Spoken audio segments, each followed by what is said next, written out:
Right then, Jim, hello. Hopefully this is working because we're going to have to find out if it isn't or not. So everybody, welcome to the live stream of our tribe. It's the first time we've done this before.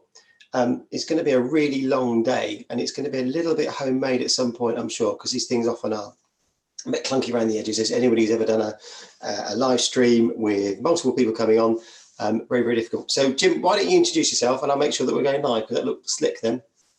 Yeah, definitely. Well done, Martin. Yeah, I think this is from a home show. Nobody knows where it's going to go. But yeah, I'm Jim Beresford. I'm the CCO for Resumo, and I also run Beresford Associates, which is a tech advisory firm.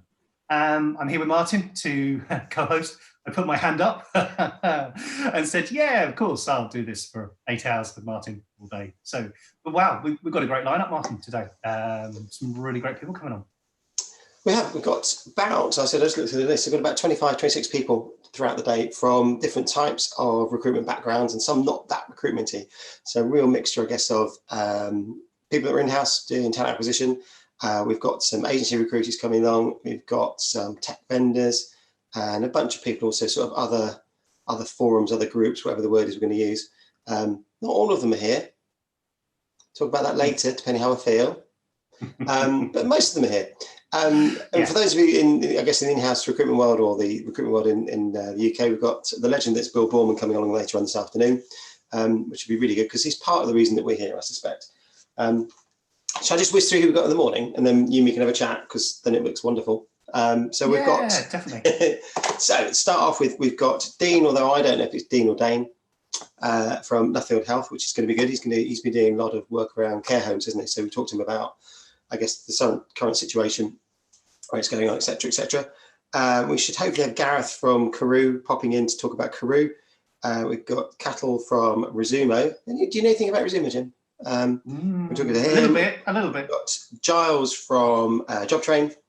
Then we've got a grown-up. We've got Dan from Bet365, who hopefully, if I bully him enough, is going to talk about onboarding, particularly in this current environment where organisations are trying to carry on hiring, still having to bring people in, even though the first day in the office is actually in your basement like this. 11 o'clock, we've got Karen dialing in from Tel Aviv, and she's got a forum called HR Tech Nation, which she'll want to talk about. Again, that sort of real collaborative approach to things like True, engaging with some other bits and pieces. And we've got this isn't slick. We've also got then Matt from Tech Returners is joining us at 11:30 rather. That feels like a sort of a point of whatever. We've then got some afternoony stuff, so we'll plug that along as we go along. We wrote some notes yesterday, didn't we, to say about how we were going to open this, and I've noticed we've not done that, which I love about YouTube because I don't think there's anybody watching. We'd love to say there were. Well, they might. Oh, that's just a lie. That's actually a lie. That's a big fat lie. I've got it in front of me. There are people watching. Hi, people watching. Okay. For the people watching, there's only a handful of you right now. If you've got any questions or things you want to answer along the way, we should mention that lots and lots and lots. Shove some comments onto the live YouTube stream. We'll start posting these things out on LinkedIn as sort of people get talking, etc. It's super slick. There's no production. There is Jim. There is me. We haven't got any minions tapping away. So if at some point I disappear behind this magic curtain, that's purely because I've gone to go and respond to something. So we started this because of, I guess, I don't know, a situation maybe, or not situation. Maybe I was talking about why I thought we were going to do this. I started this because of True Manchester, True Leeds, True by the Sea, True Birmingham, and wanting to put them together in some spot. We've got online communities, or whatever people like to call it. These are real communities, and I've put it together to be a thing. But at that moment of time of putting it together to be a thing, we've then found ourselves, sat at home, locked away from people. And I guess we've talked about this. There's this sort of a moment in time where people are feeling a little bit exposed, a little bit not quite sure what to do. And I think they've got family, they've got this, they've got that. But undoubtedly there are some people, maybe talk to your point, that sort of sat, this is it. This online experience is all they've got, really. So why don't you tell me about what your thoughts were and stuff, and I'm just going to mess with the technology. Yeah, I think you're right. I think there are a number of shows happening, and I don't think a lot of people in our sector are used to tuning in, especially to Hung's Recruiting Brain Food and the Crowdcast. There are more shows coming through. I know we're going to have Louise and Claire on later on talking about the working lunch. And the one thing I think we were both chatting about last night, Martin, was the fact that we first wanted to really shout out to all the NHS and care professionals out there, and give them a round of applause for us, for the support they're doing, and everyone on the front line who is helping us move forward really as best we can in these really unprecedented times, where this is starting to become the norm. I know I jump into the working lunch now most lunch times and find it really, really good to have a chat with people. And hopefully people will find this good and get a bit of insight and a bit of a different way of doing things. So be interested in what people do and what they're saying and how they're going through. And I think through the guests will be to actually find out from them how they're coping with things, what's happened with them. I know Dane, who's coming on at 9:30, has got young children as well. And I think we're all juggling that balance at home between our work, our focus of work, our family. We mentioned just a minute ago the fantastic Joe Wicks that he's doing to keep us physically healthy through this and mentally as well. So there are a number of challenges that we're all going through. And I think that, as everyone says, we're all in it together, really. So, be really interesting. See what people are going to come up with and chat about. So, from their sofa. From their sofa, well, yeah, exactly. That's the other thing. I've learned so much more about people's home offices / bedrooms / wherever. I won't name them. I did a call the other day with somebody. It's like, oh, it's a nice bedroom. Like, this is where I live. This is my whole life. And it's I've seen lots and lots of that. I was going to say the other thing that I've also think that we talked about is the doing interviews and doing grown-up stuff. Suddenly everybody sees everybody's lives, don't they? That, I said I was doing an interview with somebody last week, and I saw her son about four times through the course of various interviews, and it's that human element. And I said, I do hope, it sounds really a bit crappy, isn't it? But I do hope we maintain some of that the worky us tends to be, right, I'm in an office, I'm doing this work thing, let's talk numbers, let's talk whatever. And that human element is coming a little bit more. And which is lovely to see, assuming that it works and we all love each other at the end of this. I think we've talked about it for so many years, the authenticity, especially when we talk about video and that kind of thing and the use of video. And I think that's something that hopefully people will start to be more comfortable. They're doing this on a one-to-one or multiple basis. And maybe that will encourage them to get out there. But I think these kind of meetings are more authentic. They're real. The blending of technology that we've had is the blending of people's lives and work now. So, with kids running in, with young puppies running in and dogs and people running around the house and dropping plates and to manage their own expectations. Who knows what's going to happen in the next 8 hours from everyone's side, guests included. Oh, so, God, 8 hours. I've got to say that 8 hours of you and me. Do you remember? So, because of our age, and maybe because maybe it's my age, not yours. Smashy and Nicey. It's all I think about whenever I think about doing things like this. It becomes, hey, nice, not fantastic there, Smashy. Hey, nice one, Nicey. And it just becomes awful. Or we become really old and become Smith and Jones. And do you remember the Griff Rhys-Jones and Mel Smith sat opposite each other across the table and talked for about 15 minutes, and it was morose and just their heads talking. And it's a format that's gone away on television. I wonder why. So maybe we should that. Yeah, anyway. Definitely. Yes, I'm with you on there on the Smashy and Nicey things. Pop pickers. Who knows what's going to happen down the road with this? It's going to be So I don't know what we're going. So we've got. This is going to be the test. So if anybody's watching now, and I apologise the few that are watching currently, it's 5 of you. It's 5 of you. We're going to say hello in the discussion bar. Get. I know. Yes. We'll time as I go along actually to see that if we're doing that, maybe the thing. So Gareth is waiting to come into the room. He's not due for another half an hour.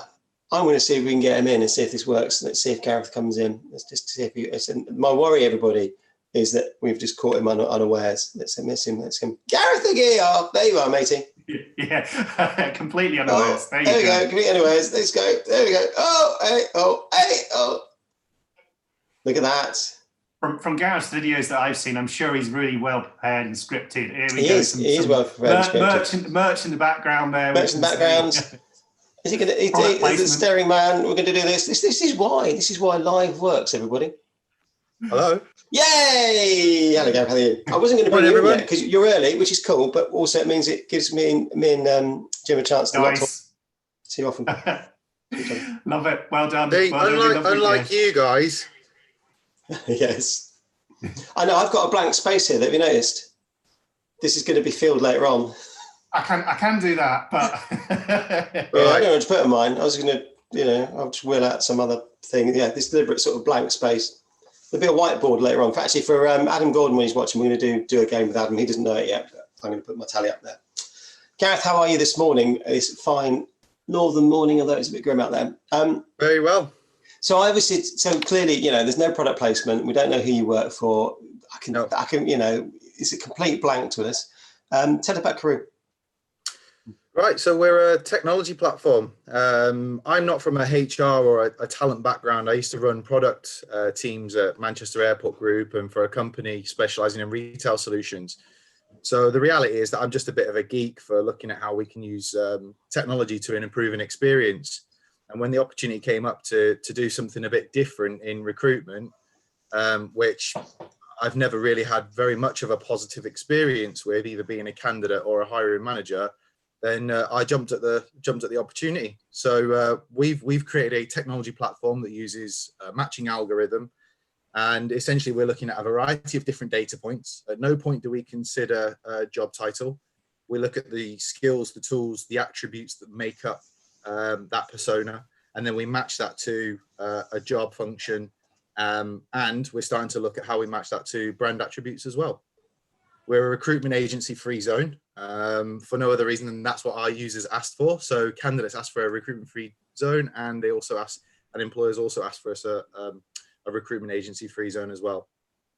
Now, does it work? Because again, that's the challenge, isn't it? Right now, the business is business. We're all finding it different. Some finding it really tough. How's the current situation affected you? Obviously, it means you're now working from a bedroom rather than the nice office. It must have prevented some of your videos. Not all of them, I notice. It's prevented some of them. What's that? It's prevented some of your videos, but not all of them, I notice. Yeah. It's we've had to put a halt on our stunts that take place in public areas, but that's not stopping us from producing some homemade content that we can push out and hopefully give people a few tongue-in-cheek tips on how best to maximize your time at home with kids. And I guess, has that made, obviously we've spoken before, what's the awkward question? How is business? Because again, coronavirus, a lot of your work has been about, getting out and about and meeting people. It's how you go and sell.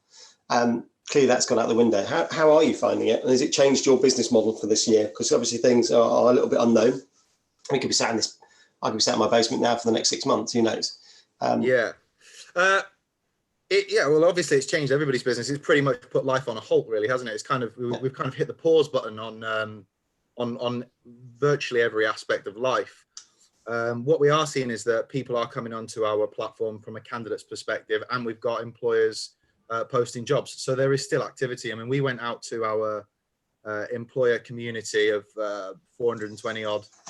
Probably managed to speak to about half of those to get a feel for what was really going on in that marketplace. And I think I actually shared that information with you. You did. But that was the first week of lockdown. And as we discussed on WhatsApp, we foresaw that it was going to get worse, really. And by worse, I mean you just see less activity. So I think about 50% of our audience had actively put on a recruitment freeze. Probably about 25% were unsure, and the other 25% were still actively hiring. In terms of how it's affected our business model, well, we were quite early to the game in terms of home isolation. So we kind of, we had a Carew Cobra committee meeting, the C-suite, nice. With the board of investors, probably the Monday. So exactly 7 days before Bojo recommended, sort of said, let's kind of do this sort of let's stay out of public area kind of thing. Then awkwardly went and gave a really big fat hug and got coronavirus. Yeah, exactly. So we just agreed that we'd already built the team with mobility in mind. Yeah. Everybody's got laptops, everybody's got phones, headsets, everything. They're all well equipped. Everything that we do is trackable and traceable online, so we can see whether or not productivity is being hampered. And 2 weeks in, we did a review, and other than response rates to our emails and calls dropping, as you would expect, because people are starting to migrate from the office environment internally. Aside from that, our productivity wasn't hampered. So the working from home situation is not a problem for us. We have a call probably every couple of days. Everybody seems to wear a ridiculous hat every time we speak. Nice. We're very fortunate with the people that we have in our team, because they're all self-starters and very motivated.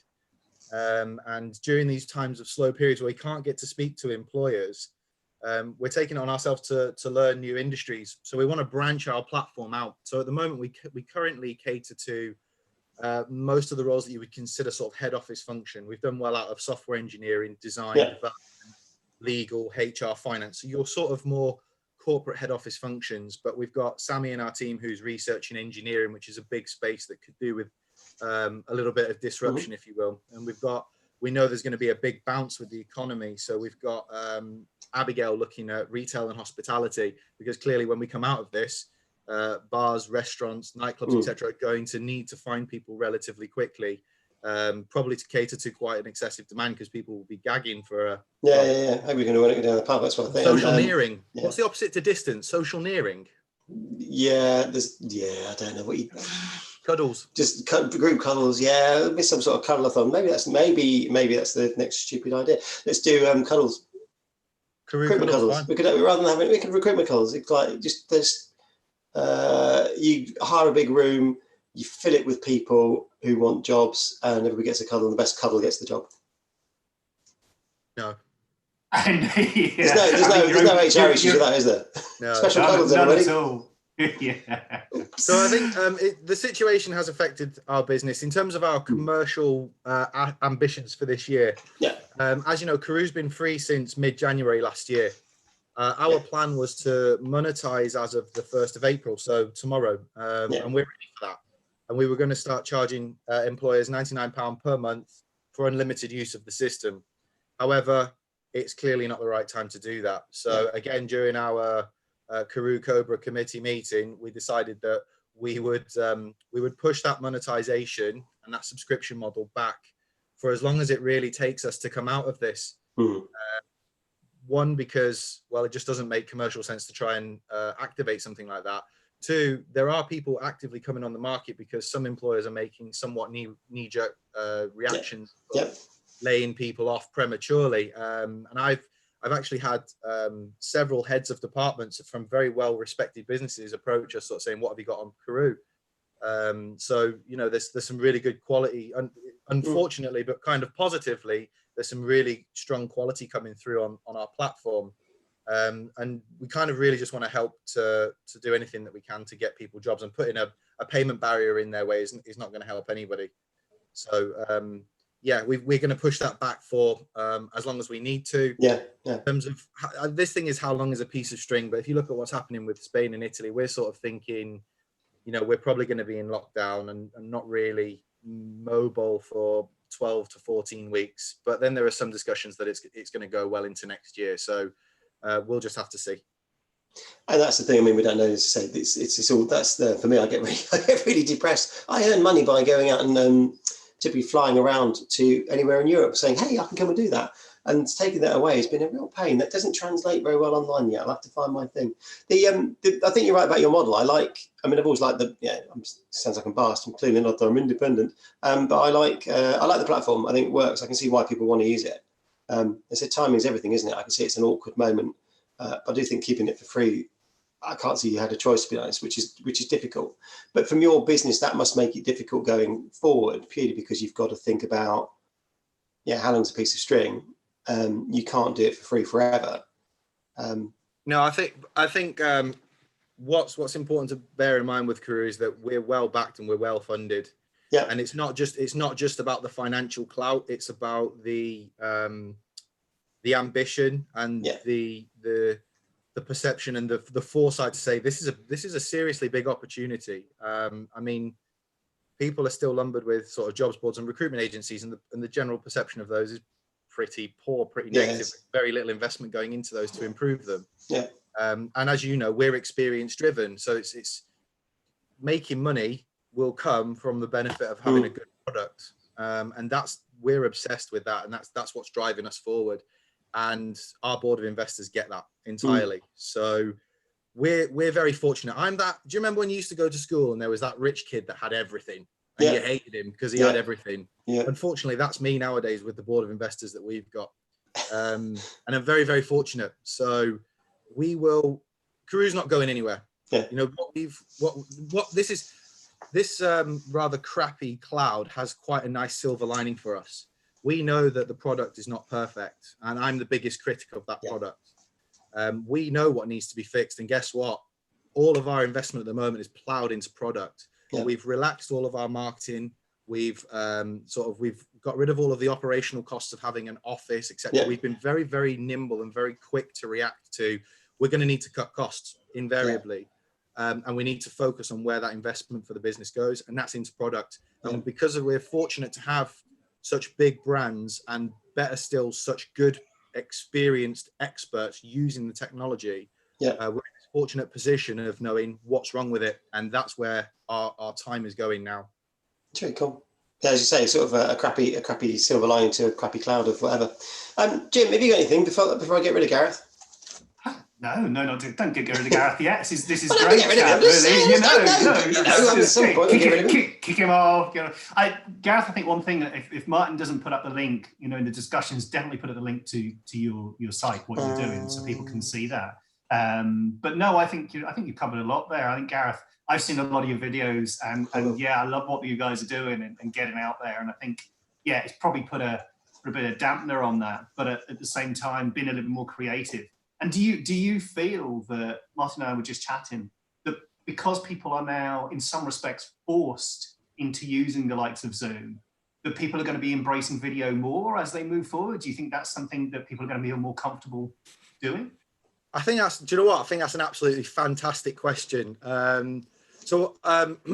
Slight digression. Let me bring you right back to the question though. When I was in my formative teenage years, I grew up in South Africa, and the time at which I'd moved to South Africa, it was categorized as the most criminally active country, or Johannesburg was the most criminally active city in the world. I have never been to, and we used to live behind bars on our windows. We had rabid dogs. We were advised by an American business to have guns and bodyguards, but I have never been to a country more socially active than that. So I think that when you put up restrictions on people's movements, you do force them to be creative. And actually what we'll see is, I think this will have a big benefit on, flexible working from home. And we'll do more of these video calls. It's so much better to see the whites of people's eyes when you're asking questions. So I think this is, and I've always said video is the future of recruitment. It's the only way that we can really quickly, efficiently meet people. So, for example, we enable a lot of video content on our platform, and we create a lot of video content. And although we're in phase one of trying to be this new sort of a slightly more engaging job board, if you will, that matches on a very different set of attributes. Our phase two is about employer branding content and distribution, because like you said, we do some bonkers films. Not all of them relate to what we do, but the response that they get, not just positively in a public environment, but actually the people that contact me on the back of those wanting to come and work for us because they can see what our sort of culture and our ethos is like through dressing up as condoms or handing out pies in summer or whatever that is. Like, I've had a variety of different people from a variety of different backgrounds and skill sets actually want to come and work for us. And I've always been of this mindset. I would much rather a brand leads with the brand than asking people to react to a job. And the next big iteration of our platform will be, and we're scoping this now for a view of starting to seed some of these lean product features towards the back end of this year, but employer brand content and distribution. And remaining our cheeky selves, we're sort of labeling this the unsocial network. Brilliant. No, I think you're absolutely right. I think that's great, and I think the whole aspect around driving the brand and the authenticity, I think that's going to bring that into play. You know, people have been more authentic, been a bit more confident about getting out there, and having the appetite to look at solutions like yourselves, because there are so many different hybrids between the agency model. The standard way of agency is to move in between the RPO and various different products that are going out there and solutions. So no, it's great to see, and as I say, it's great to meet you finally and have a proper chat. Yeah, likewise. We'll catch up properly after this kind of thing. So if we survive the 8 hours, we're going to try and bring in 8 hours. You know, or maybe it's coming out 7.5 hours now, Martin. So it's exciting time. Not that we're taking it away minute by minute. Gareth, I didn't know you were from South Africa. As you can tell by my accent, I was born in Hillbrow. Oh wow! So you were in Hillbrow when it was. It wasn't like it is now.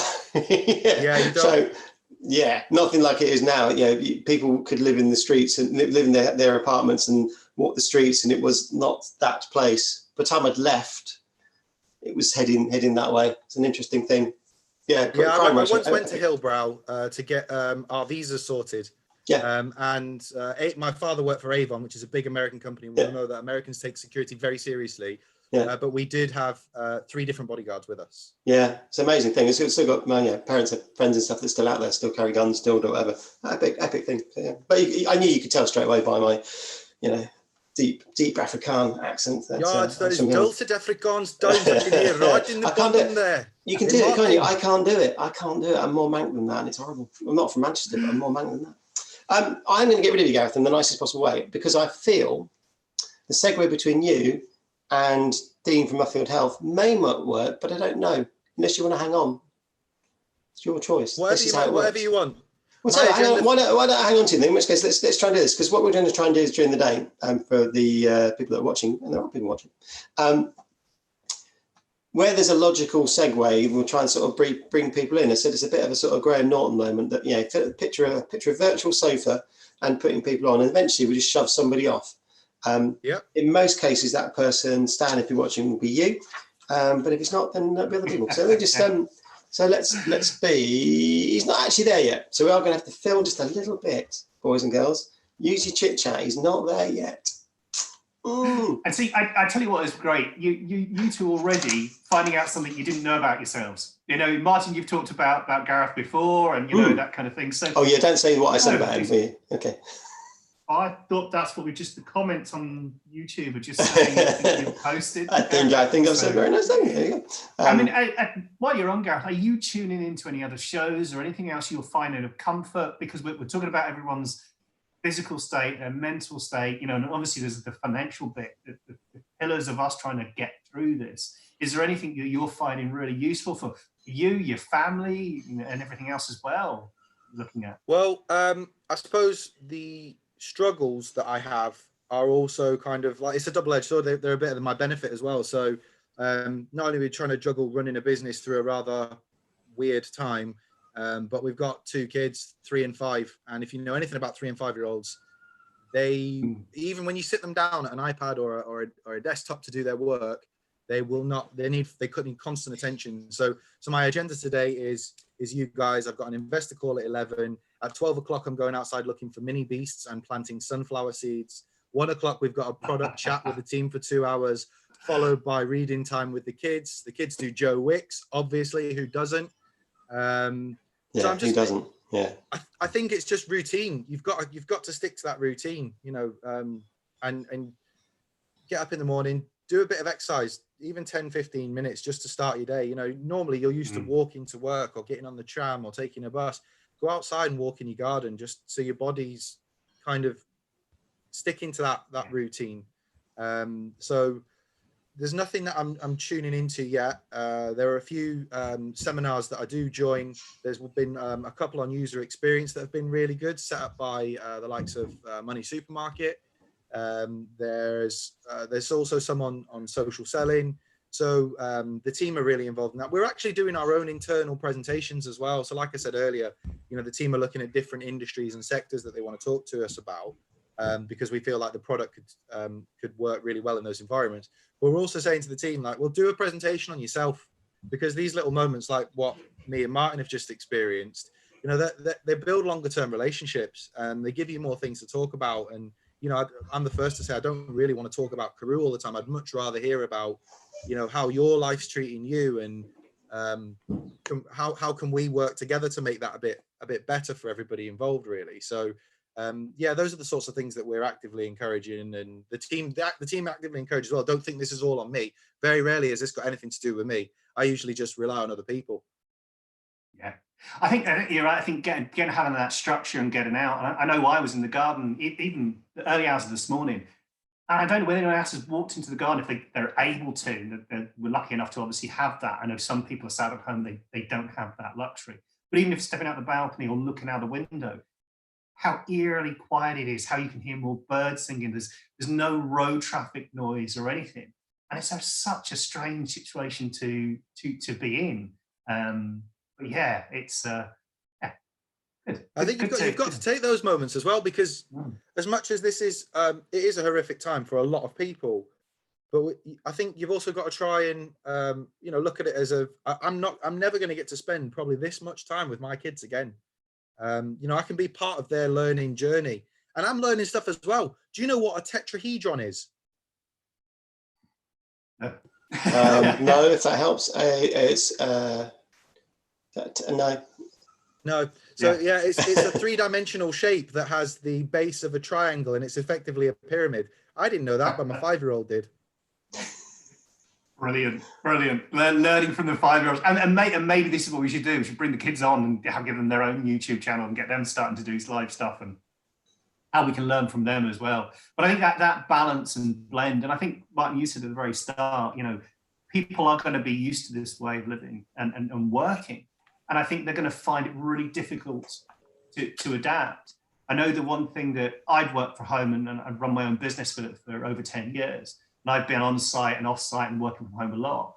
And I know now that when somebody mentioned about noise in the background, I can't remember who it was. I think I saw somebody post online about how they found that without having the business noise, I think it's actually Darren from Pager. I know we're getting Rowett on later, but he was saying about business noise, I think, in the background. I actually find it hard when I go to a business with too much noise in the background, because I'm used to my own environment, my own office. And I think people are going to, we're talking now about that work from home onboarding and people getting, you know, inducted how to work from home. I think people may be too inducted on how they're going to be work back integrated into the office environment as well, really, as we move forward. I said, I won't name drop, a large food distribution business, not delivery, the other one. We're talking about that, about whether, I was talking to their chief people officer the other day about whether they'll ever go back into the office again. They've got large offices in London. Like, obviously, everybody's cleared those offices. They've all gone home because they all can. But genuinely, that moment of business has still gone on. It's slightly different. It's a bit clunky in places because it's sort of new. But the prospect of it, they think initially, you know, when we can go back, everybody will want to be back in the office just to spend time chatting to everybody and seeing everybody. But then the reality is, you don't need to be there anymore. And this is again sort of propelled even large organisations to probably think, why have I got that huge, great cost of a building when I probably just need something different? I need some, you know, just meeting place probably is actually what I really want. I don't need desks. I need people to be able to come and just meet and spend time and then clear off and go back to their screen somewhere else and facilitate something different. So I think there's an opportunity. There's I saw a business the other day that's a bit like a WeWork, but only does conference space or desks, as in large desk space. So you meant to just, it's like a giant floor of a building, just meetings. And I suspect they didn't know it. But when we come out of that, they'll probably do okay, because people won't want the office, but they do want somewhere to go and spend some time and then clear off again. And I think that'll be, that's the way forward. You can tell that, go on, you shut up, you go. Yeah, I was going to say, Gareth, you said at the very start about the upturn at the end of this. But I think something I'm hearing from everybody is, you know, a positive note is everyone's pausing things and putting things on freeze. You know, it is a pause, and hopefully we take that, however long that pause is, at the end of that things will go. And you're absolutely right about holidays and hospitality. You know, people will have cabin fever. They'll want to get out. They'll want to go more. I think we'll talk about live events. You know, friends of ours, you know, Bobby and Jamie, who run the Likes of Wreckfest.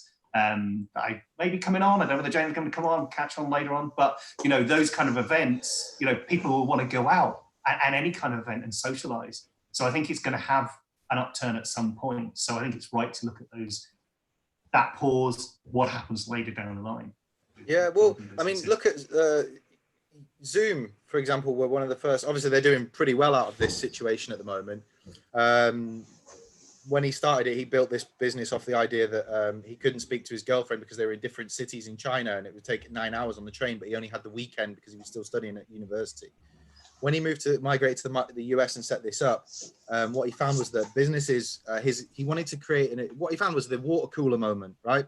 The idea that everybody congregates around the water cooler, and that's where the best personal chats happen. So he created Zoom to have a function that would be able to enable people to have a water cooler moment. So his customers could actually join that water cooler online, and everybody could contribute. And he's actually learned a lot more about his product by doing that.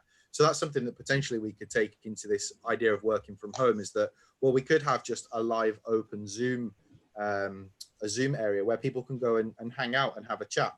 So I do think we'll see more people working from home, but I also think we'll see a greater respect for the office environment as well. On that subject, I'm just going to dip in there. Dane, I still don't know how to say their name, is here. He has a few problems getting in through the power of Zoom. Zoom is a lovely thing, everybody, because obviously we're using Zoom today. It's also slightly contentious for some people's security. So let me just bring Dean in, and we can carry on the conversation as if by magic. Dean, are you with us? Says you are. Switch your video on. Dane, are you with us? Well, Dane, are you with us? And then you have to tell me Dean or Dane, and then I'll stop getting it wrong. Tomato. There we go. There we go with this. You know what? This is the thing I'm worried about, that we've got 25 people. That smooth transition that Graham Norton experiences on a sort of a sofa with a TV crew and all the rest of it doesn't work. And also, he doesn't go live. He does it not live. Okay. I'm asking to start the video, so he needs to start the video. There's some little tech on the right-hand side. So Dane needs to just hit the video, or maybe re-enter using join with video. Sometimes a little box comes up, so you may want to log in, log out again, and join with video. Maybe we'll try. Yeah, I know you had problems with coming through corporate security. Do you know what? Yes. Anyway, there we go. Yay! Look at that. Hello, how are you? Oh. No, now's the microphone time. Actually, Dane, this is brilliant. You can hear us here. You see, this is Martin and I, and probably Gary, we use Zoom quite a lot, and a lot of people do.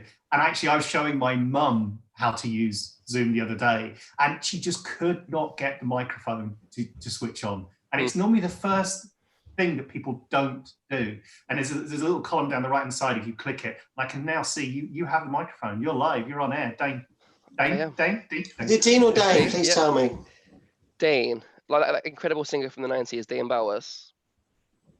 Yeah, I wouldn't have gone there with that one. Do you remember Dane Bowers? Do you remember how awful he was? Yeah. Do you not remember the awkwardness with him and Katie Price? That's the joke. That's what I'm thinking. Don't get me wrong, that Freak Me song was incredible, and that song with Victoria Beckham, everyone knows that, so... But there you go, everybody, and that we should just close. I think that's it, the Dane Bowers moment. That says so much about you, Dane, already. You know what I mean? Everyone understands exactly where you sit, and that's great. I'm with you. I'll go with the Victoria Beckham and song. I think that was good. Yeah, I'm with you on that. So, how are you today? How is life at Nuffield Health? Yeah, at the moment it's all guns blazing.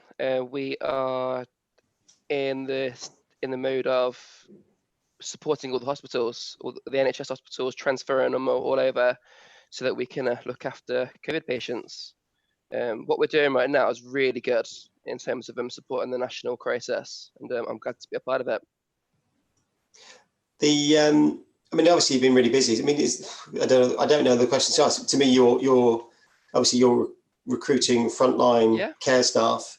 Mm-hmm. How has it gone? Because are you at that moment of being saturated with people?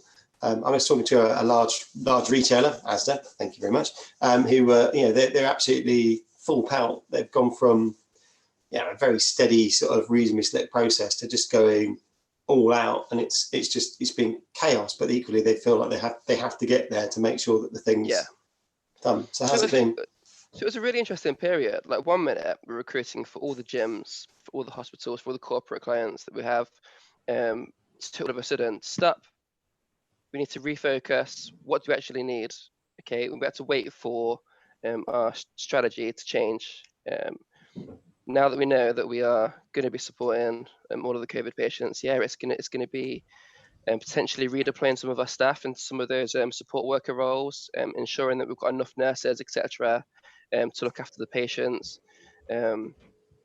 making sure that we've got enough PPE, all that kind of business. It's tough though, isn't it? I mean, do you feel like you're? I mean, this is going to be trying to get you an MBA or something. Do you feel like you're on the front line of doing this? Because I think you said it must be. We've talked about unprecedented times. Hopefully, in our lifetime, this will never happen again. But you're actually right at the forefront of it. There's also, I guess, this sort of doom and gloom, isn't there? We were saying earlier on. Yeah. Some organisations are closing. If you're in hospitality right now, then you've typically laid a load of people off. It's all doom and gloom, whereas you're actually right at the front and awkwardly, I suspect, at the beginning end of this stuff as well. We're not hit peak yet.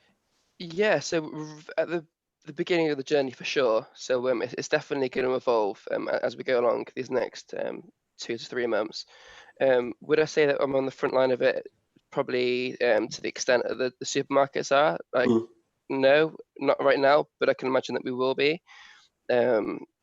Potentially even we in recruitment as well might be supporting in the hospitals if required, which I don't mind doing at all.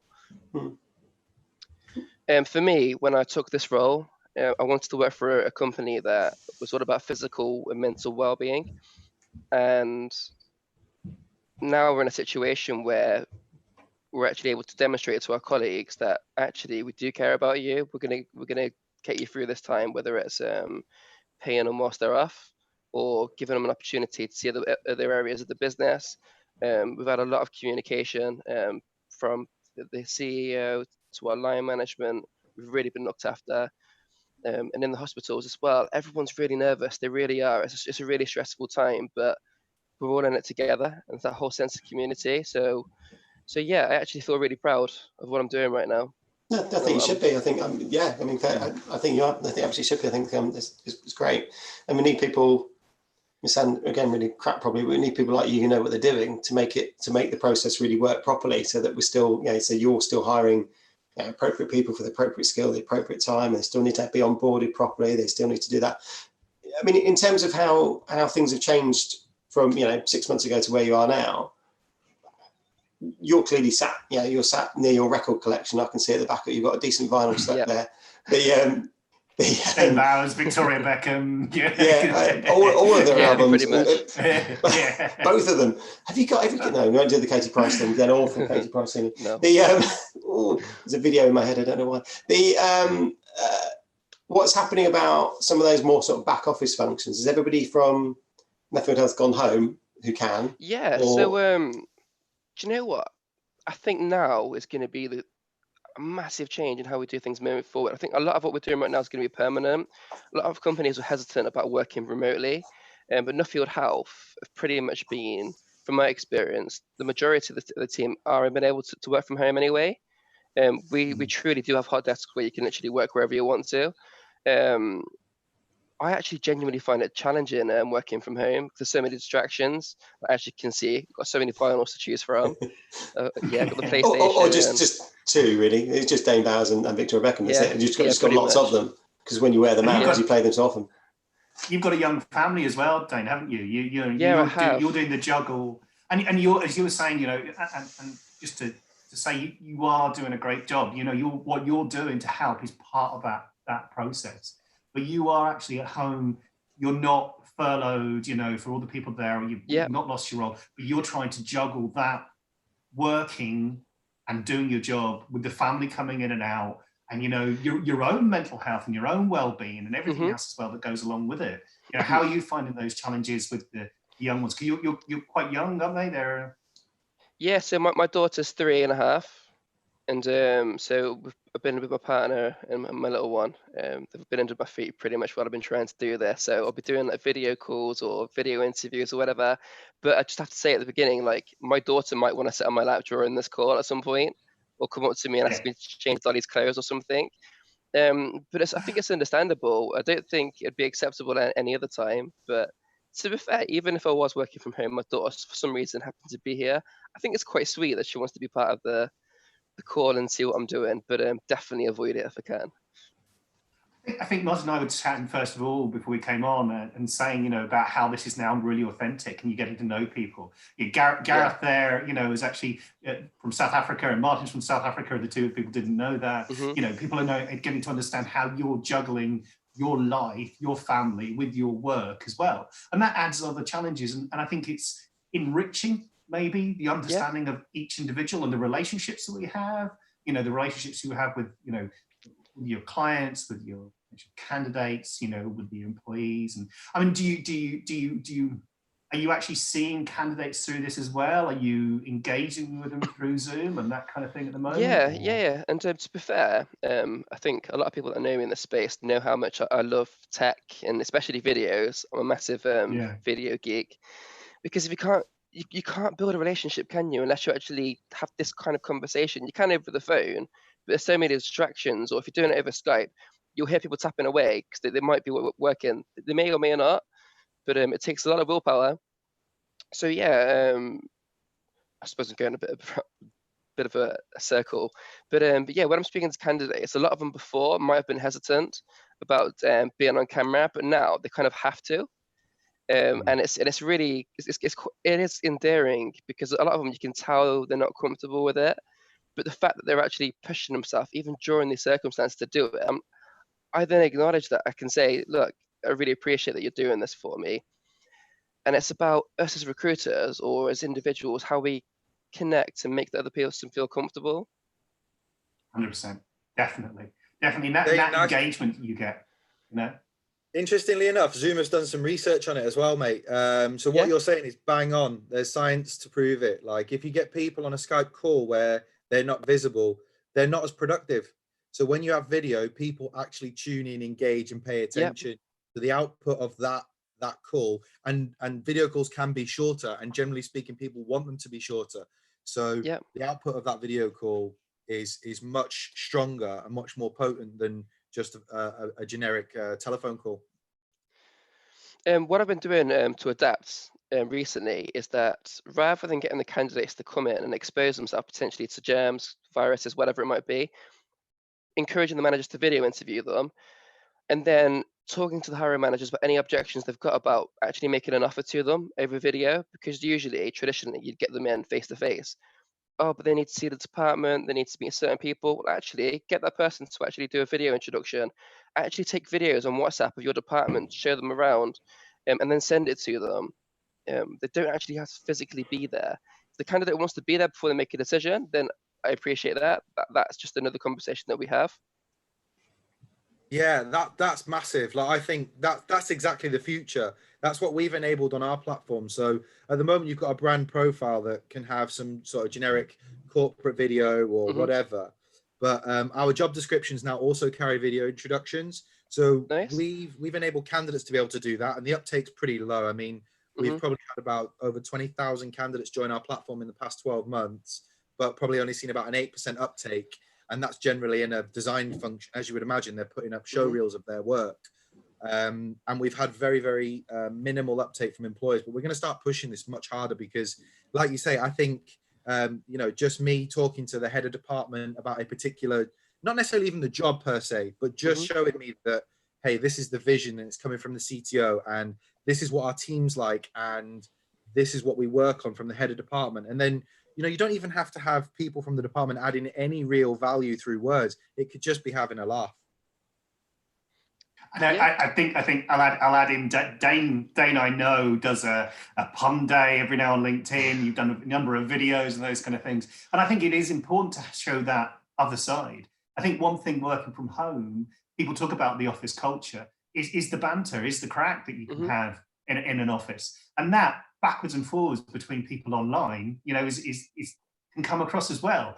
And, you know, and Dane, your puns come across, I often chuckle at them and see them come on through, like your videos, Gareth, that you're doing. You know, that light-hearted nature is where that blend has come in. And I think this is what is encouraging people. And you can see that authenticity when you're having a video call with them, a chat, and, you know, your hiring manager doing a video and that kind of thing as well. So, it's inherently a human function. It's a relationship, right? We can't like hide behind technology and brand. I've always been this. I've always had this idea that your brand, your people.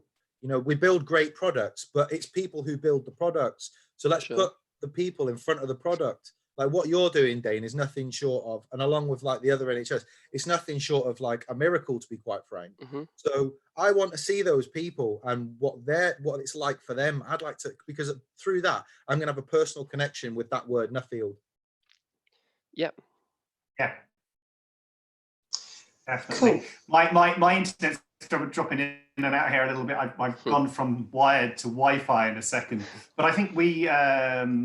We're getting into some really good nitty gritty, and we're getting into understanding of how we're working and how these kind of things are going to enrich and the positives out of this. We talked about everything being on pause. You're in a situation where the gym side of the business has paused, but you're repurposing those individuals to go and do other bits of work, which is businesses looking at things in a more reactive way to repurpose their staff.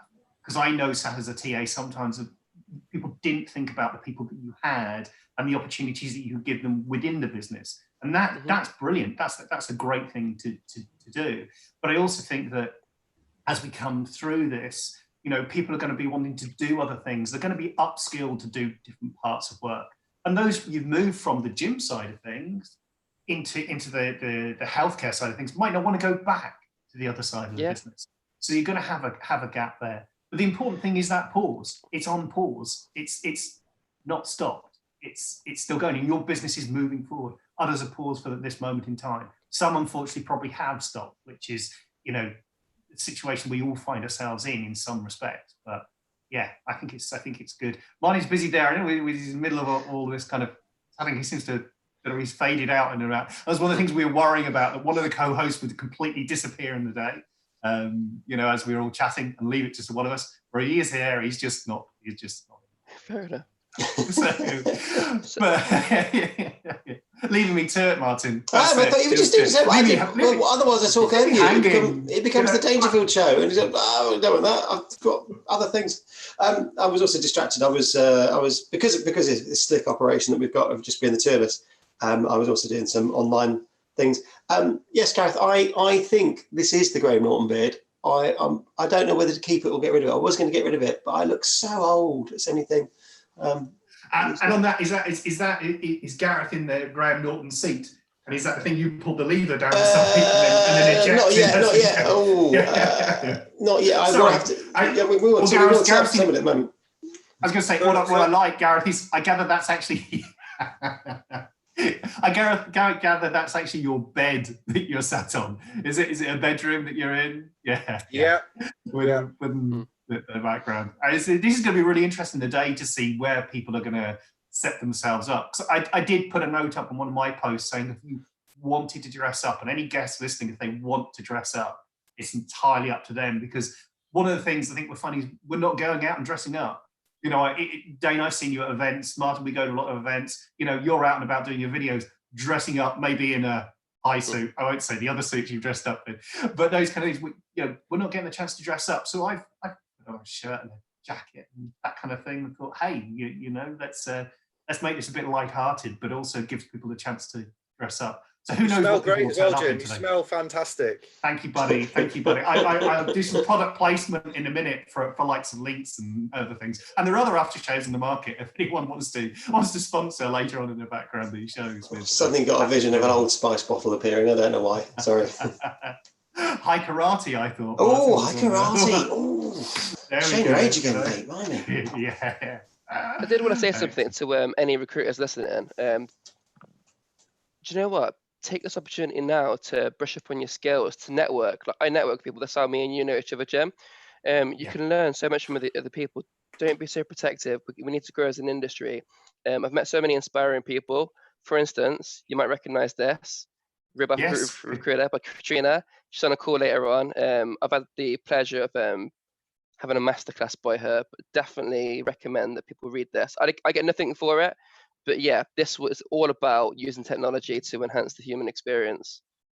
100%. Katrina's brilliant. She's going to come on later. Thank you, Katrina, before you come on later on. But yeah, I think... Is she coming, Jim, or are you just saying that? Yeah, no. She's I tagged her in. Sorry, I'll say sorry again. Tagged her in, so it doesn't mean people come on. A long story. But no, there are really inspirational people out there. And I think you're absolutely right. For me, on the chats that I have, and say Claire and Louisa coming on, talk about the working lunch, we talk about recruiters on the agency side, and chance for anybody in a business is that, are not directly recruiting, to engage with people like yourself, Dane, to understand how can they help you moving forward? What will it like when you need to do that? Build a relationship with your candidates, because that talent pool will be needed, and also build the relationships internally as well, because there is a distance between the agency and in-house. And now's a great time for that void to be filled. Now's a great time. You're busy. You don't want to be overloaded with calls. But, if you had agencies ringing out to you and saying, look, Dane, tell me, when you've got 5 minutes, how can I be of benefit to you? This is how we were thinking.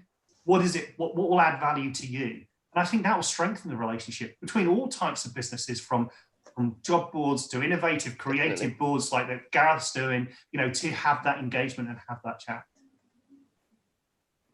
Cool. It went quiet then, didn't it? Yeah, it did went quiet. I thought it might just be one of those awkward pauses.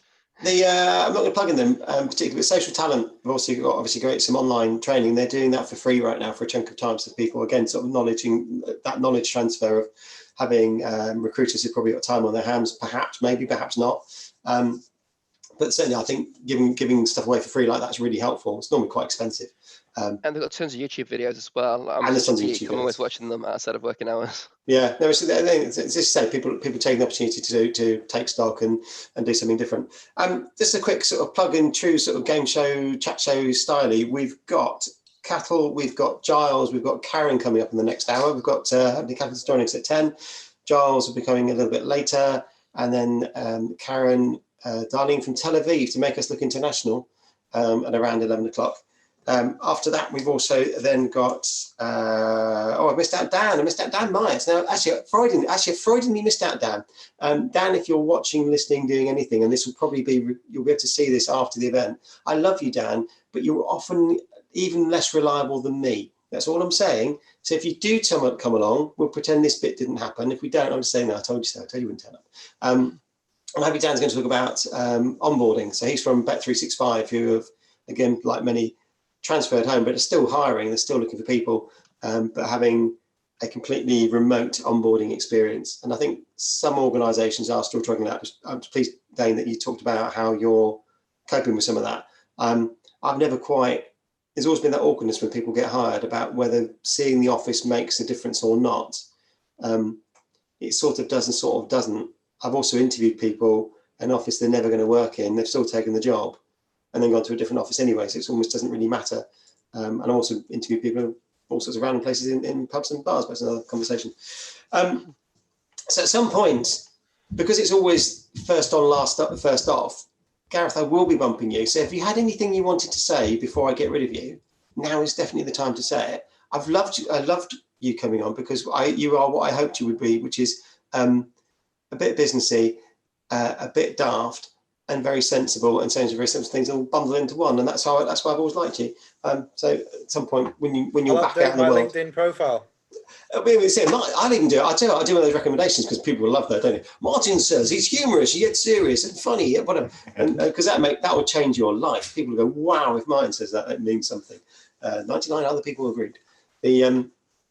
So yeah, before I get rid of you, You've talked about your business model not being quite what you hoped it would be because of where we are. Is there a message that you want to share with people? Say, go out there, try Carew. I've put Carew on the YouTube comments, but I will after this. There's a whole bunch of people that have registered for one thing and registered for something else and done whatever. We'll get a little bit of a, go and head to the Carew site, sign up now. The whole point of Carew is to build a better experience. fundamentally, you know that. Yeah.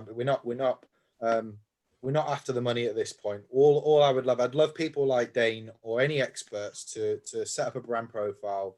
Let me know if that was easy and post their jobs.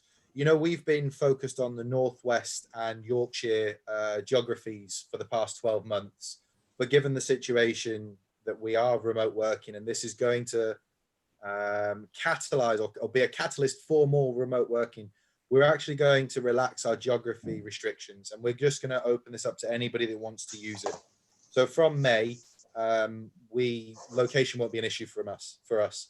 And we will just encourage everybody, employers and candidates from across anywhere really, to get on and give it a try and just give us your feedback. It's completely free of charge. There are no catches, no recruitment agencies.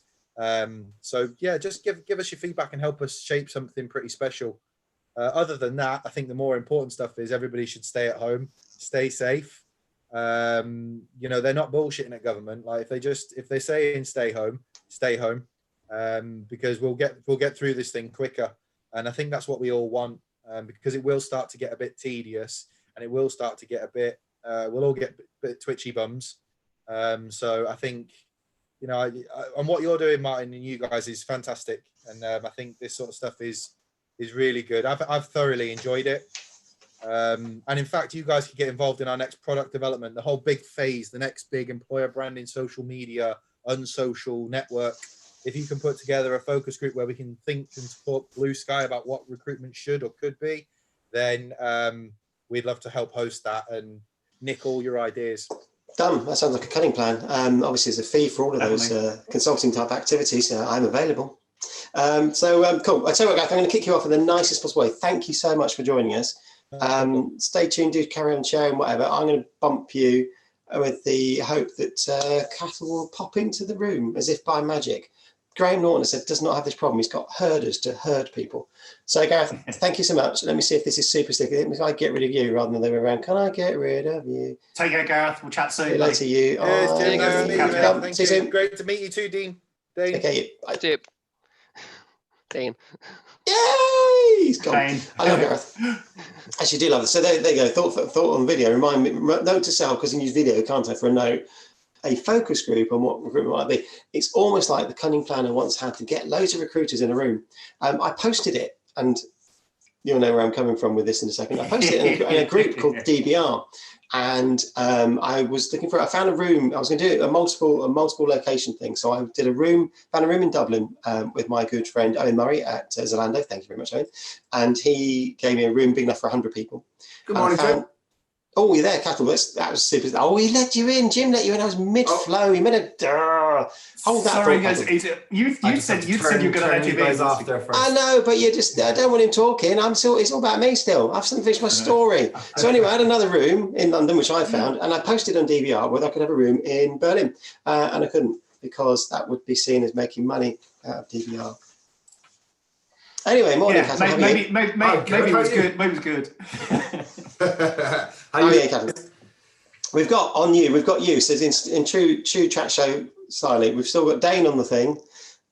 We've got Jim. I think you might know. I apologise. I know that chap, right? Yeah. Dane, how you doing? I'm doing very good, Cathal. Good to meet you. I've heard good, a lot about you. You too. Yeah, same. So, really good platform in Resumo. Thank you very much. Sir. It's another Resumo plug. It's like we had the Karoo plug. It's like, what about?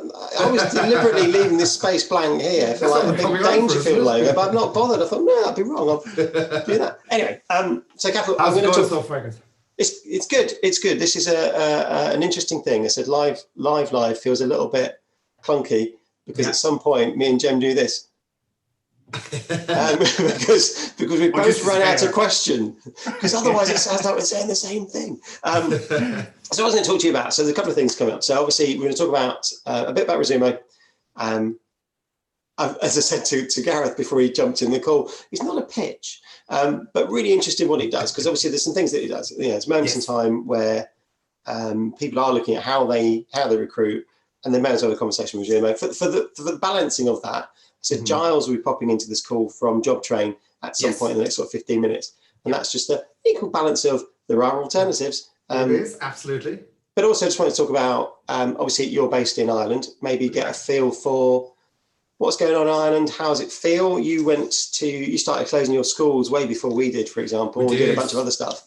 So maybe, just tell us about. So have a chat. Tell us about you. Tell us about business. But start off with, how's it going in Ireland? It's it's going okay. I must say I'm pretty happy with the way the Irish government approached it, and getting out, not quite ahead of it, but getting out there quite early and closing down all the schools and so on. And I think people in general are. I don't hear many stories of people not obeying the kind of lockdown and so on. So I think Irish people in general are doing quite well with the social isolating and so on. The cases and so on, haven't been absolutely massive. Or the deaths now, obviously it's a smaller population and so on. But no, I must say I'm pretty happy with the way people are approaching it. And I think the whole new work from home reality that everybody has from the people I'm speaking to, everybody seems to be adapting fairly well. And yeah, we're just lucky we have tools like Zoom and so on to manage all this. But like in general, I think it's been a good reaction from Ireland, and hopefully all of this will slow it down, flatten the curve, as they say, and hopefully we'll be out sooner rather than later out the other side. I mean, it's the thing we're saying it's so difficult to tell. No idea. No. How long are we in? Are we in this for 12 weeks, 14 weeks, 6 months, 6 years, whatever? It's going to be. I mean, there's a point where we can't continue this forever because it just doesn't work, does it? Absolutely. And like we've had companies sign up in the past couple of days, but they won't be pulling the trigger and actually paying for the system until they're over this on the other side. So the good thing is there's some wins out there for recruitment tech companies, but just have to be accommodating and try to help the potential clients as much as you can and be as flexible as possible, because we want to be there to help them out on the other side, and hopefully get everybody recruiting quickly again and start to get the economy going again.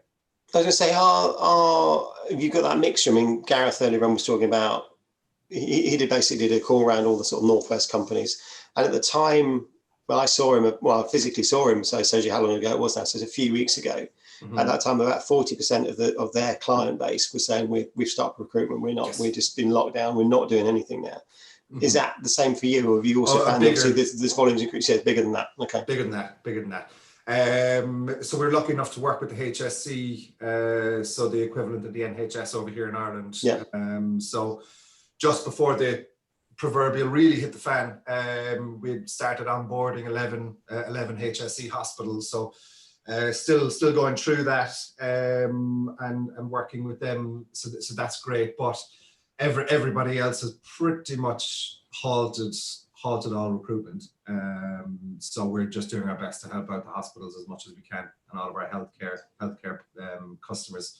So we got about 15 hospitals and a number of pharmacies and other healthcare providers as clients. So just doing our best to accommodate them and help them out as much as possible at the moment. I mean, it's so difficult. And I guess to that point, have you been asked, well, I'm not a client of yours, sort of, but rather I don't pay you money. I do have your product.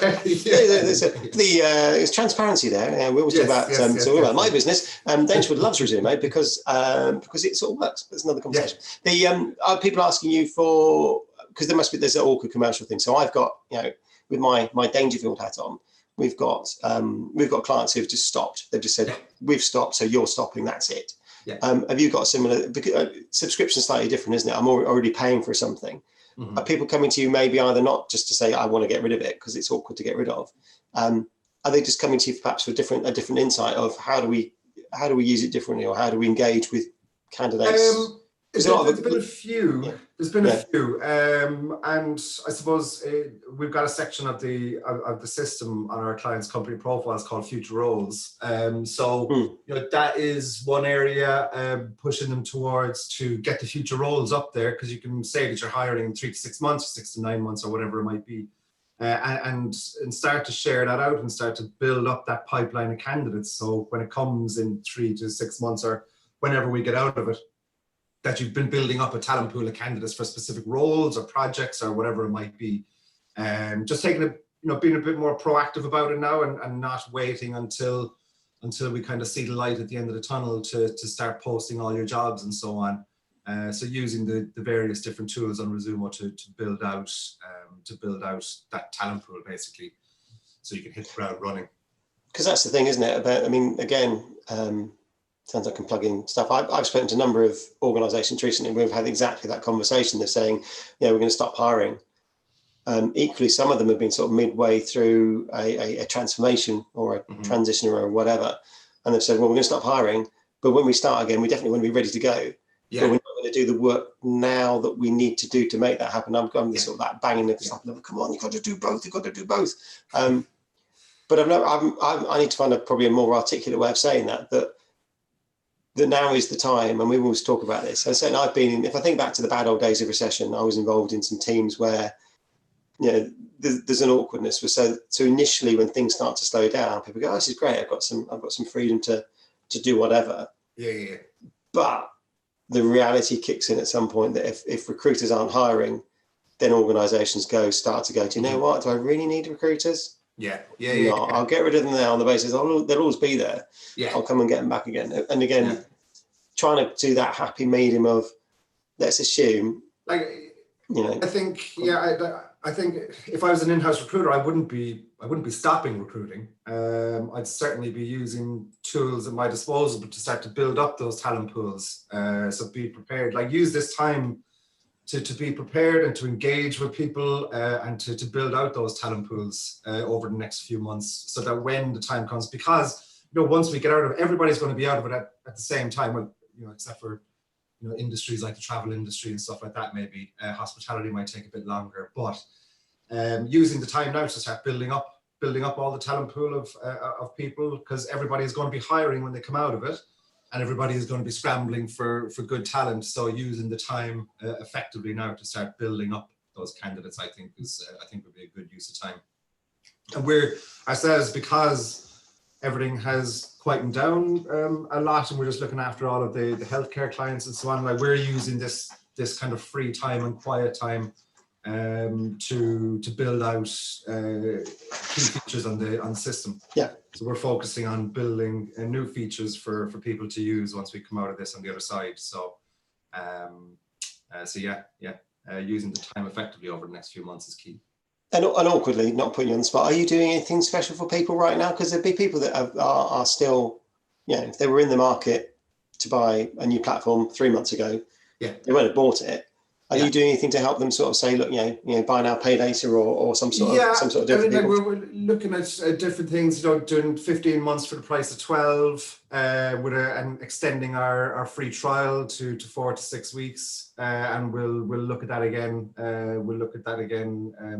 In a few weeks' time, probably extending it out, because we want people to use the platform. We want to help people, and also on a commercial side, if they're in using the platform for the next 2 or 3 months, then that gives us a chance to really show them how good the platform is and how well it works, and get them embedded into it. And then when the time comes, they can we can talk about the commercials.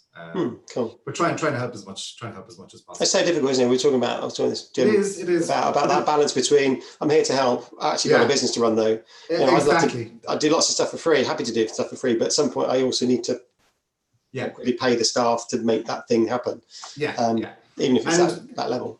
And so anybody can go and sign up to the platform and use it for free. And what I would suggest now is that you can go on and all the future roles section that's connected to the CRM, that's free. You can post as many future roles as you like, and start to build up those talent pools for jobs coming down the line.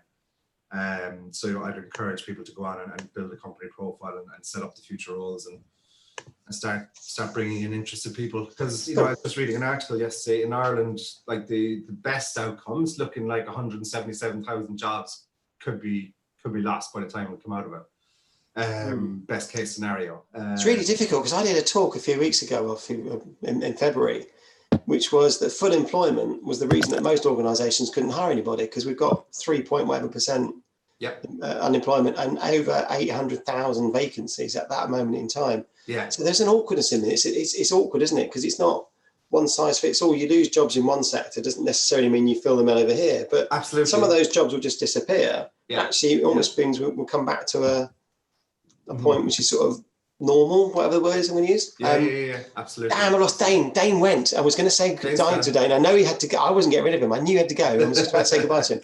But as luck would have it, and the interest of, Dane's still there. Dane's still there. Dane, I'm going to let you go because you've been marvellous. Unless you want to stay, you can stay if you want. There you go. Stay if you want. Go if you want. Chip in if you want.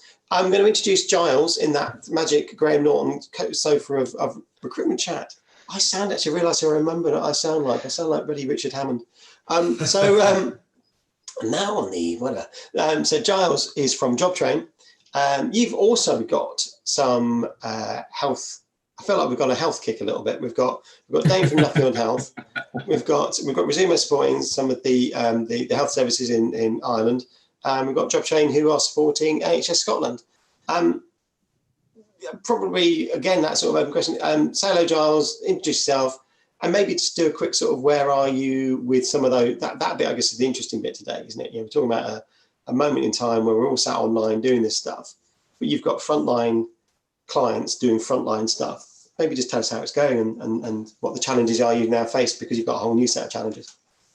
Yeah, that's right. Good morning, everybody. Martin, thank you for having me on. Cathal, good to see you again. It's been a little while since I HR in September. I'm Dane, pleased to meet you too. Good to meet you, Giles. Yeah, well, crazy times. Sadly and probably inevitably, we've got customers of ours that are looking at restructuring, redundancies. It's really sad. But by the same token, we also have clients that are recruiting at scale right now. Martin, you mentioned NHS Scotland, and it goes without saying that they are massively upscaling now in terms of their recruitment.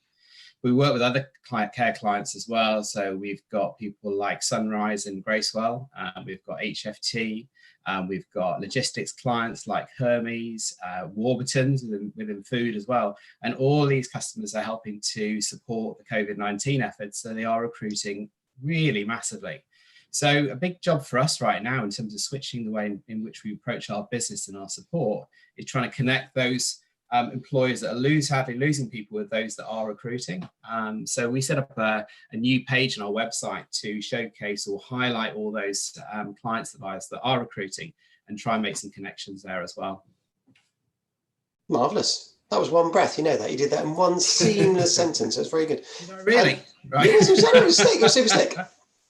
Look, you've got copies as well. What was I going to go with this? So, what's the... what about your clients? What are your sort of users? Are they coming to you? I guess it's partly I asked Cathal the same sort of question. Are people coming to you now to say, look, we've stopped hiring. How are we going to do anything? How are we going to do everything? And Dane, thank you. Dane just on his way. It's brilliant to see you. Thanks so much. Talk to you soon. Thanks. Thank you. See you guys. Dane. Take care. I'm here. I just muted my video in the background. Hi, Giles. So hey, how you doing, Jamie? Okay. Yeah, very good. Dane, look, thank you for coming on. Take care. Oh, he's gone. There we go. There we go. So one of the questions I'm talking about is this little slight transition piece between what was happening 6 months ago. We're buying a new ATS. We're thinking about the candidate experience, thinking about the candidate journey, et cetera, et cetera, et cetera. Yeah, business as usual. Are people now coming to say, look, we've stopped hiring? So the first of all, they're probably having a conversation with you says, what can you do to help us? We're a small, we're a medium business. We're looking to trim costs. And that's probably awkward with a subscription model. But are the users coming to you to say, how do we build better talent pools? How are we going to engage? How do we keep nurturing? How do we keep that conversation going for some future point when we're ready to go? Both those things are happening invariably. I think we're still in a period where we're all probably settling in terms of lots of businesses now are getting used to remote working. So they're settling in terms of their day-to-day activities, getting back to business as usual, whatever that looks like. There's two elements to that. Sadly, there are inevitably going to be customers of ours that have to consider stripping out costs with their business, and I expect wholly for us to be having those types of conversations. But and I'm sure it's probably just the same with you as well, Cathal. Right now, we've got to think of ourselves as a community and how we support those clients that we work with in partnership. So, we'll take a position of flexibility and, a listening ear where we can to support those customers. But others, in a period of downtime, there's nothing but opportunity. When we do all get back to normal, then we can all pretty reasonably expect really high volumes of applications and candidates applying for our roles. So it's probably a very good opportunity to reassess the processes we have in place, and from a job training perspective or an ATS perspective, how the tech is set up to support those processes. So are there opportunities to refine and improve? Assessment's a key one of those as well. So looking at how we look at the candidate experience to the point of application, right the way through the process, whether that's looking at upfront assessment to better apply that 80-20 rule of focusing 80% of your time on the top 20% of talent, but giving everybody else a really good experience right the way through the process. So lots of opportunities for learning, lots of opportunities for reassessment. And from a job train and ATS perspective, obviously we've got a great team of people here that can support clients with just that. We've got time, we've got opportunity to look at, if you like, rescoping parts of the solution or looking at the candidate experience and how we can improve that. So yeah, these areas are critical right now. What's the feeling from people that, again, it's, I don't know what the question is. Help me out, Jim. What's the question? I don't know. So I'm trying to get to the sort of, is there anything that people can take away and go, oh, actually, I should be doing more of this or less of that? Because again, there's sort of, for some businesses, they've been talking about talent pools for a long time. It's that holy grail. I mean, certainly I go and talk to organisations think about what you're hiring in 18 months almost, because the person's just started a new job today is actually your target today, because they've just gone to a competitor today. So there's no point in just throwing a job harming, we're hiring, which is what most recruiters still do, partly because their businesses still think, well, we need to hire, we need to be doing this. It's how do they make that transition? Because I think it's a mindset difference, isn't there? Saying, I'm going to do something today, which is going to take you a little bit further and a little bit further, and there's a bit of an education, and you consume some video and you read some great stuff online and do all the rest of it. I couldn't agree more. I think there needs to be, now more importantly than ever, is a focus on, first of all, EVP and how we communicate that. And that story, or those stories that we tell now, the workplace stories, are going to be quite different, not least because we're all at home. But how businesses are able to communicate that effectively and positively to engage future hires is really critical. I think, Kathleen, you were making reference to talent pools before and the importance of focusing on those. And I think that's critical too.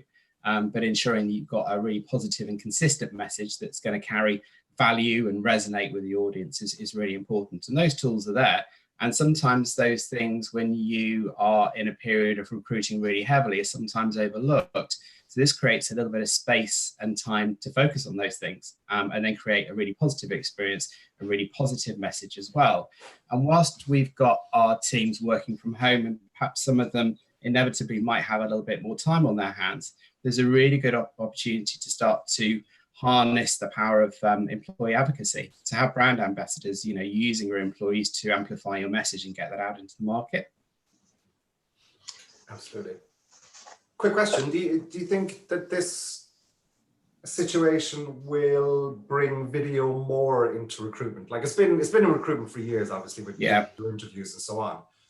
But do you think it'll bring it more into all the recruitment processes? We've got some really, really cool features coming shortly around video. But like I always say, it hasn't really jumped into recruitment in a really meaningful way. Video, it's always been there for the video interviews and so on. But you think that this whole situation will give it a bit of a kick in the arse and get video into recruitment on both sides, candidates and the employers? I think it will. I totally agree with your view that perhaps it hasn't quite taken off. In fact, and maybe it's even stagnated a little bit in some cases. That's certainly what we've seen. But I think people, especially after this experience now, because I mean, I don't know about you, I'm spending most of my days now on Zoom, on Teams, on Hangouts. We'll grab any application we have, depending upon how people want to engage with this.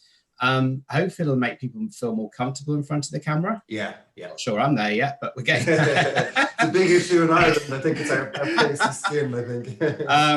But there's so many different applications to video. I think the pre-assessment one, I think that still creates a certain sense of pressure on the individual to respond or perform in a given time period. but I expect there's now going to be an awful lot of usage of video around live interviews, which I think is a really positive thing. Also, the use of video around candidate engagement, talent engagement, whether that's sort of media-rich job adverts. Again, you go back to your point before, Martin. Suddenly, there's this space and time and opportunity now to start to create some really compelling video job ads. You know, we live in an age of, you know, visual media right now, not text-based ads. And I think as a community, it'd be great if we could start to move away from those boring text-based ads which don't get read. And ultimately, video can convey so much more information and sense of feeling and understanding about an opportunity or a business than text could ever hope to. And also looking sort of further down the line, Cathal, you look at things like onboarding. Video is so important. You know, you have that black hole of onboarding where I think there was a Cezanne survey that said something like 65% of the respondents said that after they accepted their offer or signed the contract, they never heard from their new employer again until day one. And there's all that anxiety that builds up. You know, I've handed in my notice, what's going to happen? Where am I going to go? Who am I going to meet? What can I eat? How can I get there? Absolutely. And video creates that opportunity to really connect and create some emotional engagement and buy-in and a sense of culture. And it helps people to perform and settle within a business far more. So we look at their commercial revenue contribution, ultimately, you know, net contribution to the business, then that can help people to perform far more quickly. And ultimately it contributes towards, you know, positive retention as well. Absolutely. I mean, like, people want to consume information through video. And, you know, I was doing a chat at a couple of the IHR events about video and a few of the stats. Like the stats on video are staggering. You know, YouTube is the second biggest search engine in the world. You know, there's over 1 billion hours watched every day and all this kind of stuff. And even, you know, when companies are marketing their products, I think it's 76% of companies use video in their marketing when they're marketing the products or they're marketing the company. Why are people not doing that in recruitment? You're effectively doing the same. You're marketing your company in a position to candidates. You want them to buy into the company. So why are people not using it in recruitment? And that's why we launched a product, Resumo Productions, where we have a video production team who goes out on site and helps our clients to create those type of videos. But I think maybe for people of slightly older than the millennials, maybe it is a bit of apprehension about getting on video. And hopefully one good thing that might come out of this is that people will be a bit more comfortable with video and so on. So hopefully we'll see a change in it. I think, agree with you on that one. Yeah, and I think what I've seen is in our profession, from the recruiter side to the in-house to the HR side, you know, we know that when we put something online, even text-based, people can jump on it. So I think there's been a fear of jumping and putting yourself out in that marketplace. Yeah. Gareth, who we were chatting to earlier on in Carew, you know, this kind of thing, because people are interacting daily via a Zoom, jumping on a show, putting their hand up now saying, yeah, I'll come on and have a quick chat. It's not natural for any of us. And you know, you know, can just be authentic. I think that authentic nature will now, from this, drive more people to go and, yeah, you know what, I'll do a video on my phone. I'll show people what it's like. You know, we talked to Dane earlier on about getting to understand people's backgrounds. You know, they're starting to understand the candidate's background a little bit more by having deeper, rich conversations via things like this. So being able now from here to go out and put up a video up, I think people will start to hopefully lose that fear and, you know, and have embraced it because they've been forced into it in many respects. And can I just ask one question to you before I'm kicked off? You might not be kicked off yet. You don't know that. You don't know that. No, shut up. Anybody have any stories of kind of anybody being onboarded at the moment? Why don't you hold that thought? Because I'm going to bring Dan Myatt in from Bet365. Who's going to talk about onboarding. That's so slick. That's so slick. Dan, how are you? That was not rehearsed. Hey, you okay? It's interesting. Cathal was just talking about, does he know of any organisations that are onboarding currently with a sort of remote onboarding thing? And I went, oh, yes. And here you are. So awkwardly, Dan, do you know anybody? Some would say convenient timing. It's very convenient. Scripted. Yeah. Put that down in the world of slickness. Can I also just point out, because I do love LinkedIn, and as you know, I'm a slight LinkedIn geek, we're actually trending in one of the categories on LinkedIn because of the number of views we've had on LinkedIn because of the subject. Just mention that out there. Future sponsorship. Congratulations. Look at what we can do, future sponsors in the future. Stop train, resuming.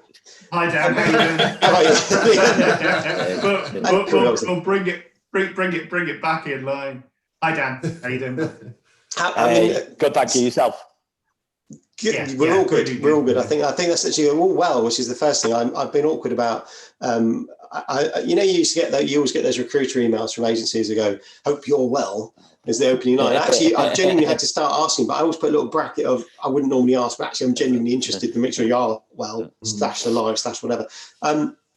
So Dan has said I'm going to keep Cattle on. I'm going to keep Giles from Job Train. So we've got Cattle from Resumo. We've got Giles from Job Train. I mean, talking about some of that, as ATS providers, they've been out selling product and selling things and helping candidate journeys and all the rest of it. For some of those clients, it's come to a grinding halt. For some, particularly around the health services, it's gone crazy. And we had we had Dane from Nuffield Health there on the private health provider, and they're obviously supporting the NHS in what they're doing. Take this the right way down. Business is probably better for you now than before, isn't it? I mean, Bet365, all those home workers. I fancy a little bit of a gamble. To be fair, the sporting calendar, the demand of the sporting calendar is obviously lessened with obviously the lack of sports available. But from a technology perspective, as a business perspective, not from a revenue perspective, it gives us the opportunity to actually crack on with some projects that we've been looking into essentially. So from a Bet365 perspective, maybe from a revenue things, we need to look into other ways of working and looking. But from a technology perspective, it actually drives productivity for us. It enables us to work on a backlog of projects and plans that we haven't been able to do with the demand of the sporting season previously. Which is good news. And that means you're still hiring, aren't you? I mean, this is the thing. I mean, one of the things I was going to get you to talk about was genuinely, you posted recently on LinkedIn around changing how you onboard because it's remote onboarding. That's a different experience. But also there's some, there must be some plans. Maybe it'd be really helpful, I suspect, for people watching this to see what you're doing. Because either people are either getting there or they've probably maybe stopped hiring and realize actually they're going to have to carry on hiring in this environment. This isn't stopping and lasting for a couple of weeks and back to normal. So the new normal will be like this for a chunk of time. So maybe tell us a bit more about that. Really interesting. There's a lot of remote businesses similar to GitLab who do this very well as general, but for the majority of us, this is new territory and new grounds, essentially.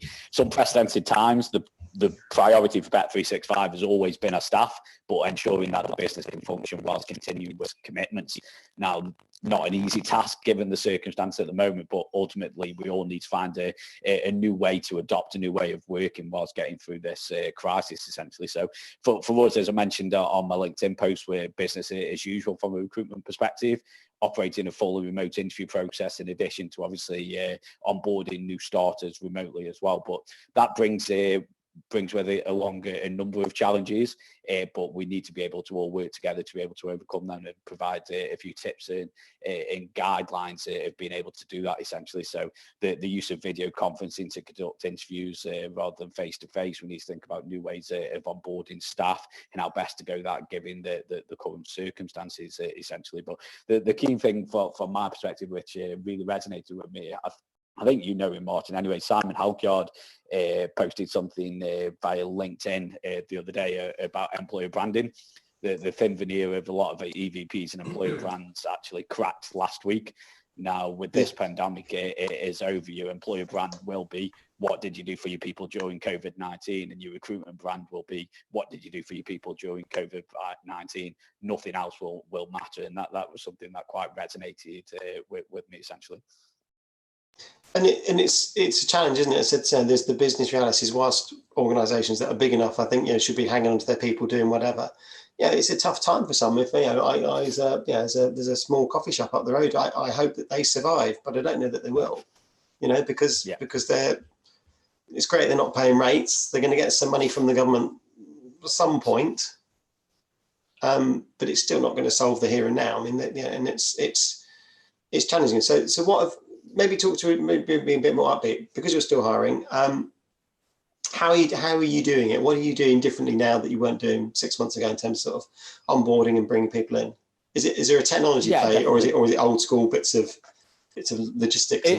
A mix of the two, really. So from an onboarding perspective, we're doing the bare necessities and then trying to throw in a few added extras to consider, really. But onboarding has always been incredibly important for Bet365, but talent acquisition in general, essentially, and even more so in these times. So a lot of new hires will start their first day working from home. We need to make sure that our remote onboarding gives more and more critical at this period of time.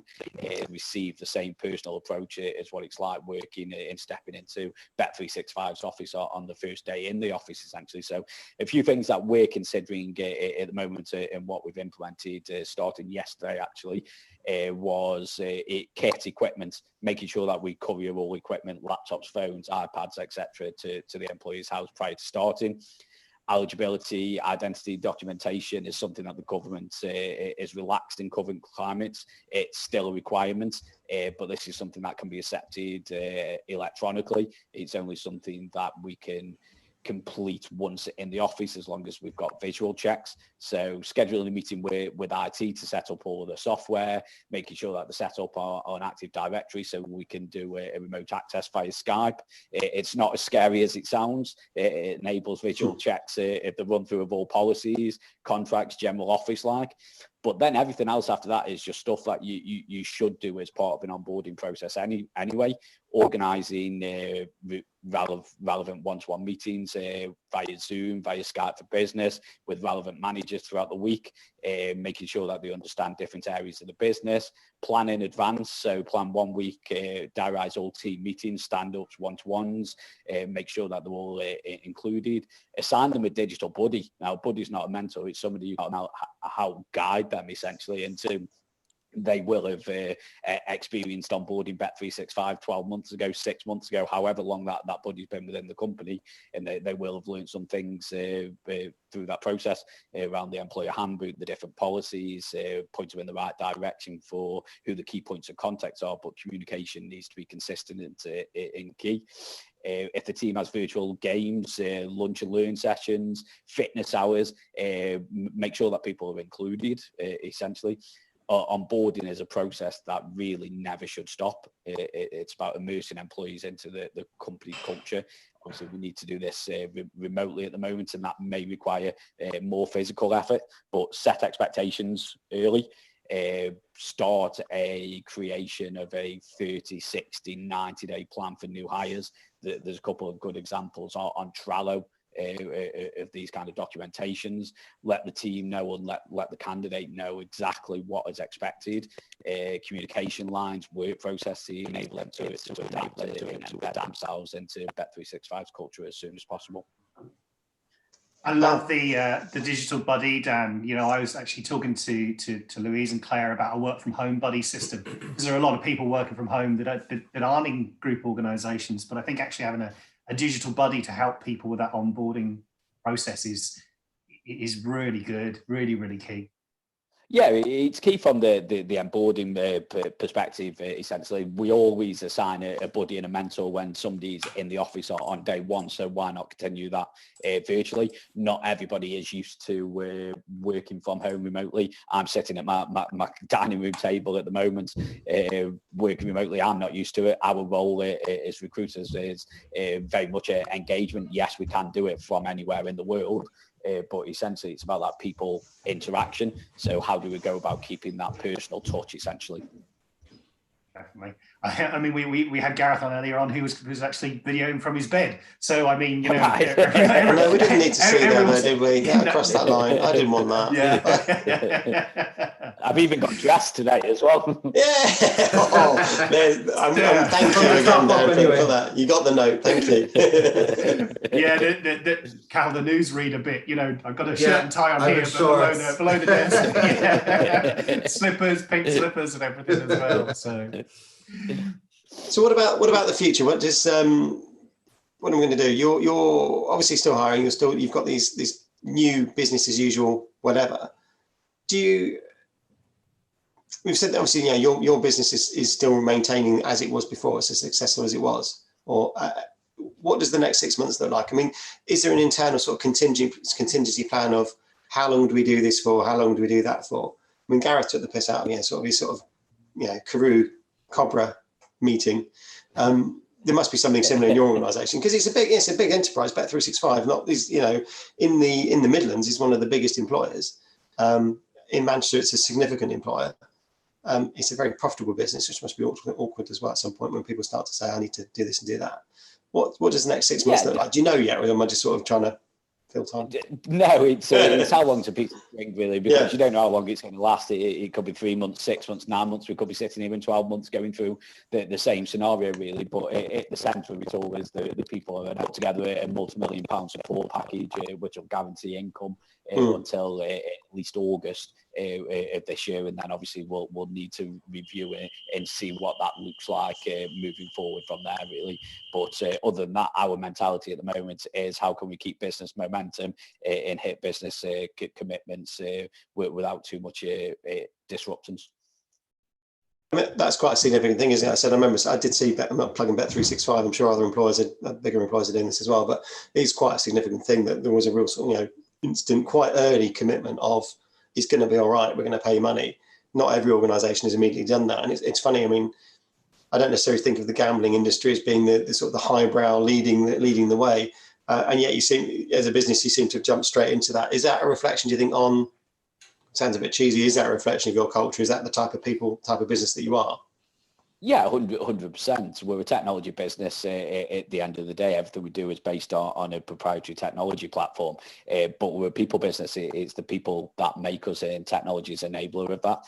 The people who've been instrumental in our success of where we've got to. It's important that we obviously respect and support that during time of crisis. I've got to ask, try not to give too much away of any conversation we've ever had.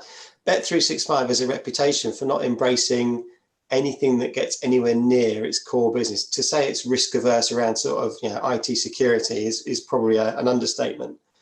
Has this also had to change? Security is paramount. Oh, absolutely. But suddenly you've got a load of users sat at home logging into all sorts of various things. Has that been a comfortable transition? I always remember, story from my past, but I remember I was at Rolls-Royce at the time when they transitioned to Workday as an HR platform, which was entirely in the cloud. And whilst it was Workday, just the HR thing, it was the first thing that ever gone into the cloud. And it genuinely just opened the doors to everything. Suddenly everything was in the cloud. And they just thought, oh my God, we've had this whole new brave world, to the point of closing down data centers, closing down all stuff, because everything until that point was sat on premise. And yet Bet365 is a bit like that. In fact, it's a very, very contained. Clearly, I understand why, Christ, but this must be a slightly brave new world for your IT people. Must be going, oh, wow, I've got a bit of freedom. I can suddenly do things I couldn't do before. Yeah, definitely. So we've always operated a remote operation. So we've always team of probably about 30 individuals that operate remotely for Bet365, albeit in the UK, but it offers that whole breadth of the UK as a potential talent pool. So we've had the basics set up for a long time.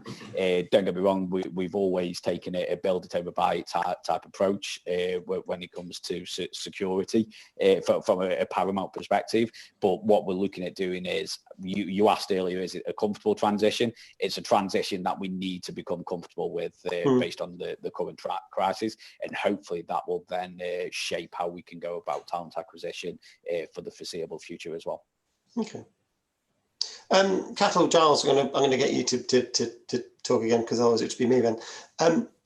One of the things that I keep thinking about is, we spend a lot of time as organisations, and you as employers have got the same thing. You tend to go, right, we've got our office in Altrincham, we're going to hire in Altrincham. Will this change your view, do you think, in the future, that it says, actually, I found this really good person who just happens to be in Hull, go to Hull, not a lot of coronavirus in Hull, there you go, top tip. But you go, they're a brilliant person, I'm going to hire them in Hull. Will it change, do you think it will change our employment side, because at the moment we're driven by location, which drives salary. No surprise. Salaries in more remote places tend to be a little bit lower for the same job as they would be in London, for example, because we want people to be there. Do you think we'll finally get to a point of single salary? So, if I'm a welder, my welder price is whether I'm based in Hull, London, Exeter, Bristol, will be the same. And do you think you as employers will change your view on remote workers purely being remote workers? Suddenly that actually this might be the way forward.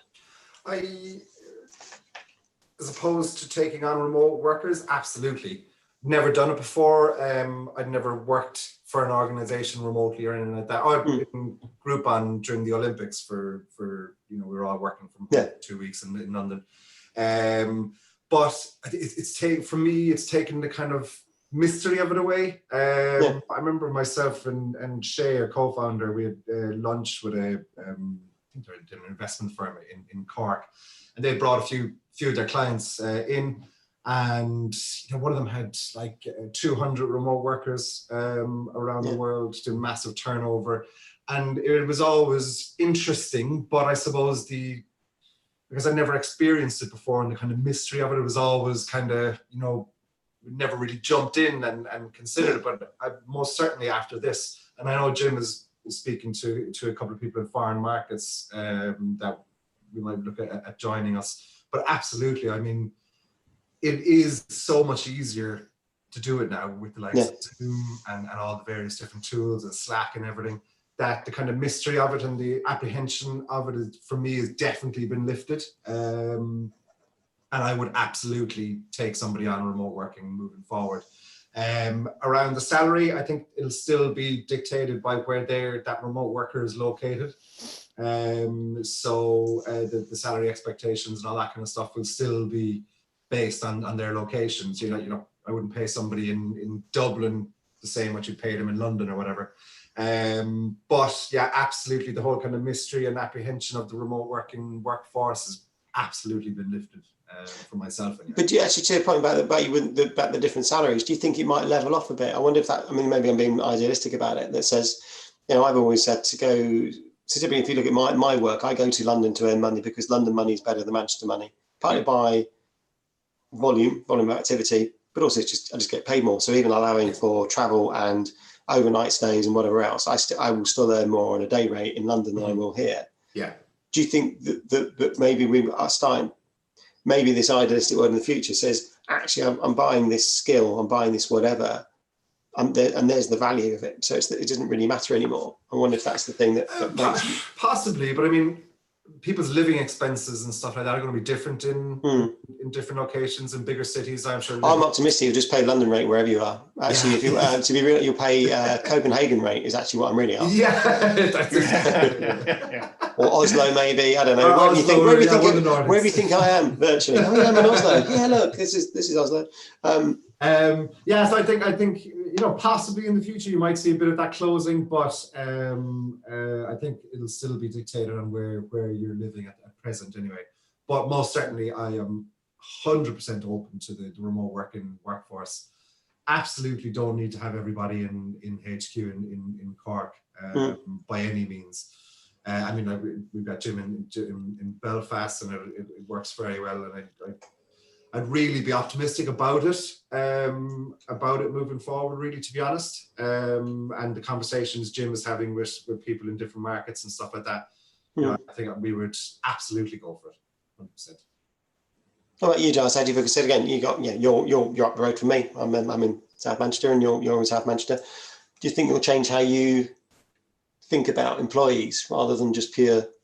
They need to be in the office? Because again, I don't know if that's sort of, you've got a great office. Let's be honest, you've got a beautiful office. I love your office. Big hint there.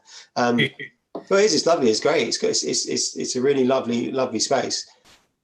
Will that ever make you think, do you know what? We've got this lovely space. Maybe one day we won't. I still can't quite get there. Maybe it's an age thing. I still miss. I love being on phone calls, and I've worked for international organisations where I've spent my whole day just on video. But there's a moment of getting together, chatting face to face. I can talk to you on a phone call, Giles, but I'd much rather come and have a coffee with you. It's that thing. I share that view, and I don't know if that is a generational thing or an age thing. So I'll answer your first question, and that is probably, I think what Cathal said, it probably after this, it'll put us in a position of greater confidence to understand how we can not just hire people remotely, but support them, embed them in our culture, make them feel part of our organisation without actually necessarily physically being there. A year ago, we opened our Glasgow office. A lot of it's to support our clients up there, and obviously NHS Scotland being as big as they are. Elisa, who we hired in, was quite well known to job train before we hired her.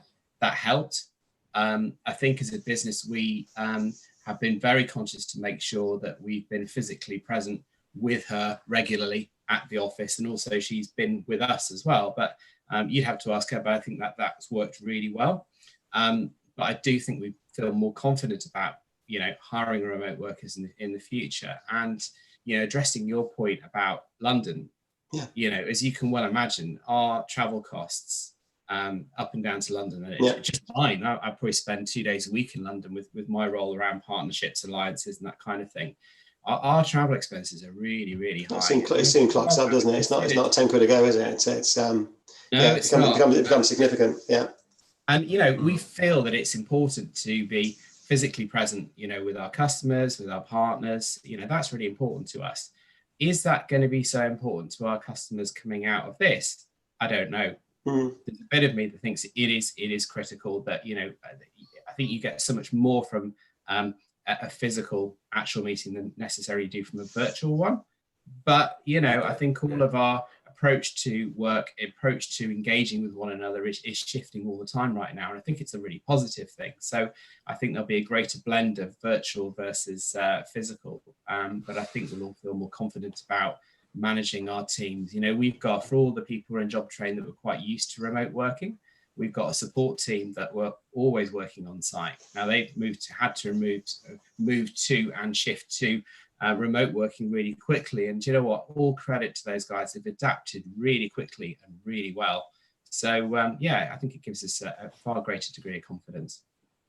I wonder, cost-wise, if you took the same people and had them working from the office and the same group of people working remotely, is there a bigger cost associated with one over the other? I wonder. So obviously there's equipment. Would there be more travel if somebody's working from home? Possibly. I'm not too sure. Just throwing it out there. Would there be any? I think it almost depends what they do, don't they? I mean, it's tricky. I guess on a personal level, I said I've always sort of, part of my business ethos has always been I'll be there. It's partly I once made lots of money in Belgium. I was big in Belgium. Could you imagine such a thing? And that was purely by being physically turning up. Yeah. If I hadn't turned up, I wouldn't have got the business. And that, so you do sort of incur that cost. But I do wonder that after that initial winning the business or developing a relationship, I wonder if that's when it starts to ebb away. I think certainly I've had clients in the past who put great measure on being present. If I'm paying you by the day, I expect to see you every day. Yeah. Which is an awkward thing, particularly if you're doing something which could be done anywhere. If we're talking about recruitment, a phone call to a candidate anywhere in the world could be done from anywhere in the world. Mm-hmm. There are bits of moments in time, and I guess I've always tried to sort of awkwardly educate clients, which doesn't always work. So there's the stuff that I can do anywhere. I'm actually better off sat in my lounge on my sofa doing it than I'm sat in your office. Yeah. But I do hope that maybe this ease of getting on, just hopping on a call. I do think video makes the difference. I think in the past it has been, we'll have a phone call, and I've noticed certainly more people were having video calls more and more and more, partly because of Zoom, partly because of whatever. It's just easy to use. I mean, it's been there for ages. Used Google Hangouts for a long time. Yeah. And I wonder if that's part of it. I guess I'm being optimistic that says I can work from home forever. Rather than never having to travel again, because actually those travel stints, they tend to be with perhaps maybe more purpose, whereas before I would go to a meeting because it's the norm, we physically go and get together. I wonder if maybe make that a conscious thing. It's funny actually, I was just saying that Dan had dropped off, but it did look like Dan actually dropped off. I thought Dan, I thought you had to go, mate. I thought you'd actually had to go and go to a day job and just disappear rather than just drink. I'm still on dial-up in Stoke, so I do apologise. I heard the noise in the background there, wearing away. Dan, do you think, we're talking about obviously the situation has been virtual and people working from home now. Do you think from an attraction point of view, given the situation we're all going through, this is going to widen those firms that can embrace this working from home? But when you're advertising that as an option, it's going to give you a wider attraction of staff. You're going to attract different levels of staff, those that feel more comfortable working from home. You think that'll open the net a little bit more? Yeah, definitely. It opens up the whole breadth of the UK as a potential talent pool, really. So from my perspective, whilst the main concerns are around, can we get this person up to speed, onboarded within the culture of the business and get them processing and working on day-to-day activities, those have now been alleviated to some degree, more forced out of necessity with this current crisis rather than choice of companies wanting to embrace this. But now that we've actually seen that actually productivity doesn't decrease, we can get people onboarded virtually. There is tools like Slack, Trello, Skype, which can connect and help collaborate. I think it does open up the whole breadth. From an interview perspective, it's, for me, probably quite more efficient, but also more inclusive from a diversity and inclusive perspective as well. People can do the interview from anywhere they want to do that interview, where they feel comfortable. It opens up different avenues of being able to remote interview with care workers, with people who wouldn't be comfortable coming into a office environment where you're not really set up for onboarding or interviewing with those types of individuals that you now have access to be able to speak with. I think you're speaking with Theo later, so I'm sure we'll go into a bit more detail around the neurodiversity piece as well. But from an efficiency and speed of process, being able to utilize Zoom, Skype for Business for video interviews, again, people don't have to take the time out of work to be able to pop down to the office with that commute, etc. They can do them as and when from in the world or country. So yeah, I definitely feel that it will open up a broad spectrum of new potential talent for any position. Yeah, I have a problem from a hiring manager's point of view as well, that you're not waiting for somebody to turn up, miss a train or a boat or a bus or whatever they're doing to an interview. It can be done instantly, and then you can bring somebody else in. Dan, a point to you, and then a point to Cathal and Giles, from a buyer of tech, from everyone in the group here at the moment who goes to events. And we know we've got lots of events going on. I think Mark might come on, Mark Lennox, and so Jamie and Bobby might pop in. We've got Anna and I think that from the firm trying to jump in at some point as well. Do you think now, with the great events that they attend, we all get a lot out of meeting at events? I know we do from a vendor point of view, meeting people. Dan, obviously from a tech buyer when you're going to events. Do you think now having a virtual opportunity, Dan, as you walking around a room, so you've got somebody like Giles or Cathal presenting, do you think actually having them virtually presenting on a wall would be an option as well? Or what are your thoughts on that? Do you think that's as equally as engaging? It is engaging. Would it be as equally as engaging? I'm of that generation, similar to what Martin and Giles were speaking about previously. I prefer to meet over coffee and have a chat. And if I'm at these events, being able to walk over, engage, have that conversation, view the product in a demo in person, that for me would be my sweet spot. But yeah, out of necessity, again, as long as you've got the opportunity where you can virtually connect, talk, and collaborate, that I don't see why not. We're looking into different onboarding platforms that we can use from a technology perspective at the moment, and obviously we'll be doing that from a digital and virtual perspective. Yeah. What about yourselves, Giles and Cathal? Do you think, going to events, Martin and I were saying now, because we're now used to this, we're all on lockdown, we're all in the middle of doing virtual meetings and Zooms and those kind of things, that to widen the net, to actually have that chance to have yourself, Giles, presenting on a screen, could be anywhere around the world. You could join an event in Australia this morning and be in America this afternoon and that kind of thing. So you're getting more chance to go to these things. I would imagine, having chatted to Mark and the other guys there, and Jamie and Bobby, etc., that this will come into play. Do you feel that's an option for you as well? It is, but I think it's about striking a balance as well. So, the point you made there is about the opportunity to be present in any number of different countries without the time, cost and all the rest of it. But look at you and I. I think we met at an IHR event, or it might have been a recruitment events company, it might have been Recfest, what have you. But had we not been present at an event like that, we wouldn't have met. I wouldn't have met Cathal as well. Actually, I wouldn't have met Martin either, because the first time I saw Martin, he was presenting at a recruitment expo years and years ago. Oh God, you poor man! I'm sorry about that. But being present at these events gives you the opportunity to meet and engage with people that through a virtual event you wouldn't even know were there.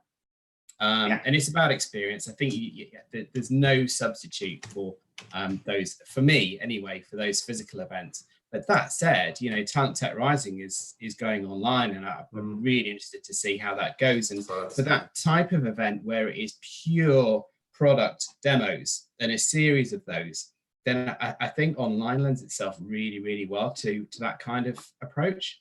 So I think it does. I think you're right. I mean, I think Jamie putting that online has been and also has extended the time. So actually, I think it could be a much better event because it's online with a bit more space. Because can't you? Because if you're hiring a venue, somebody has to hire venues every and again. It's a pain in the arse. You've got it for the day. You want to maximise your venue time. Whereas spreading stuff across online means people can dip in and dip out, and also then consume it later on as well when they're not busy, and then come back to you. I mean, you guys doing a demo at TTR would make sense, because then I can go, actually, when I'm at home and I've got some time to think about it properly, I'm going to watch that demo again. And I think that's when it's going to work out really well for everybody involved. I think buyers will make better decisions, and you'll be able to, you'll just get more from it. People give you more feedback because it's not just that moment in time. I think you have a good point about replaying that experience or that presentation. I think that's really valuable. I think certainly things like TTR would lend itself nicely to the virtual one. And even if you're doing presentations, like myself and Giles have done at IHR and stuff, it would lend itself, quite nicely. But going back and saying that, meeting everybody in person at things like the IHR and Recfest and stuff like that, it's just. I think you really get a sense of the person you're dealing with as well. There's that more personal touch that I don't think you quite get on video and so on. But having said that, there is certain areas where it does lend itself very well, and I think TTR would be quite good on that. You're a pretty seasoned presenter. I mean, speaking from if you're doing the presenting, I think one of the key things is being able to get a sense of gauge the audience or the participation, their reaction to what you're saying. And a lot of the time you might tweak your approach, your style during the course of that. Absolutely. You'll understand as well what's resonating and perhaps what doesn't with a certain audience. And that can change geographically or from event to event. And that's something the audience then miss out on. Because if you're able to adapt your presentation style of what you're talking about to engage them more or deliver them more what they're looking for, you just lose that completely in a virtual environment. Absolutely. Like you just don't get the feedback that you do in a live crowd. You don't get the feedback from the people that you're speaking to. You can't see body language and if people are actually listening to you and taking notes and so on. And like even from like our own point of view, I know at certain points when I've been doing presentations and I might mention a certain aspect of the platform or a certain tool, and if you can see people writing stuff like that down, so straight away that, okay, that particular thing has resonated with a few people in the audience. So, that's something that we may need to focus on and stuff like that. But that's something that you'll never get from a video. You can never replace that. You're doing firm events, for example, people will come up to you afterwards and ask you questions. And in a virtual environment, you just don't get that at all. No. That those conversations over a coffee or a sandwich or what have you, and that, for example, with firm events, is something I really, really enjoy. It's that sense of community and everybody coming together. Round table discussions would be really difficult to facilitate online, for example. So yeah, it's just a balance, really. It is. Yeah, and just a different type of events will lend themselves differently to video and so on. And neatly.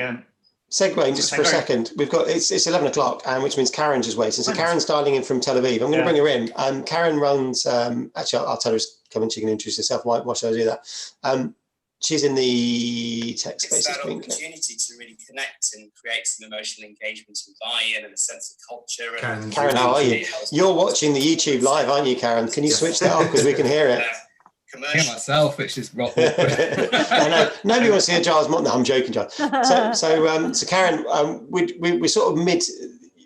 I hope you've been watching. So it's been a sort of segue of people drop off. So Dan's left us. Dan had to go and do a day job at Bet365. We've obviously had Dane on this morning. We've had Gareth from Carew. We've got other people lined up as well. We're sort of moving people through a sort of virtual slideshow almost of picture a sofa. And people join one end of the sofa. So it works really well. And on still with us are currently Cathal from Resumo. We've got Giles from Job Training. I'm hoping, I said they'll be big enough to say, actually, I need to go. But maybe, Karen, you could introduce yourself because people don't necessarily know who you are. You're in the lovely sunny climes of Tel Aviv right now. Not so sunny today, no. Well, I said the first time we physically met was in Kiev, and it was cold and there was snow on the ground. Yeah. And I was telling, it was a bizarre event that we were both speaking at, and a bizarre dinner before with plates of meat, which we still don't know what they were. True, especially when I'm a vegetarian, okay? Oh, God, yeah. Well, I was a vegetarian that day as well, because I was describing the hoof. But yeah, so maybe Karen, talk about who you are, and then we'll sort of segue and see how that goes. Cool. So hi, everyone. Basically, what I do, I have like a portfolio career, let's call it that, okay? I'm that multidisciplinarian person who does everything, because when I do just one thing, I get bored. But one of the things that I do is I lead the HR tech scene in Israel. I also write for HR Tech Nation, which I co-founded with someone. Yep. And basically what's really interesting to me is how technologies are growing exponentially right now and how they're going to affect everything that's going on. And basically that's... Sorry? Apologies. So it froze. It could be me. You keep going. If I go it just means I've gone, that's good. Giles is going. Thank you so much. Thanks so much for having me, guys. Good to see you. Have a brilliant day. Bye. Take care. Stay safe. You too. Bye. Take care. Bye. Okay, so they're not leaving because of me. Okay. No, they're leaving because, Okay, no problem. So basically, I'm really frustrated these days. I have to say, I'm not so much here and now on what's going on with the coronavirus, and it's happening all over the world. I'm no different than any one of you. But for me, it's frustrating to see. Well, nobody likes to say, to hear, "I told you so." But I'm feeling like this is what I want to say, I mean, everybody's talking about remote work and all, and Zoom and everything and technologies that you can use with that. And we've been, at least I have, and I know a lot of my other colleagues have been pitching this for 3 years already, okay? We've been trying to explain until we were blue in the face. Guys, we need to prepare. We did not need to prepare to coronavirus, but we did need to prepare for remote work. Okay. And when we're talking about remote work, we also need to take into consideration all the other HR tech that's out there to help us in those situations. And I'm talking about applications such as those, I'm not talking about Zoom anymore. I think we heard enough about Zoom. But they don't need the advertising, I don't think. I think they're okay. Yeah, right. But so there's other applications out there that do so much more than just, enable us to talk. They collect data. You can do assessments. You can do performance reviews. You can do so much more with the HR tech today. And I'm just, I'm on one hand frustrated that I want to say to all the HRs out there, we told you so, okay? But on the other hand, I'm happy, I'm sad that it's coronavirus because it is dangerous and I'm afraid for my health, as probably all of you are and everybody else.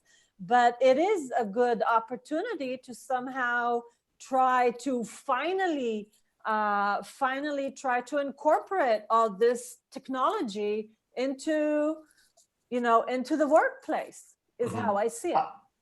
100%, and I think you're recommending demos. Then I'm sure Cathal and I would agree that it's a great time for people to jump on a demo. But I'm the same. We have been championing this for a number of years. I was an early ambassador with Adam and Candidate ID, who's going to be coming on later on. I know what Adam's going to be talking about, really, maybe some talent pipelining of some sort, Martin, do you think? But it is quite frustrating when you look at it and, you step back and look, I told you about this tech, I told you about this is here. Chatbots are another thing. I know we've got Martin Redstone on later on. Chatbots, when did Ian start his recruitment chatbot? 2017, 2016? I don't know, but I spoke about chatbots and recruitments in 2017. Okay, so and it's still, it's still not out there like it should have been already, right? But I think the thing is, and Martin will know, is when you're in a position as a TA or a recruiter in that kind of role, and yourself, Karen, you don't always have the time. You have very little time for CPD. You have very little time to embrace it because you're normally thrown in at the deep end. You've got lots of requests to hire. You're juggling internal relationships and external relationships with the agencies, relationships with the internal team, relationships with the HR partners, relationships with your hiring managers. And while we have all the tech to help, we don't have the time to stop. Okay, so it's and basically this is a great time. So it's like a catch. So you're saying, it's like a catch-22, basically, okay? Because if you would adapt those technologies, you'd be free to do all the other things, okay? So basically, what needs to happen, either companies need to hire somebody who's going to be dealing with this, an HRIS or something, or someone in IT, or I don't know who. But saying this over and over again and understanding how busy they are and not finding the solution, okay, to start adopting HR tech, we need to go beyond that already. We cannot use that anymore. I know that. I know HRs are super busy. They're now like trying to deal with fire wherever, everywhere. But something needs to be done at some point, which is like why I wrote my last post, which you guys probably haven't read yet. But definitely. No, I haven't. I won't say I have, Karen, but I will do after this. I'll make a concerted effort. I really appreciate it if you could, give me your point of view afterwards. But I'm trying, it may sound awful, but I'm trying to leverage this pain right now of having to deal with finding technology to help the companies and the employees to leverage this pain to understand it's only going to get so much worse at some point. So somebody told me it's not the time to talk about this. Well, I'm not always being nice, and I like to be tough, and I don't mind delivering a message that's maybe not in its right time right now. But it's going to get so much worse, not the coronavirus, but if you're not going to start adapting technology, you are going to find yourself in such a worse situation in the years to come, okay? And I don't work in a company, and I don't have to deal with the budget stuff and everything. But I know that if I was in HR, I would push for it like there's no tomorrow. So what do you think those trends are? I mean, that's the thing we've talked about. Obviously, you've worked in the HR tech space for a big chunk of time. What do you think, if I'm a recruiter sat in an organization now, what technology should I be thinking about? And we're sort of here now. I'm probably now sat at home rather than in an office. If I'm still hiring, I've probably got perhaps a different route because I'm thinking much more remote, although maybe easier in some cases to get hold of candidates. That awkward, are you at work, can we talk moment's probably hopefully gone away a little bit. Is there anything that you've seen recently you go, wow, that's going to change recruiters' lives? That's the thing. A lot of things are going to change recruiters' lives. A lot of what's going on is going to change their lives. But hey, let's understand one thing as far as I see it. What we see with HR tech for me is not disruption. Okay, this is not disruption for me. This is taking a current model and upgrading it, you know, just a little bit, you know, adding AI to it, you know, AI, machine learning and all that. But this is not really disruption, okay? So they have all kinds of tools they can use and you know, try to improve the way they work. But right now, what I would do is that I would make sure, if I'm working from home as a recruiter, I would make, as you said, demo, and I've been saying that for like 3 years, demo, trial. And I would allocate time to learn. This is not just a buzzword.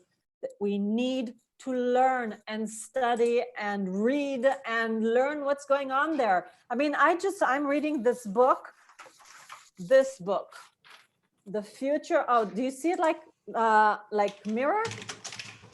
You don't see it, right? So it's The Future is Faster Than You Think, How Converging Technologies Are Transforming Business, Industries, and Our Lives, from Peter Diamandis, Singularity University. It's mind-blowing. Okay, so the minute that you understand stuff, you think differently. They will think differently if they will start reading and understanding. I know they don't have the time. You have to make the time, period. Okay, I don't think, I'm sorry, I'm speaking like this. I'm from Israel. We are, we're less politically correct than you guys are. No, you haven't pushed that button yet. You know, we can't exclude you, obviously. Stop being afraid. What I want to tell recruiters, stop being afraid of asking for what it is you need.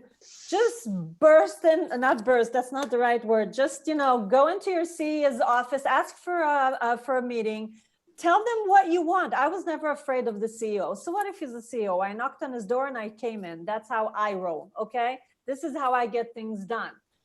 Talk to either to your HR manager, to your CEO, tell them you have new tools, you want to try them, you need a budget, you know, start rolling. People are afraid.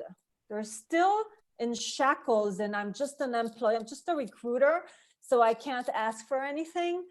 I'm trying to get people to break out of their own shackles and move forward, for Christ's sakes. I'm not sure that's going to happen. I don't know if everybody feels that comfortable. I don't know. Maybe they do, and maybe that's the thing. I know that being an employee can often be a challenging time, particularly when it's a challenging time, if you know what I mean. Cathal, you need to go. I'm just going to do that nice segue of you need to go. So we say thank you so much for joining us this morning. It's been really cool. Lovely. And we'll talk about you later on and do a bit of promotion so people can come back to Resumo and see what you do, all other good things. So lovely, Karen, nice to meet you. Everybody stay safe. Cool. Yes, cheers. Take care. Bye. See you. Cheers, guys. Bye. So I was going to say, Karen, that sorry, Martin, not in a room. You can't sort of a co-hosting sort of happen. That passion's great. You know, and the people, the recruiters on the front line are really important from a tech vendor point of view. They're the people using the tools. They're the people in the front line of it. You know, candidates are important, obviously, because they're the other end for some technologies, the journey and experience they have. But the experience, the user experience as the recruiter, the hiring manager, those people frontline are really key. How are you getting that out? How are that message you're getting out there? I speak whenever I can speak, you know, wherever, whenever, with whoever. I've been to, I think I traveled 15 times last year to deliver those talks. Wherever I can, I'm really active on social media. But I'm really trying to send the message across exactly as you said. My other hat is a global sourcer. I'm also training for sourcing remotely and not remotely. And I try to really explain to those sourcers and recruiters that they're the front line, okay? The company may spend so much money on branding, okay? And then you have this recruiter or this sourcer who just wrote a horrible email to a potential candidate, and your whole brand is just gone, okay? So I'm really trying to get to empower sourcers, recruiters to be part of how would I say, to be part of the business plan, or to understand the business, okay, at least. And not to allow the company to push them aside. You're just a recruiter, you just do this. They are part of the whole scheme, okay? Part of the brand, part of everything that's going on. And as you said, exactly, they're the front line. This needs to change. Every time I get on stage, this is what I'm trying to say. And to be honest, that's a very nice photo of you, Martin. Should I? I think Martin's just gonna. This is the thing. We said we're going to do this. Like we talked earlier on this morning, it was going to be 8 hours and just the two of us, and we really didn't script anything. And then we're saying, how are we going to try and sit in the middle of this with the two of us? And naturally, you need to nip in and out. So I think Martin's just had to nip out there. Checked out for lunch or something. Maybe he won't come back, and it's just you, me, Karen, and I think we got Matt coming in a second or two. So I'll bring Matt on in a second as well. We're fine. We're fine. I want recruiters to understand this is also their chance to become more empowered, to ask more for themselves, and to how would I say, to expand, okay, to expand more into what future recruitment is going to look like, and to stop being afraid, to ask for it. I think it's important they do, and I think we've all talked about, TA having a voice at the table. And I know when I had some of my recruitment teams, I changed even their titles to recruitment partners, to sit with the HR partners, so they had the same level and understanding. Everyone was on equal platform in the role. Absolutely, I insisted on sitting on roadmap meetings, because if I need to explain to a potential candidate where the company is going, okay, what direction, I need to know what's going on. Okay, so I want to really empower them to do that. And it is really frustrating many times that, well, I'm just a recruiter or just a sourcer, Just is the word we were told not to use in recruitment. You can't use the word just. Thing. So what about, how are you finding things remotely? Because we've chatted to everyone this morning, do you work remotely normally? Are you working from home? Is this new to you? How are things over there in what's it like? No, I've been doing remote for a very long time. And I delivered a talk in Russia with simultaneous translation into Russian. So that was going on. So that was fun. I deliver remote trainings, yes, as well. Now for me, this is just another work day. I mean, I'm not, it's not new for me. There are downsides to this situation. I have to say, I feel totally overwhelmed with the, I would say, with the plethora, a nice English word, and the huge range of remote webinars that I can now attend. I'm actually going crazy with this, okay? Because before it wasn't like that. It wasn't so many, okay? So you would choose 1 or 2 or 3, but now there's like dozens and hundreds of them, and I don't know which to attend. So I believe something is going to get to be on top of everything to somehow give this some kind of order.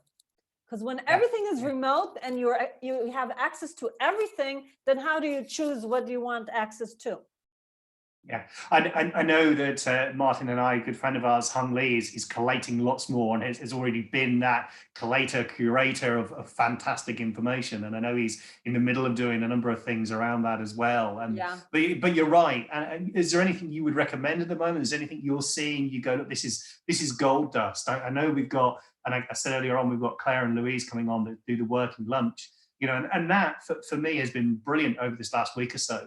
So I'm actually working remotely, but I'm self-isolating in my own room because I'm asthmatic, so I'm having to actually stay away from the rest of the house as well. Yeah. So as another level. So this is my sofa, couch, lounge, office, gym, dining room, bedroom, everything all around the room. It's back to a studio flat again, you know. So you know, but are you finding anything of real interest, of essential that, you know, each week you must watch and join in? Is there anything coming up that you find it would be useful to anybody else listening? I'm going to be terribly honest with you. I mean, I started listening to all kinds of, and there's an issue of quality as well. I mean, now everyone's doing it, so you really need, as you said, to find the quality ones. But what happened to me is that I bailed out of those webinars, and I'm just spending my time reading as much as I can into the future, like Kevin Kelly, Singularity University, all of those. So I just can't take any more webinars. I'm sorry.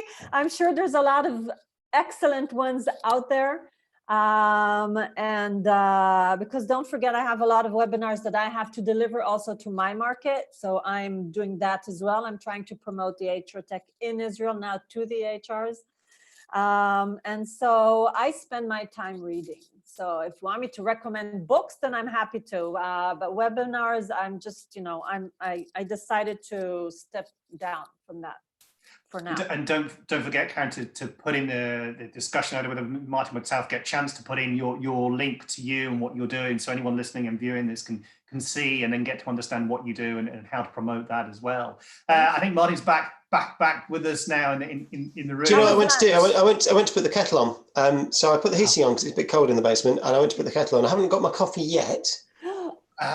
Right. I put the kettle on. You see, it's that halfway thing, and then I'll have to do that. Yeah, exactly. So I'm also conscious that actually we've got Matt joining us as well. So Matt's, what time is that? He must be coming to 11:30 because he's on. Yeah. He's in the room waiting. So, we've got a. I was going to say, Martin, we've got a green room. We call it a holding room, but let's call it the green room. Let's call it a holding room because the green room suggests it's nice. It's definitely a holding room with a little cunning logo of whatever. So yes, it depends on where they're sat, doesn't it? If they're in their own house in a nice room, so you know. It's I really want to congratulate you for all of this. This is really a first, I have to say, and I'm thinking. I think it is a first, but not everybody agrees. I'm thinking of copying exactly this to Israel. So, and give you the credit, of course. Oh, before you do that, we can have that conversation. Yeah. So actually, that's a useful point. So, created under this banner of sort of our tribe. Our tribe really is the 4 True events that I host, and I know you host True Tel Aviv. I've also recently acquired, I think it's the word I use, 3 meetups. I mean, I was in a meetup and then the organizer dropped out. So if you're ever on the meetup platform and the organizer drops out, it basically goes out saying the organizer's dropped out. This meetup will close unless somebody else wants it. And it's like, oh, yes, I love that. And picked up one and picked up several. And it's always been sort of bolted on the side of my business. And it feels a bit clunky that I've always it isn't part of my business, but sort of is by directly, you know, I'm Dangerfield and my business is Dangerfield, funny enough. But the idea was to put this somewhere different. But absolutely to make a central point. So to do things like this was just because nobody else has done it. But longer term is to have the True events that I look after, the meetups I look after, and then a load of other content, a bunch of other stuff. The really challenging bit though is bringing in. It's a crowded space. At least in the UK, there are so many forums. There's things like this. Same here. Just so many, yeah. But I think we hopefully service different people with a different format. I mean, you said you've run True events. You know that the concept of True and the ethos is True. So I've got some Trues which will never go away. I love those.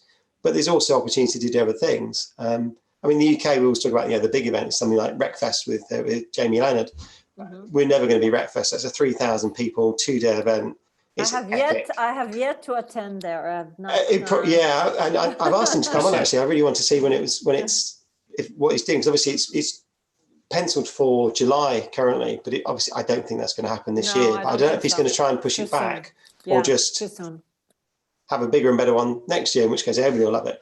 But there's those sort of events, there's the online stuff and everything else. But I was trying to find almost a central point, which is less about me and more about other things. So definitely, Karen, we will talk about what you're doing, because there's I'm on video now, seeing it live, and saying there's opportunity there. There's something in it. It is about community. It's about bringing people together at a tricky time. And also, I think people will naturally find their path, that they will find the things that they like. They'll find that either the commentary that they like, or the things that they want.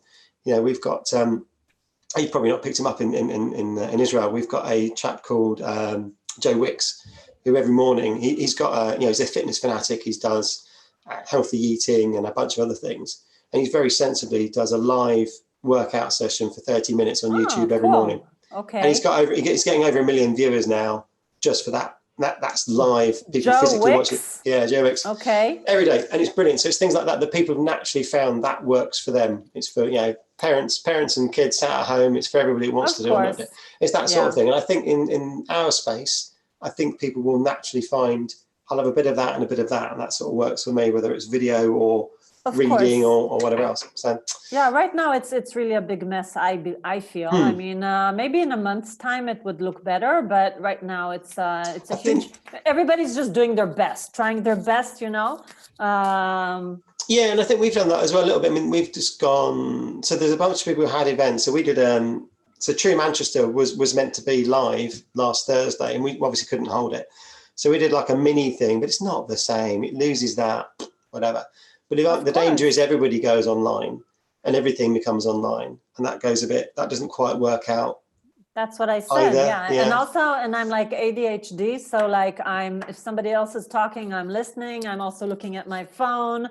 My dog is sitting right here. My daughter is downstairs. So, I'm like I'm not just listening. So it's a bit problematic. So on that subject, on the basis this is a sofa, I'm going to bring Matt Jones in, and he's going to come and talk to us as well. And said, Karen, you're free to stay. You're free to go. You can do whatever you'd like to do. I'll stay a little bit. That would be brilliant. Let me bring in Matt through the power of whatever. And thank you for having me here. No. I wanted. You're an interesting thing, and that. No, actually, I wanted you to be there because you've got a different take on it, and I think I'm trying to think about to your point, those sort of different groups of people that come in. And today, if we look at we've got a mixture of in-house recruiters. We've got people that have got a platform of some sort. We've got people like you who are looking perhaps wider across the industry. We've got Matt who's just joined us, who is working for an organisation called Tech Returners. And maybe you were, the reason you're here, Matt, you were very vocal on our True event on last Thursday. And I'm so pleased that we managed to get some time with you to come and talk directly, because I think that was the other thing. So we've just been talking with Karen around events going from some analog, in the room events becoming online, and some of those work really well, some of them don't. Yeah. We were talking about Tech Talent Rising. I think that's going to be an amazing event with Jamie, because it's going to work. I think much probably better than it did in the room. I don't know. We'll wait and see. I've done silly things like that, like shops. Jim came to my shop and some other stuff and all sorts of things. Anyway, so Matt, maybe you could introduce who you are, what you do, and we'll take the conversation in another direction. Yeah, of course.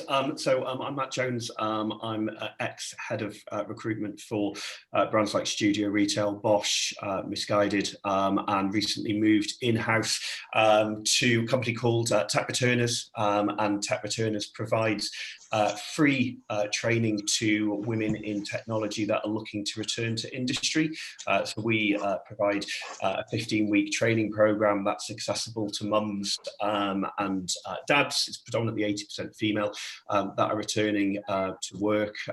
So we work with a variety of businesses across the UK, predominantly Manchester and London, where we provide them with returning talent. The industry within tech reckons there's a skill shortage, but it's more about a lack of accessible routes to market. Yeah, that's what we do in a nutshell. So what do you actually do? So I know, let's name a couple of names out, plugging them particularly. So I know Code Nation, for example, reasonably well in Manchester. And Code Institute in Dublin, for example. I did some work with them. Works this. Oh God, I always say work. I don't mean work. I did some stuff with them. I did some video stuff and did some talks with them.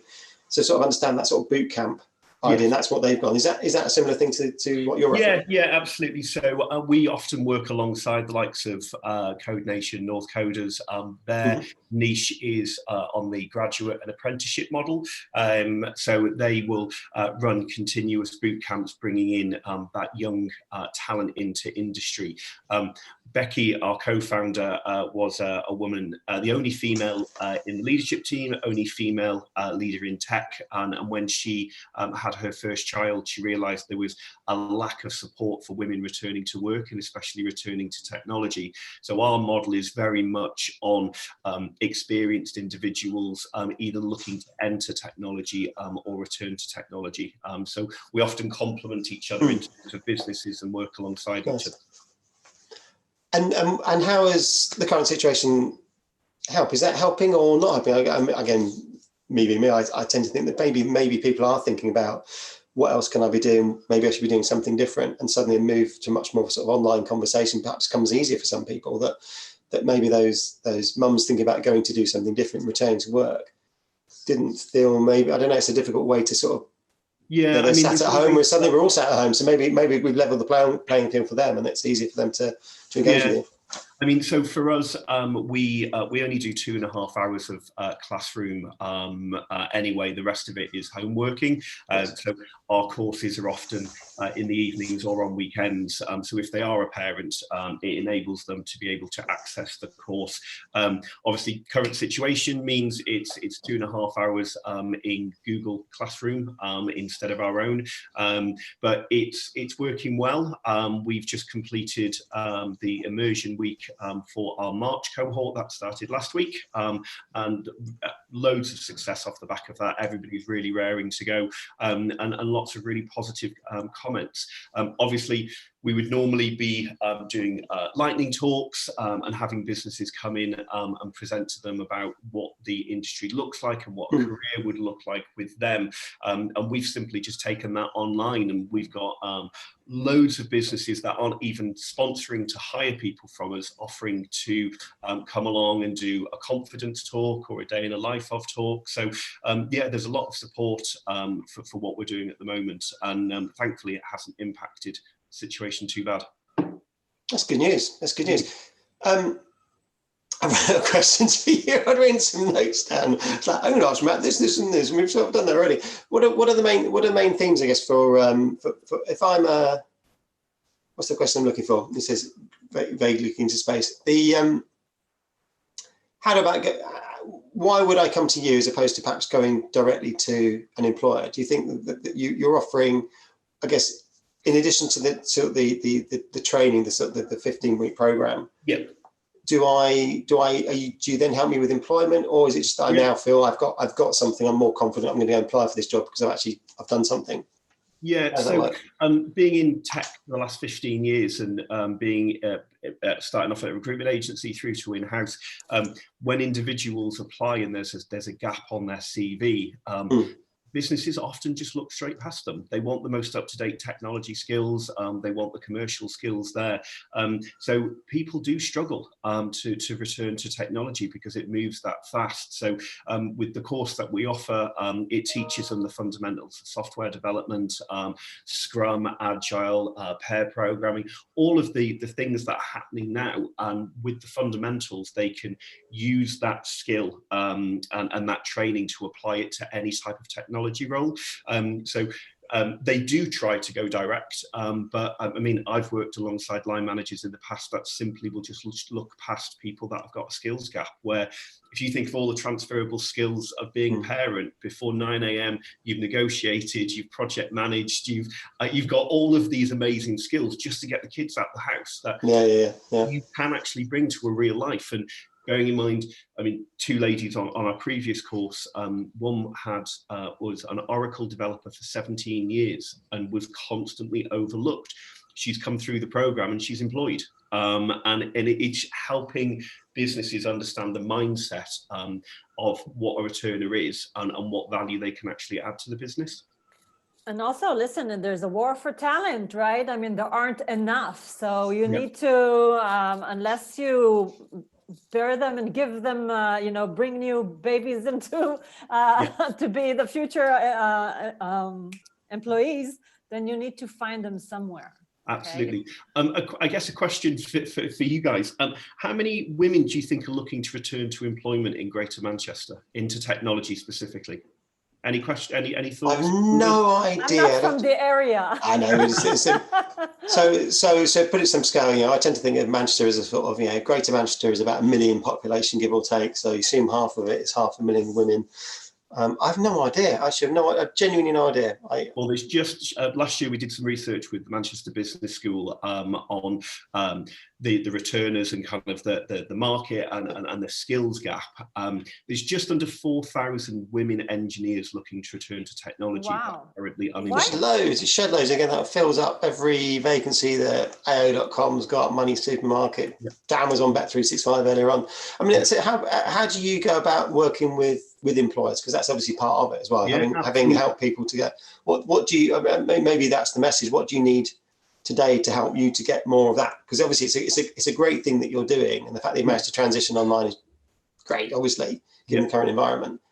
Yeah. What next? We work with Booking.com, Auto Trader, BBC, but we work with a lot of small businesses as well. What we need businesses to understand is they don't need the same support structure for graduates and apprentices, because they have got that commercial experience. They're returning to work. It's like riding a bike. You don't forget how to do your job. So we're just wanting to kind of reach out to more businesses. Our model is pretty much not for profit. So this is not the commercial side of our business. So we train these women for free, and there is just a cost from those businesses to cover the training. We make no money. This is purely, we're doing this for the good of Greater Manchester and to reduce the skills gap and increase diversity within businesses. So don't presume a returner is somebody that is going to need an awful lot of support. It's actually somebody that can bring a wealth of experience into your business and really help change the future of the products and the services that they're offering. I mean, with the likes of, that puts a different play on it, because I think that's the other thing. There's always been, to name, as you say, I mentioned them both. We've mentioned Code Nation. I've mentioned Code Institute in Dublin. Code Nation do focus in on the apprenticeship levy. That's how they get paid for a chunk of it, not all of it, but some of the revenue comes from that. Code Institute, they're asking individuals to pay, and this can be quite a big ask. 15 weeks of training costs money, no matter who's doing it. I could do a really bad version of it, and it's still going to cost you something. Yeah, no. So how do you sustain yourself? I mean, I'm being awkward now asking businessy questions, but where does your money come from? How do you sustain yourself? We offer different training courses in other areas. So our business is made up of industry experts. So Rebecca, our co-founder, is HRD within technology. James, our other co-founder and CTO, he's head of software development and a DevOps consultant. I'm recruitment, and so on and so on and so on. Yeah. So we offer a variety of training courses, from upskilling your current workforce. So DevOps is development and operations. It's a real niche skill, and there is a skills shortage within that area. So we retrain developers into that. Rebecca also runs a program, Your Journey into Leadership. So you may not know this, or you may know there are more male CEOs called John than there are female CEOs. So that we're looking at how do we get women. Know it. Yeah. It's very specific. It's very specific about the John bit, though, isn't it? There's more. We're very clever. It wasn't there were more male CEOs. We knew that, but there were more CEOs called John. Yes, then there are female CEOs. Wow. So Rebecca works on supporting women to move them into leadership roles. And last year, I believe there's a lady, CTO, company called Hiring Hub, Anna. She was nominated for CTO of the Year. Following the course. We've had women that have no confidence that have gone through the course, have done TED Talks. So she's helping bring those women up through and give them the confidence to lead. So those are our other commercial models. We've received the largest funding from the GMCA in Manchester. So we've got the support of the local governments and local authorities to do the work. So this is a real ethical piece for us. We don't charge women or people returning to the course because for us, it's not the right thing to do. If they've been off work for 2 to 3 to 10 years, how can they financially afford £5,000, £6,000, £7,000, £8,000 to do a course. It's not Yeah, right. no, totally agree. And have you found, given the current environment, yeah, absolutely, Karen, it's very, very good. Have you found that there are more people coming through your doors today than there were before? And I'm thinking about, again, chunks of hospitality and cinemas and a bunch of other places have closed down now. Yeah. Are people sitting at home thinking, what do I do? Maybe now is that transition. I thought I was going to be sat in that, working that bar forever and I hate it. Now's my chance. Is your track increased? So we've actually closed applications for the year. We had to close in February. There was that much demand for the course. We're looking at other programs, mentorship programs and community support for those individuals that are looking to come into industry. But we haven't seen, just because applications have been closed. But we did a program with the BBC. They've done 2 programs with us now, and it's called The Absolute, where they sponsor all 16 women and they employ them at the end of the course. It'd be interesting to see what the difference in numbers, because when the BBC opened applications last year, bearing in mind no coronavirus, 23,000 women applied for 16 places at the BBC. So it'd be interesting to see what changes there. I mean, that's significant. That's a huge number, isn't it? My God. Yeah. Talk about And where's the competitive skill shortage if there's 23,000 engineers applying for 16 jobs? Yeah, but maybe you should add maybe a module now on how to work remotely. Yes, well, we actually do in the course. There's a piece called pair programming, where if you don't know what that is, 2 developers work side by side and program. So we're now doing virtual pair programming, which nobody does. So we're training them on that. So when they do enter work in 15 weeks' time, they can work from home straight away. Exactly. What's the plan? Obviously, I'm in Manchester. You're in Manchester. Is there a bigger plan to roll this out nationally, to pick another city to do the same thing again? Because you see, it's a partnership, isn't there? There's a sort of employer relationship. Yeah. Local authority obviously needs to be brought into it as well. And it sounds great that the Greater Manchester have done that. Have you got a next sort of, let's go to Leeds, let's go to Liverpool, let's go to Birmingham, Stoke? Yeah, so I don't know. The biggest noise for us was down south, but then we've had inquiries to do work in Edinburgh. We're probably not going to stay too local, just because there are a lot of providers within the apprenticeship space. But yeah, we've had inquiries from Cardiff, London, Kent, Edinburgh. So our models can really be rolled out virtually and virtually anywhere. Brilliant. Okay. Very nice. Jim, you're back. Did you get a coffee? I've just heard the shuffle of a mug and a coffee pot just behind me, and I can smell it. I didn't make the coffee. I put the kettle on. But no, we're carrying on. We'll pretend it would be seamless. What will happen is I'll suddenly dip out, and then I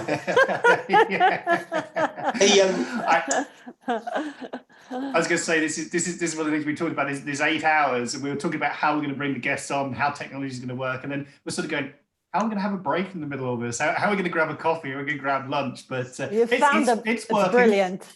It's working a bit. I actually think we've got Martin Robertson waiting in the background here, and from Matt, what you're saying, fantastic work that you're doing. I did dip out, but I still had these on, but everything was on mute while I was getting the coffee. Hopefully nobody saw me pouring the kettle. That was me pouring the kettle. Not the coffee noise we worry about, we know that. But so, I'm going to have to go. Sorry, I'm going to have to go. Okay, well, Karen, that's perfect segue. Thank you. Perfect. I may jump in later. Please, okay. Yeah, please listen to what Martin's doing. So Martin's from Recycling. And it's all about accessibility on websites for people with ADHD, dyslexia, and those kind of things. So Martin will tell you a little bit more about what he's doing, but please carry on. And yeah, nice to meet you. I'm going to follow from YouTube. I just wonderful. And we will talk again about other things and taking over the world. Thank you. Cool. And stay safe. Bye. And you, yes, stay indoors. Good. Ciao. Bye. Bye to Tel Aviv. Well, we are going global here, aren't we? One minute it's Wigan, next minute it's Wigan, then it's Tel Aviv, then it's Wigan. I'm going to bring Martin in if that's okay, because that will need. I think to Matt, I think there's a connection, isn't there? That you're focusing on the sort of the physical return to work. We're also having to think about how people land on a website, how accessible it is, how accessible all our websites are, and for people to do things. So Martin, welcome. Hello, how are you? Hi there, I'm good, thanks. Look at that. Enjoyable. I've got to been just... dipping in and out. Oh, Christ, do you know what? Actually, I don't want to be awkward about it because now I'm going to jinx it now, say it loud. It's stayed. It's actually stayed live. It's not a given because Zoom can dip in and out. I only lost my connection once, which is why I went, oh, because I then thought it's going to, but it didn't. So it's all good. Hours of content from all you people later on. If you wanted to go, people watching this, writing about now, you have to watch online hours and hours and hours in. We're going to break into little chunks though, because I can't consume 8 hours of this chat. I feel like there's going to be like chunk it into 30-minute chunks or 40-minute chunks, whatever works out. Martin, maybe you want to introduce yourself. As Jim started, and I then talked over him. So I'll shut up and seamlessly get a coffee at the same point. Yeah, absolutely. So I suppose as briefly as I can make it, Recite is a software business that we help our clients to make their online content more accessible and inclusive. And what that really means is every one of us is different, and we all prefer to consume content in different ways. So I might want to listen rather than read, for example. I might have a preference for different colors or different fonts. I might want a simplified view of the world. So we provide some software that anybody with an online platform or a website can drop our software onto, and then any visitor can consume that content in ways that work for them. Yeah, so in a nutshell, that's probably it. Happy to expand on that if it's please, otherwise we're done. Yeah. No, how is it? Have you? So, I mean, one of the questions we've been asking everybody that's sort of joined is given where we are here and now, how have things changed for you as a business or as an individual? I mean, we're all sat at home. We're lucky enough, I guess, to all be, knowledge workers. I think it's the phrase that we use about when we people sit at home a lot. How's it been from you in terms of your clients? Are they coming to you more or less? Is there a move? Is there any trends that we've started to spot in the recent, present of people being at home? It's interesting actually, because I heard someone earlier, and I'm not sure exactly who it was, but they talked about, I think it was it Dan at Bet365? Yeah, Dan from Bet365, yeah. And he talked about how they're able to focus on projects. Yeah. So I've experienced that a couple of times with the conversations I'm having, and across the team, I know that conversations that were underway are continuing. So some of those are being pushed back a little bit for reasons we all understand. But equally, some of them are being brought forward because people can look at what they're doing on a project basis out of their day-to-day work as it would normally have been. I suppose it's a little bit more difficult at the what we might call the front door. It's not the time for us to ring somebody cold and say, have you thought about adding a bit of software to your website? Starting the conversation is probably the hardest bit at this point, but hopefully once everybody is settled working from home, I think there's still a little bit of everyone feeling a little unsettled. It's new, it's different. Then business as normal will start to happen, I think, in the next few weeks. Yeah. And you're doing some stuff in the public sector at the moment around the COVID accessibility notifications, aren't you? Am I getting that right, Martin? What you're actually doing and offering at the moment? Yeah, it's not just public sector; it's anybody. So a couple of weeks ago, Ross, our CEO, made a pledge. Excuse me. The reason Recite exists is that Ross is dyslexic, and he always had challenges around consuming content in one way or another. And his idea was that actually any content provider should provide options for people like him to consume that content in ways that work for him. So we've always had two missions. One is to spread the word and make online content as accessible and inclusive as it could be. And the other mission as a business is to make money. But the two things aren't always a marriage made in heaven. So the pledge that we made was that as long as this coronavirus COVID-19 crisis lasts, we'll help anybody, any organization to provide their coronavirus information in an accessible format. And the way we've been doing that is by getting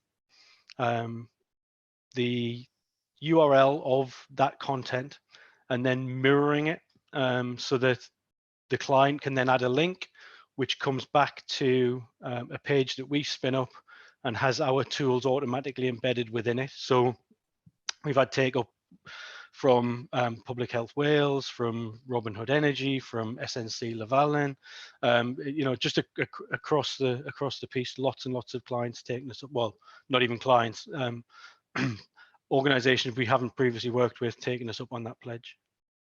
I think that's great, and it's that little bit you're doing to help to get that message out there, an accessible message, a really important message. The statements and messages that businesses have. So massive round of applause to you guys for going out and doing that, and making it accessible for people to be accessible. I think is the thing. It's just about being able to consume that content. So I don't know. A demographic you're seeing lots about on the news at the moment is the elderly. Obviously, they're becoming more and more isolated, and at the same time, they're often becoming more and more educated by younger members of their family around technology. Excuse me. So when they then visit a website to get information, do they need to have it read aloud? Would they prefer it was in a huge font, more than I can do on the device or more than the website allows me to do? Do they need a simplified view of that site? Whatever it might be, it's giving someone the option. And our normal demographics, I suppose, the people we're aiming to help, we often describe as people who are, or people who have low vision, or people who have language challenges, because we have some translation tools built in. But also we use the term people who are neurodiverse. And I know you've got Theo coming on probably straight after me. Don't run away, you can talk. Yeah, well, he knows a lot more about neurodiversity than I do, but I actually struggle with the term, and I know why it exists, and it's really to make or to increase awareness around dyslexia, dyspraxia, ADHD, autism, etc. But my view is that actually neurodiverse just applies to everybody. I mean, neuro means nerve or nervous system, so if we take it to mean the brain, and diverse is different. And I'm unlike any of you, and you are unlike anybody else. So we're all neurodiverse, and we all have preferences, and that's what Resite's about, just giving people the option to make something work for them. Yeah, 100%.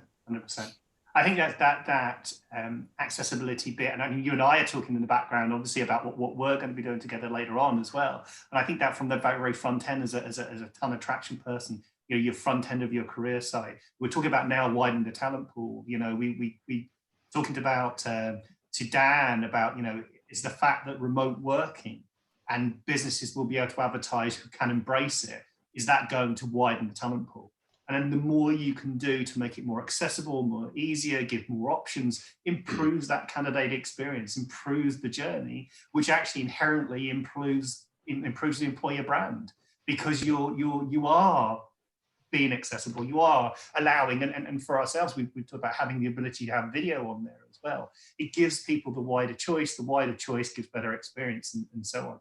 So yeah, you're right. The Theo is a friend of mine, a commentator, somebody I've consulted with when I've done talks on neurodiversity before in the past, and I'm sure he'll looking forward to him coming on and staying on, both of you as well, as what Martin said earlier on, is we are trying to do that Graham Norton thing where people sort of roll in and roll off, and it's great to get people's conversations going, and yourself, Martin, and Matt to talk as well, because Martin doesn't want it to be the Dangerfield show. I don't want it to be just about me. It's about our guests coming on board, and so you can have your voice and have a chat. So Matt, what are your thoughts on your side of things with your business and your returners, and how that would sync up with you?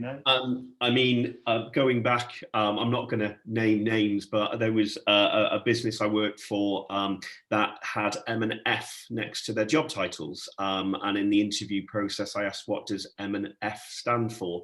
And it was that job is suitable for both male and female, Wow. and there were jobs with just M next to it.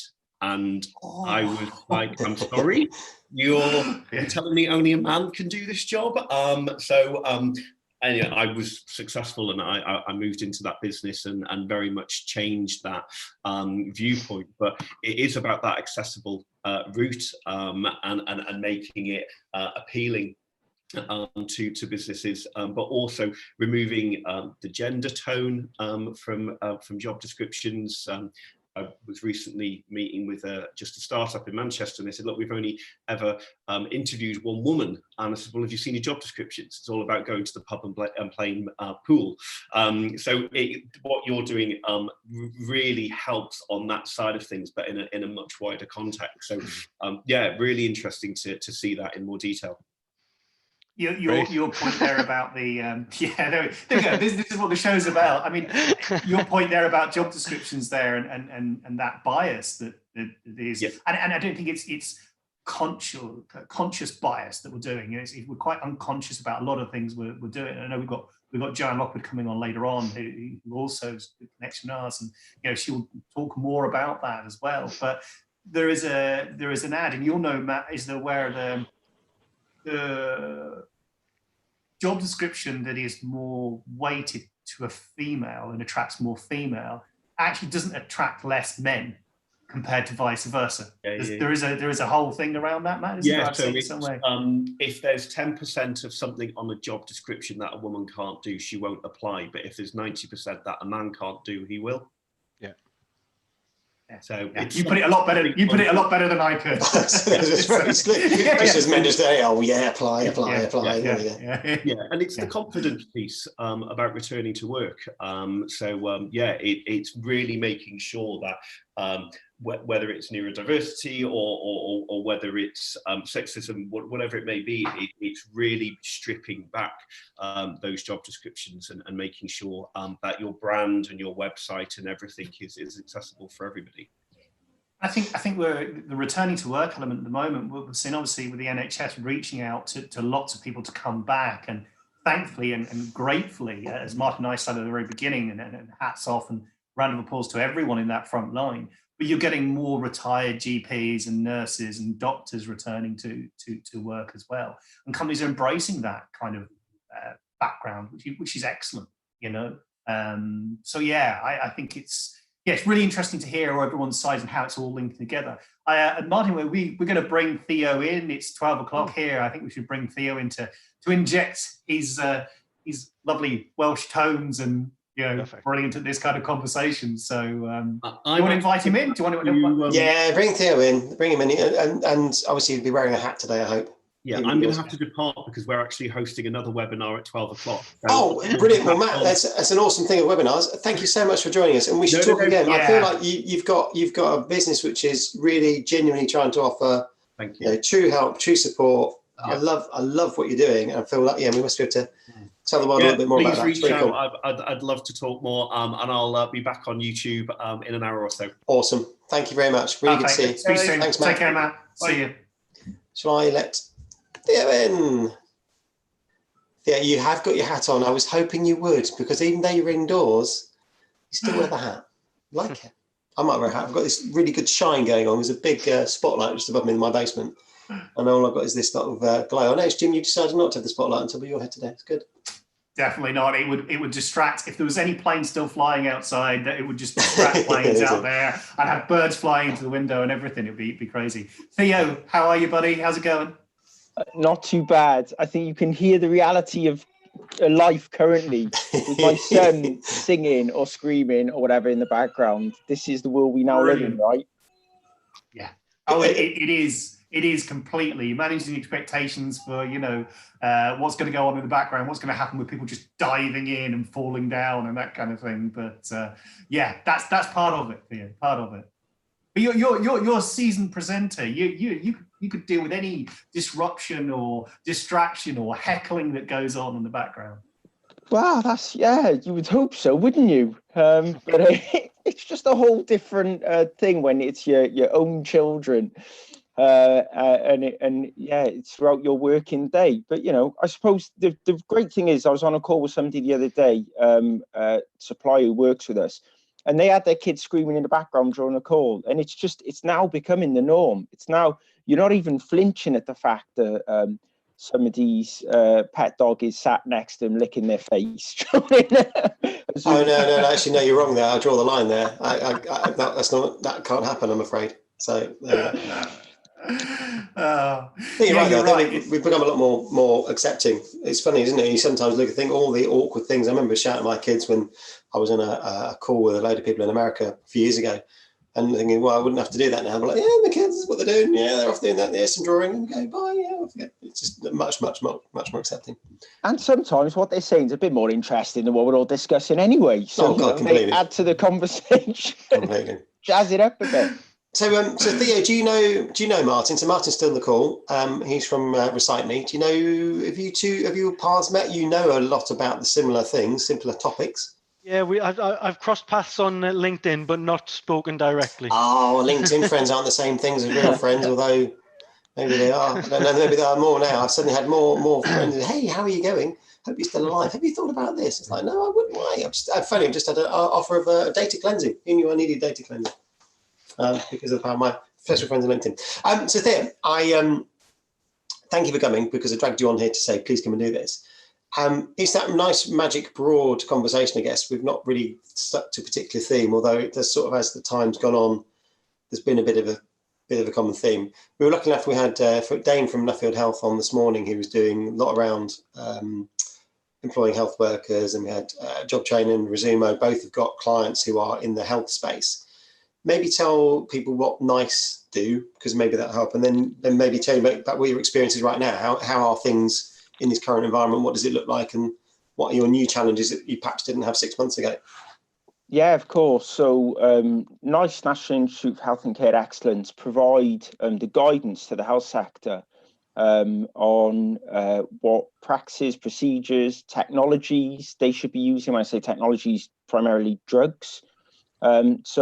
Actually, the work NICE do, I hesitate to say we, actually the brilliant minds that are doing the real work and are working really hard at the moment to turn around guidance on COVID-19. So the big shift for us is we were a fairly agile organisation, in the sense that we around 80% of our workforce work from home 2 days a week anyway. So the shift for us to a 5 day a week working from home wasn't such a big one. However, it was still a challenge, but we've been able to do it. The big move for us as an organisation is where we were providing guidance across the health sector. That's not just to the NHS, that's to health and social care sector. So it'd be care homes, for example, that will use our guidance through the work that they do and the procedures and practices that they follow. We've focused all of our attention now to guidance around COVID-19. So we're no longer publishing guidance that's not related to COVID-19, and basically because we don't want to distract those brilliant people within the NHS, you know, whether it's the clinicians or the other incredible people, nurses, whatever it may be. We don't want to distract them from the work that they've got to focus on now, which is obviously to help those in need around this challenge. So that's the big shift we've seen, and that's the entire workforce. So even though I'm in recruitment, I guess, you know, I still have my role to play in helping that and facilitating and supporting it. And any new person that I employ is actually going to, when they on board, their first focus is going to be on, you know, this COVID-19 guidance. We're still doing other bits and pieces of work, but we're not publishing anything that's not. I know you're still hiring. Are you still hiring and bringing people into a remote onboarding situation, whatever the word we now use about this sort of stuff? Yeah, so I've got somebody who's going to join my team in about 6 weeks' time. So what we've done is we've changed the way that we're looking at it. So the broad message from the organisation is we do not want to stop hiring those people that we need to hire to do the work that we're doing, because ultimately our plans as an organisation long term are not shifting or changing. You know, there's still aligned with the Department of Health and the government in terms of what we need to achieve. However, you know, there is a slight difference in what the organisation needs at the moment. So that slowed us down, but I would say it slowed us down because of the technological challenges that we now face, rather than we're going, we need to slow down because we may not hire. We're absolutely going to continue to hire those people. It's just can we assess them properly? Can we give them the proper experience coming through? Can we ensure that we onboard them properly? Well, let's just take a breather and make sure that we can do that. But also the impact on the teams in terms of the work that we're now doing, it's a big shift from spending years looking at research, evidence-based research, to provide the guidance. We're now talking about people working, you know, significant amount of hours to turn around guidance in days and weeks, because that's the nature of COVID-19. Yeah, because you have to move so much quicker and at much more pace. Yeah, clearly. It's big. It means a big challenge, isn't it? I mean, a big challenge, just that mindset. I'm lucky. Obviously, I have nothing to do with, you know, saving lives and medical policy and all the rest of it. Thinking more broadly, is that again, and we've been talking about endlessly different things in different moments of time and whether this changes everything. Do you feel that the future of your work will now be different? I mean, I alluded to someone I was talking to last week about, you know, they're in London, they've got a large office of about 800 people probably in an office, and they've all gone home, office is closed. They can never see a time they'll go back into an 800 people office again, because they just don't feel it needed. They need space to catch up and then sort of leave. And then the rest of the time they're going to be sat wherever they want to be sat, having this conversation, because they can feel that this now, they've demonstrated it works. From your own perspective, do you think this changes? I mean, again, recruitment tends to be quite remote for a lot of it. We do a lot of telephone work rather than face-to-face anyway. Maybe your take on that. What do you think? Well, as an arm's length body, as a government organisation, you know, you could say, of the Department of Health, our recruitment processes and procedures are fairly rigorous. So that's not going to change significantly overnight, because we're accountable to the people, right? We're accountable to the taxpayer. So we got to make sure that we do things right. And that takes time and effort and energy. So we, you know, on that basis, we don't have as dynamic a recruitment and acquisition function as a lot of other organizations. However, it is fairly robust and rigorous in terms of the way that we assess and score our applicants and candidates and the way that we treat them. Will that change? I think we were already on a journey. We're currently in the throes of an organizational wide transformation. And of course, that includes a digital transformation. So we've got a great person in to lead on that transformation. And we were already doing that before COVID-19 came. So I see that what this has done is it's accelerated the journey, the path that we were already on. Some elements, other elements, it's parked. So the kind of having a very flexible, agile workforce, we already had 2/3 work from home, 2 days a week or more. And we were already reorganising the way our office environment, both in London and in Manchester, our built environment is constructed. So we've already had the consultants in to guide us on what we should think about. And we were already going through the plans to reorganise our environments on the basis that less people would be in the office. So we were working towards that. Again, this has just accelerated it, because by the time we get back to the offices, we may be much, much closer to those to those changes within that environment. So it's strange. I guess for some organisations, it may have halted things. For us, it certainly is. It's accelerated probably a lot of the thinking around how we work in a remote way. I think you're right. I mean, I think we talked about earlier about and again, maybe trying to widen it out about how people go about looking for work, how people get interviewed, how people do whatever. We talked about, you know, using video an awful lot more. Genuinely, there are some organisations that have still got a really traditional, what I would call a traditional recruitment process. It's all face-to-face. It's all about the office. It's all about whatever, even if their role then becomes something different. And I do wonder if that's also that this almost forced demarcation, forcing people out of an office has actually changed everything. You know, I've met, I don't know, 1 trillion business owners who are like, you know, I want people, I'm paying for people to be in the office. I want to see them in the office, even if they're spending the whole day on Slack and they would ever know. Whereas now they're forcing themselves to think, actually, they have to be remote. I've suddenly not got the choice. With the exception, it seems, I live near a solicitor's office. He seems to still be in with all of his staff all of the time. Don't really know why. There's that being forced into a number of things has made people have to adapt. And I feel like, maybe I'm speaking for me, and it feels like it's sort of worked, that actually that transition has become okay. The world didn't fall apart from if we still got a job to do, we can still do that job. So let me mention something then. I'm interested in all your thoughts here, because this is something that's going on in my mind at the moment. I know that I'm struggling with kids. People can be struggling for all different types of reasons. My wife and I are struggling because it's hard to do work. It's hard to do work when you've got a 4-year-old and a 7-year-old or whatever, or you've got carers' responsibility for parents, whatever it may be. It's tough, right? So my fear now is actually there's a risk that this has a more negative impact on the ability to work from home than a positive impact. Because what happens in 3 to 6 months' time when we all go back is actually productivity did go down. Actually, there were issues around people doing work. Actually, there were problems. Actually, organizations did lose money. Actually, a lot of people did lose their jobs. So that may then have organizations who survived it, especially, your solicitors or small consultancies or whatever else, they're even more risk averse to this in the future, going, actually, we survived this. We now need to get our workers in. We need to get them locked down, and we need to drive everything we can out of them. And that's what you could be right. I mean, maybe that's it. Maybe I've got this very stinty view of it right now. You could be right. So I can see. Yes, I said I definitely have a very stinty view of how I choose. How I get to work.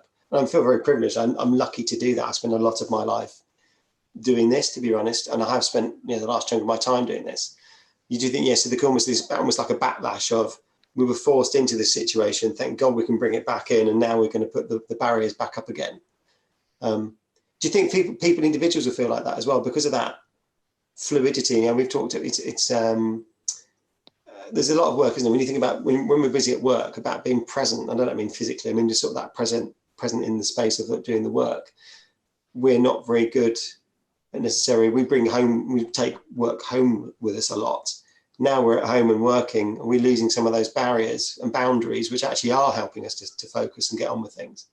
Is that what you're saying as well? That it becomes this, because of this sort of fluidity of, I'm at work, but I'm not, because actually I've got to grab the 3-year-old so they don't eat that biro. And okay. So I don't know about other people, but for me, I'm part of the ADHD, dyslexia, whatever. I can hyper focus. I can put myself in a zone. And the way I describe sometimes, I can go out in the garden at 7 in the morning and I can still be gardening at 7 at night. And my wife's like, you've got to come in now. And she'll prize me in with a beer. And I think that's the same, which normally works.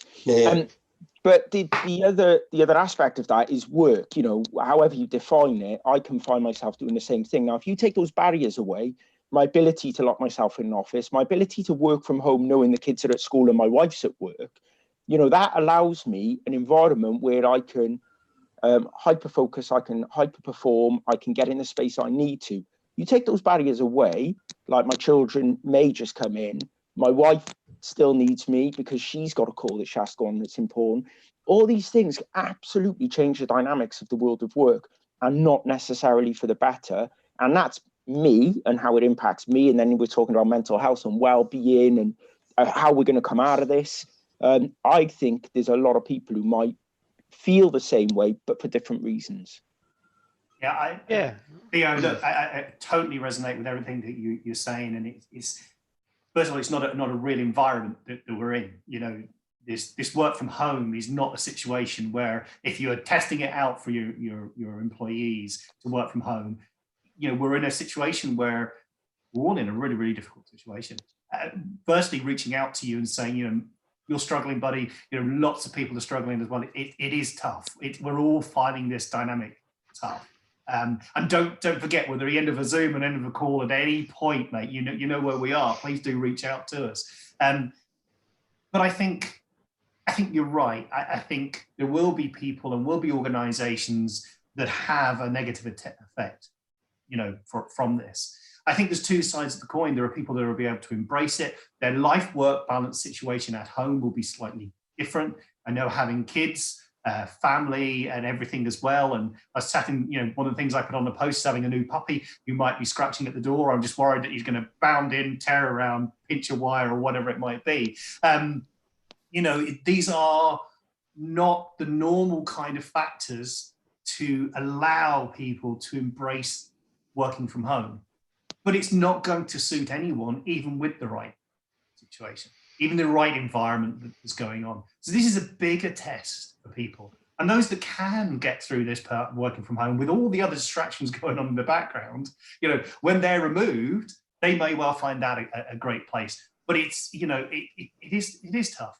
And I think, even the working hours, probably want to throw out to you what I'm finding now is my hours have always been odd because of been in recruitment for 20 years, running my own consultancies and businesses, working through the weekends and in the evenings, dealing with candidates when they were available. I think now this comes more into play. Your working hours aren't a standard hours.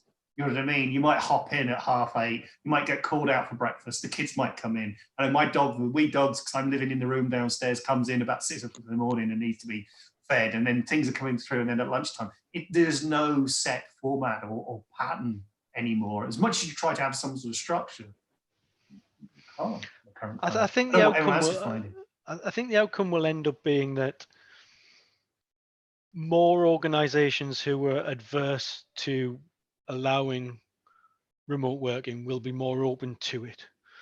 So there will be some that see negatives, as Theo's mentioned, but I think there'll be more who see they get over the trust issue that they have. I don't want to let my staff work from home because even if it's subconscious, I don't trust them to do what they're supposed to be doing. And I think that's the element that will disappear. I suppose I was just going to say, I suppose the big thing is technology as well. A lot of organizations now will be set up to do it. So whereas there would have been question marks around laptops or how they plug into the system, will the internet providers be able to handle it? All those questions will be answered, which is huge. So when this does come to an end, the volume and variety of people who've been at home working and plugged in will reduce. So that will help because we've been able to manage that over a period of time. So I think there's a lot of positives that will come out of this. But I just personally don't want to think it will only be positive, because there will be people who, for whatever reason, struggle, and already will they be losing their jobs before this time period is out?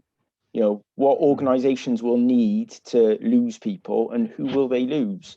Who will go? The people with the children, the people who, I don't know, is the honest answer. Now, just a point I have to make is I say I'm struggling loosely. I'm probably not struggling half as much as some people, just struggling to balance things as you would.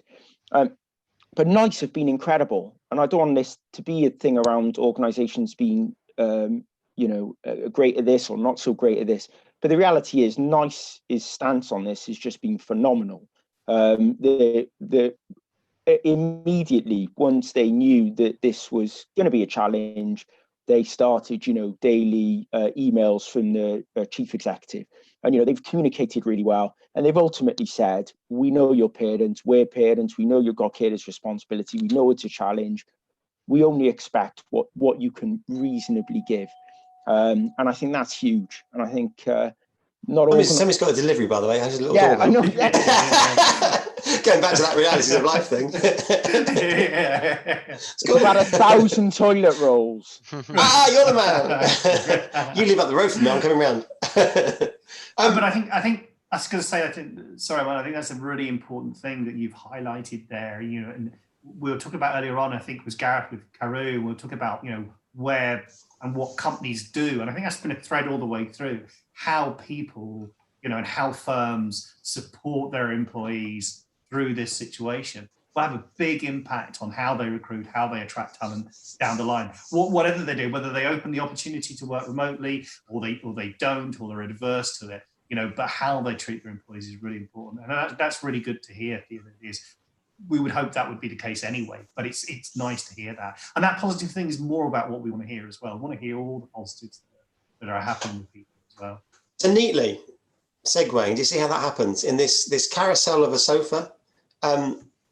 Martin, you're welcome to stay. You've been here the longest now. You can stay or go, is your call entirely. I'm going to drop off in a second, I think. But okay, just on that point, actually, you know, I talked about what the pledge Ross made to the wider world. He also came internally and made a pledge to everybody internally that whatever happens, and there will be an economic impact on the business, nobody will lose their job as a result of COVID-19 as well. So there was an external pledge and an internal one, which is, you know, it's nice to work somewhere that you get that message come through, you know. Yeah, I don't think all employers are like that. And on that subject of employers, and segue, do you see how I've done this into branding? We've got Neil Harrison who's waiting in the special room, and we've also got Louise Triant. So I'm going to bring them both in. Louise, we're going to get rid of. You're going to dive. I'm going to dive my video out, yeah, and then you gives you a bit more space. Martin will catch up very soon. I'll be back in a minute online anyway to hear you drop out before. Cool. Theo, I'm sure you're still going to stay around in a second, but thanks for coming on, Martin. Really appreciated. And get your details into the comments bar as well, and put some notes up so you can jump on. Yeah, we'll be working out how you know. So I'm going to bring. Neil. I'm going to bring in, and then actually, if I bring them both in, I'll talk about them at the same time. And then they'll. So Neil, I'm going to bring in. Hello, Neil. How are you? Wave.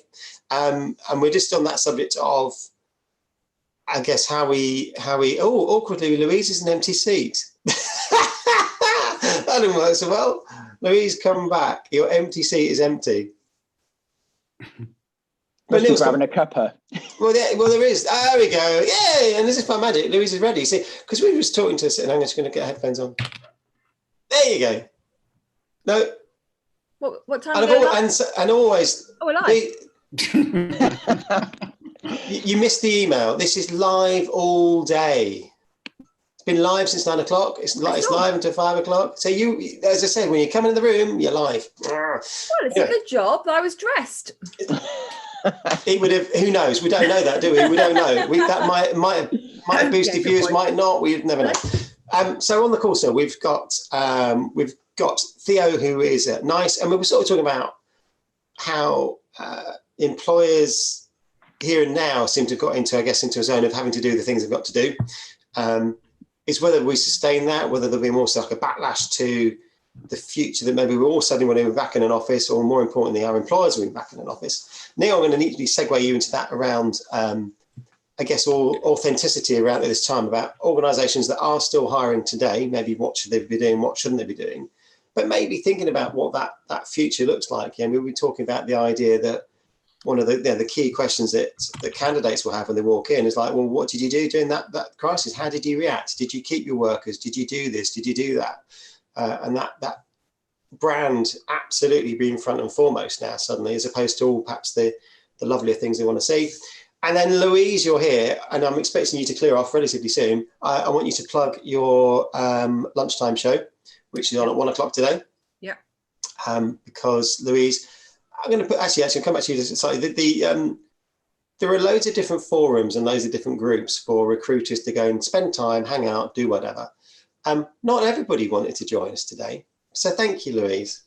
I'll leave that there. I'll just say, I'm not going to say the names yet. I want to get a bit bitter and twisted towards the end of the day. I'm going to name them. No, I can't mention it. I won't mention them now. I'm waiting to see an email. If the email doesn't come back how I expected, then fuck it. But there'll be some. It's one big happy community. At least this time, at most moment in time, I feel like we should all be coming together. I would totally agree, Martin. I think it's ridiculous not to. And that people will pick what they want to watch. If they want to watch this all day, great. If they watch this for 10 minutes, great. But I'm really pleased that you've all come to participate. So, where am I going to go with this now? Theo, one of the things that you picked up on, and I haven't come back to, and you were incredibly honest earlier, you were talking about you individually, saying that you are struggling with this new environment. That's really honest. Not everybody is happy to say that. I'm pleased you have. For all my rose tinted view of stuff, I'm very lucky that right now I can do this. Yesterday, I managed to work most of the day and do some stuff for somebody else. Last week, I was definitely working, whereas going forward is probably a bit of sort of mix and match. Is there anything anybody can do to help either you or people like you? That sounds really like I'm categorising a bunch of people. I'm not really. There are clearly people that love this. I'm working from home, isn't it great? That seems to be the message that we all want to get out there. For some of us, it's a challenge because of those blurred lines are so blurred. is there anything anybody can? I don't know how to help. I want to help. I don't know how to help. Apart from stealing all your toilet rolls from that massive delivery you just had.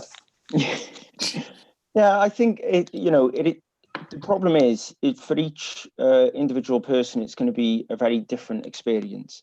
And to help, come and take my kids for a couple of hours. That's the reality of the situation. So, which is not possible. So I think, having an outlet, having a place to come and talk is really useful. Clearly, this is what we're doing now, and to be able to share how we're feeling, honestly. And I don't think it needs to be around, the reality is it's not always around being really high or really low. Actually, struggling is just sometimes you and your wife both on a call and both the kids are screaming separately in different rooms, and you've got somebody knocking at the door, and it's at that moment you're struggling. So I guess sometimes it's just being able to hear that from other people, and just being able to be as open and honest as you can, because there's plenty of positive things going on, people trying to help, but actually it's just understanding that it's the practical realities of the thing that'd be most useful right now, as you say, just take your kids off you. Well, I don't disagree. I've got well, no, you have to and do tell them which one's your favorite as well. So I've learned from an early age. It makes them behave a lot better. Admittedly, the others behave worse, but they would do anyway. Claire has just joined us as well, and then I lost her. She disappeared. Are you there, Claire? Yeah, I can see her. Yay! It's right. For whatever reason, you've dropped off. There we are. So actually, yes. Now you've replaced Jim. That's a much better thing. Sick of seeing his beautiful face on my screen. Yeah. Actually, so Neil, I will come back to you, and Theo, if you're happy to stay on. But Claire and Louise, you've been running a lunchtime show, a lunchtime webinar, and you did it all last week, didn't you? How's that been? Guess how's it been for you? And are there any common themes or things that people are really saying, oh, this is amazing, or this is rubbish, or if only we all did this? Share, and then I can plug your share a bit more. Well, I have to say the inspiration came from the lovely Louise, who I work with pretty much daily anyway, but we've been collaborating for many a year now. For me, it gave me purpose, because as most of you will have seen, I have been busy working on marketing comms and content and stuff for lots of tech businesses, and then suddenly the world dropped a couple of, and so that had a knock-on effect of my business. So yeah, without skipping a beat, we decided that actually, wouldn't it be great to have a place where we can all go eat our sandwiches and just kind of get a bit of inspiration. So Louise has been brilliant in helping me kind of formulate the plan. I managed to get it up and running on Zoom pretty simply, and we've had a really great week of chats. So yeah. And who's been coming along? Because one of the things that Jim and I talked about. So if you look at today's the guests, best guests like you coming on here, it's a mixture of everything. So there's definitely some in-house. We've got some agency. We've got some tech vendors, and we've got some things in between. What about your audience? Is it similar or the same? Because again, UK Recruiters has always had a wider audience than maybe something like The Firm or DBR or wherever, where they're only really focusing on in-house. I feel like recruitment is broader than that. We should be talking to everybody, but yeah, that's what's been great. So my background's agency recruitment, but over these last 21 years, I've broadened it out.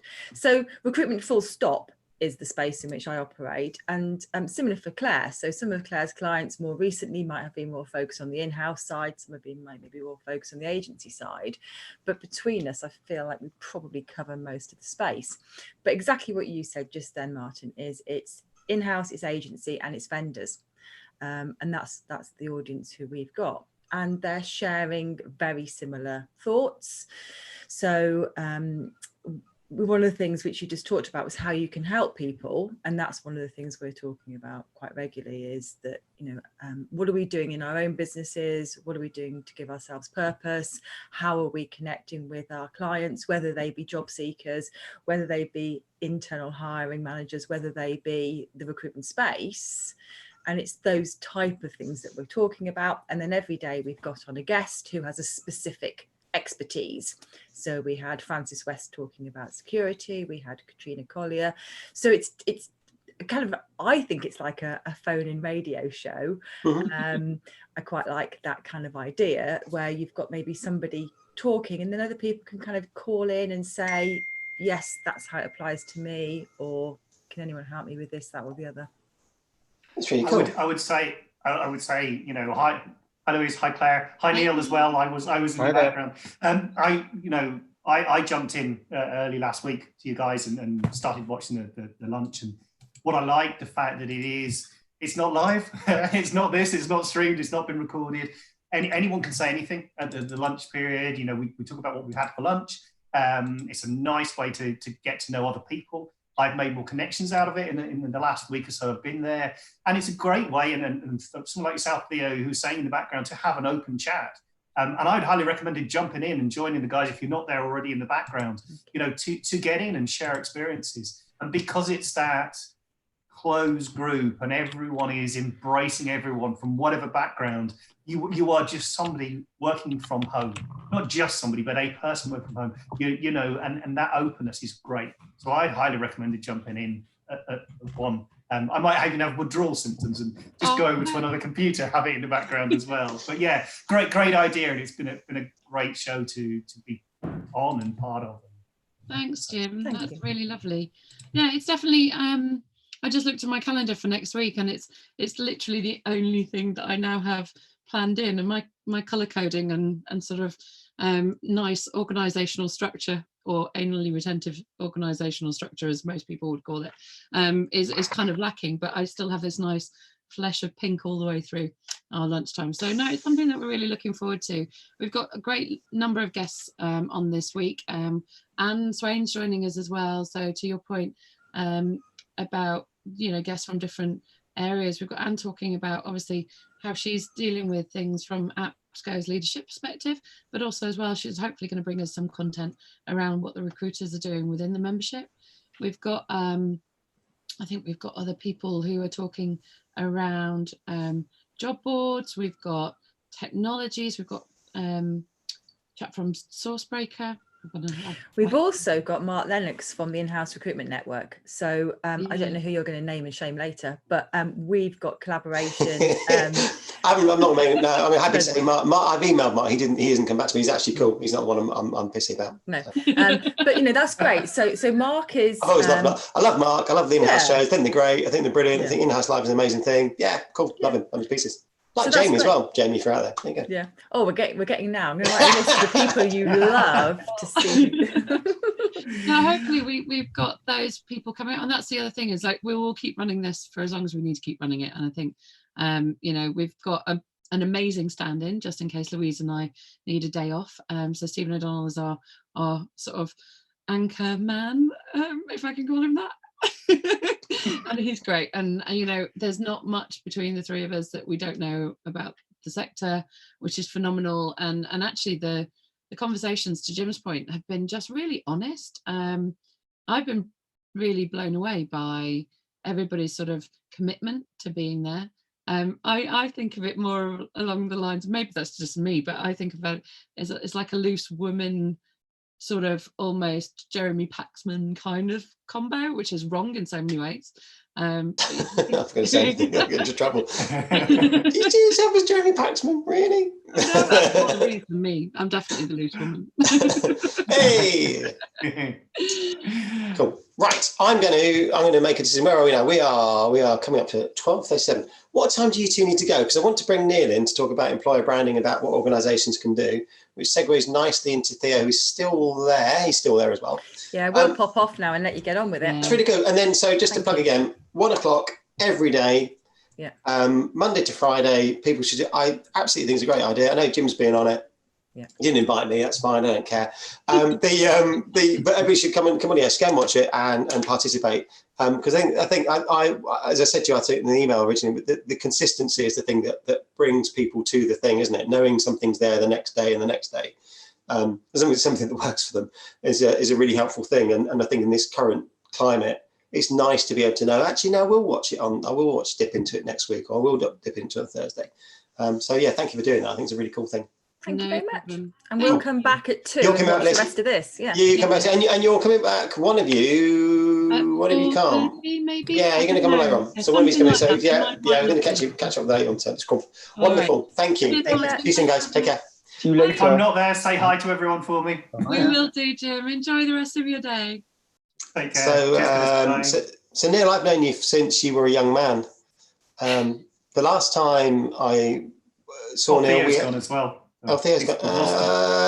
No, he's around. He's still around. I can see he's still along. He's just taking his video and his mic off, which means probably there's either a delivery or a small person doing something. There he goes back in. There you go. It's cool. Right. So anyway, so Neil, last time I saw him, we shook hands. That's how long ago I saw Neil ago. We touched each other. This hand, I've not watched it since. Schoolboy error. Christ, things. Oh no! I can't help it. I'm actually watching this every time. I'm seeing people say how many times you face. I'm doing this all the time. Apparently, it's thousands of times per day we touch. I haven't stopped. I have stopped when I go outside. So the last time I went on a tram, which was a few weeks ago now, and Theo, you live up the road from me, so getting on a Burton Road tram, it was busy. So it goes a few weeks ago. But even then, I was like, I'm not touching anything, and you could see people managing to open the door by pressing the button like this. Whoop. And then you get on, and you then try not to touch anything. But it does actually mean an awful lot of people pile into each other because, of course, they're suddenly not used to not holding onto things. But what sealed it for me was the guy who sneezed, and he did a big sneeze in his hand, looked at it, and then just grabbed that handle, and the tram moved a little bit, and then he grabbed that handle. And I was like, no, whatever's going on now, the big one, that I don't want that anyway. I don't want that. And that was the last time I went on a tram. It might be the last time I ever go on a tram without full body protection. Anyway, back to the point. Making about recruitment. So Neil, you do lots of work with lots of different employers of different shapes and sizes, and along the way we've known each other about some of those the highs and lows of work that you do. Is there anything that, I mean, we talked about a little bit this morning about some organisations have said are definitely hiring now, and they're still hiring. There are some that are going to sort of a pausing moment, and I suppose I'm probably more interested in them. And there's some that have definitely stopped.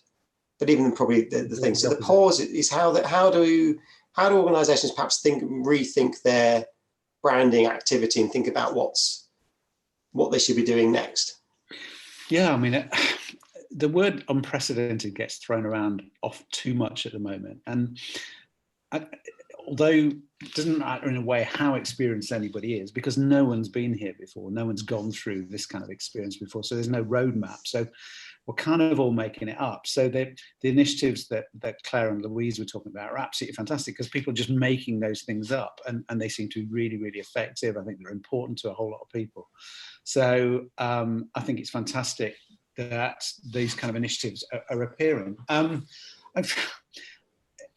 In a way, I think organisations are better looking internally rather than externally right now. So I've had a couple of conversations with organisations about taking that pulse of how their employee base feels right now. Their employee base often is scattered to the four winds right now. It's having conversations like this. It's in their front room. It's in their kitchen, wherever. And as a result of that, it's often detached. That sense of belonging with the organisation is typically gone. So what we're talking to a couple of organisations about is staying in touch with them, whether it's kind of like surveys, just to understand what more an organisation can do to make that individual feel in the loop, to make them feel reassured, to make them feel as if they're still part of that organisation. And I think that's where because what I've seen over the last 2-3 weeks is a real kind of binary reaction to what's happening.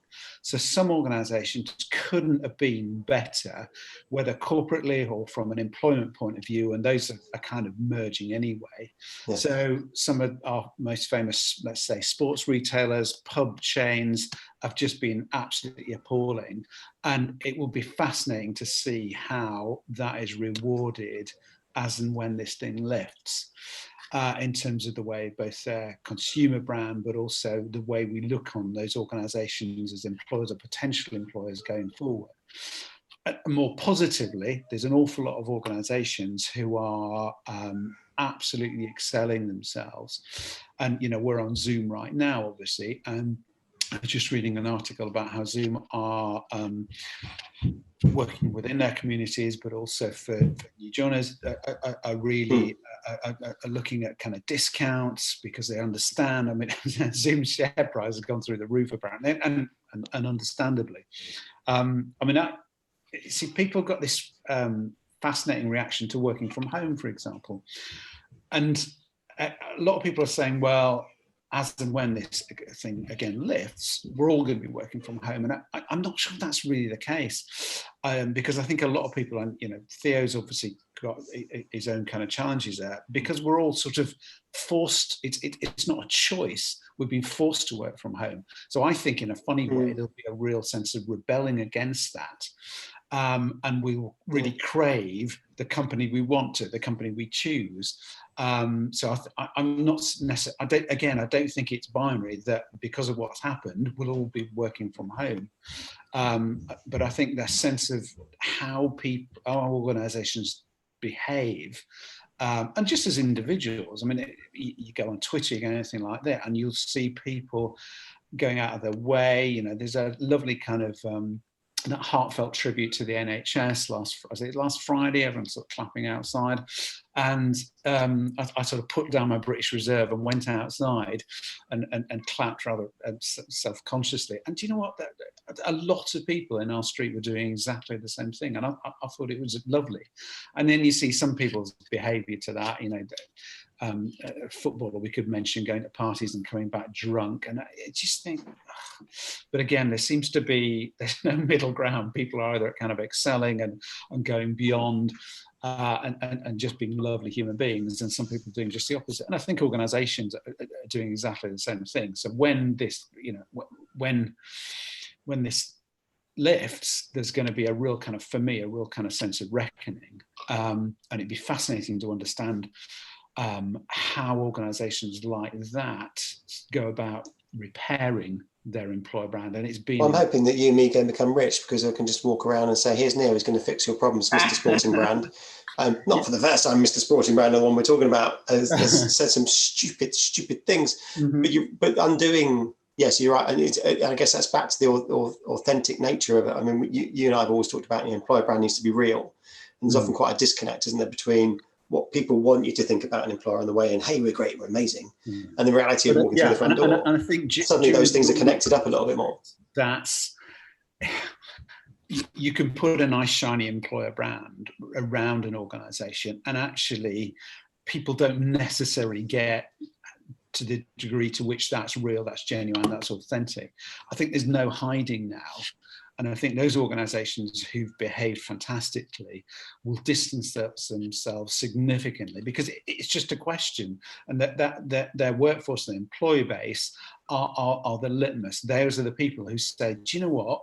This pub chain behaved appallingly. Or do you know what? Actually, this organization and some of the supermarkets seem to be absolutely going above and beyond.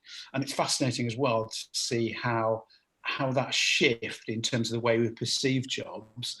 So some of the healthcare workers, some of the kind of the people working at supermarkets, perhaps we had a certain perception of those roles beforehand. They've just gone through the roof in terms of how important they all are. And I really hope that doesn't disappear 6 months down the line when... Yeah, no, I mean, yes, almost that lowly shop work. I mean, I've worked, my first job was in a supermarket, as lots of people were, but that tends to be the thing. It wasn't where you wanted to be or stay. And I think that's right. There's this sort of perception of it's just a shop work, or it's just this, it's just that. Yeah, I don't know. I don't know if that's going to stay or not. I have no idea. I mean, as you say, I'd like to think so, that we suddenly know what's important or understand people's contribution to society, and lo and behold, I mean, it's interesting. I thought about the other day with LinkedIn. I won't name a leading recruitment person who's uncle to a royal, was saying, "Oh yeah, how outrageous it was that the recruitment sector needed this from Regis and need that from wherever." And yet nobody cares. I mean, recruitment agencies are not on that list of key workers of helping us to add value, unless they're actually helping to facilitate those other things. So, suppliers to retailers, suppliers to the NHS, absolutely offering things. It's a challenging time, I guess, for everybody, isn't it? That's the thing. We don't quite know. My problem actually is that I don't quite know when it's going to happen. I always said in my brain, I relate it back to the recession. Recession was a tough time. Just finding work that was going to pay you for more than whatever or do something. But I always felt that you had options. You could always run away. I mean, we have a mutual friend that typically finishes up in the desert somewhere at these times because he can fly out to the desert and get work. It's not what he wants to do. It's not what he wants to be, but it pays and it does that. And we've had a lot of our options almost closed down. Massively so, yeah. I think. Do you think, Neil? Sorry, go on. Sorry, Neil. I was going to say, Neil, we're talking about employee branding. We're talking about the thread here between businesses not looking after their staff and how that's going to affect their brand moving forward. Do you think also now, we've all spoke about this for a long time, about your own personal brand? We'll talk about the authenticity there. Do you think that obviously is coming in more into play now as individuals are able to go out and they're using things like LinkedIn more? I'm getting more connection requests than ever on a daily basis. I'm getting more advertising requests to do integrating websites and all these kind of strange things than ever. Do you think that people's personal brand is now going to take on more of an influence because that forms all part of the employee brand? Or we spoke about that anyway. Yeah, I think you're absolutely right, and again, it sort of comes back to how one behaves and how one conducts ourselves during this kind of time. And I think if you play a really important contributory role in society, in your profession, in your industry, I think that can only enhance that sense of personal branding. Whereas if you take a very self-serving approach to what's happening right now, again, I think you'll be accordingly rewarded after all this comes down. For me, it's a real time for leadership as well. And so I've come across organizations whose leaders have been front and center, who've been out there, who've been very vocal, who've not hidden away. And I don't think people, employees, expect full answers right now, because again, there's no roadmap, we don't know how this is going to pan out. But what people want is that sense of that visibility, that sense of regular communications with themselves. And particularly right now, because if we're all stuck in our front rooms, our dining rooms, and what have you, so we do feel a real sense of isolation. That's the word, and not only a personal isolation, but a sense of professional isolation. And those organisations who reach out successfully, who've got leaders who are regularly being empathetic, being visible, understanding some of the issues that their people are going through, I think, again, there'll be a sense of real reward afterwards, because people will feel, I worked for an organisation who, even if they didn't have the right answers, they were brave enough to stand up there. Whatever we think of our kind of political leaders, whether it's Boris or Raab or whoever it is standing up there, it's so important that you've got a regular individual there making the case, keeping you informed, keeping in the loop. And I think that applies just as much to our relationship with our employer. I mean, you're talking about the people talking there and about leaders of businesses and having leaders. And I think one of the things I have seen is quite a common thread online is that there are certain individuals who are prominent in the public figure talking about the situation that we're in. And certain of those certain people are giving people more confidence by the way they behave, where they articulate themselves, whether they show that leadership with calm and clear messages, in this real uncertain time. And that is a leadership of their own brand, I imagine, really, by them articulating that in that kind of way. Are you seeing that as well, that kind of trend of people in that area? Yeah, I mean, and you have it in lots of different kind of levels. You can have it kind of professional level. I spend probably more time on Twitter than I should do, and that you will see people who are, even if it's tongue in cheek, they keep their presence very front and center. They're making a positive contribution to the debate. They're maybe not taking things overly seriously, and we all do with a certain degree of levity right now. And I think, again, people will either rise to the occasion or do the opposite. And I think, as I said before, there doesn't seem to be any kind of middle ground, whether it's organizations, whether it's individuals, people's personal brand, people's employer brand. I think what's happening and the next few months, whatever it is, I think you'll see organizations either excelling and the way we perceive them going through the roof, or just the opposite. And for me, and I spend a lot of time doing kind of research, whether it's focus groups. Right now, obviously you can't do focus groups for obvious reasons, but a lot of kind of surveys and a lot just reaching out to understand the way that the plates have shifted right now. So how do we perceive individuals? So if you go back, I don't know, we're talking about that pub chain. So it'd be fascinating to understand how that in particular individual is perceived right now. We can all make our own minds up about that. But again, it's so important, whether you're talking about leaders, to understand the mindset, the hearts and minds of their workforce. So how are people feeling? Have we got this tone right? Have we got that regularity of communication right? Or do we need to up that?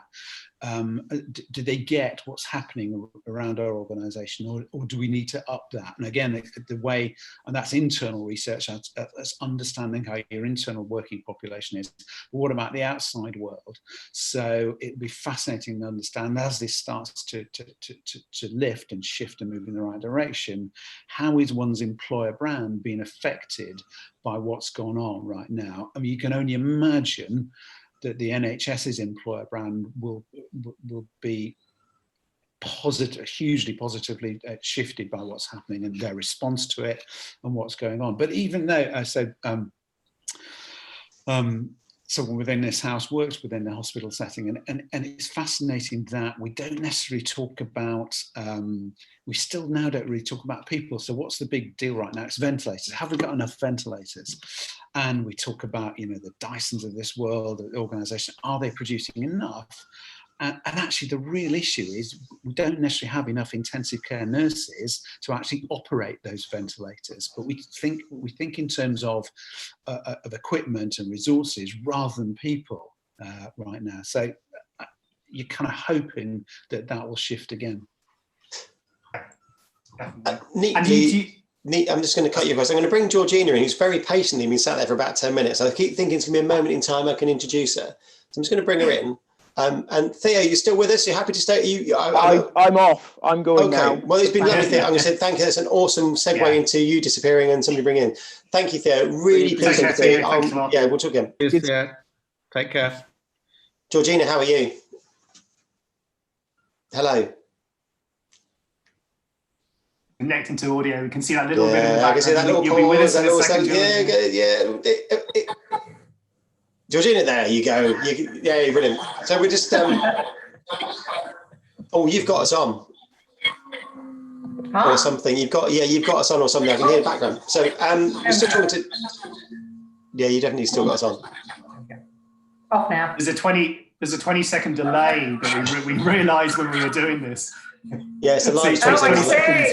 So you go into this horrible loop. We were doing some tests where you just hear yourself over and over and over and over. So we're talking to Neil about employer branding. So Georgina, you're still got me really not loud. Oh, sorry. Let's have a look. Trying to get down here because it just means everybody hears me 3 times and once is definitely enough. Nobody needs that. So Georgina, you work for Interquest. That's right. Yeah. Thank you for having me on today. That's okay. I was trying to make out that earlier on that a lot of shows like this, or a lot of forums are aimed primarily in-house, and you've definitely got me a loudspeaker still. Sorry. No, it's cool. And we're trying to open up, I guess, to a broader organisation, a broader market. Yeah. Which says, market's the wrong word actually, but a broader group of people. And we had a little email exchange, and he said, "Oh, why don't you come along?" So maybe Neil's been talking about employers, and we've been talking a lot about that. What's it like in agency land right now? In my mind, everything's stopped, all your recruitment stopped. and it's probably a bit grim, but also you're sat at home right now as we speak, isolated. Hello. Yeah, it's just me, which sometimes is a really good thing, but after weeks it gets a bit laborious, to be honest. I will pretend that I'm not in my slippers right now. So, yeah, I mean, it's an interesting time for people who don't know about Interquest. We're a staffing, executive search and talent solutions provider. I suppose we're lucky to an extent that we are one of the larger ones. You know, we're really bolstered behind the scenes with lots of consultants and contracts and compliance and marketing.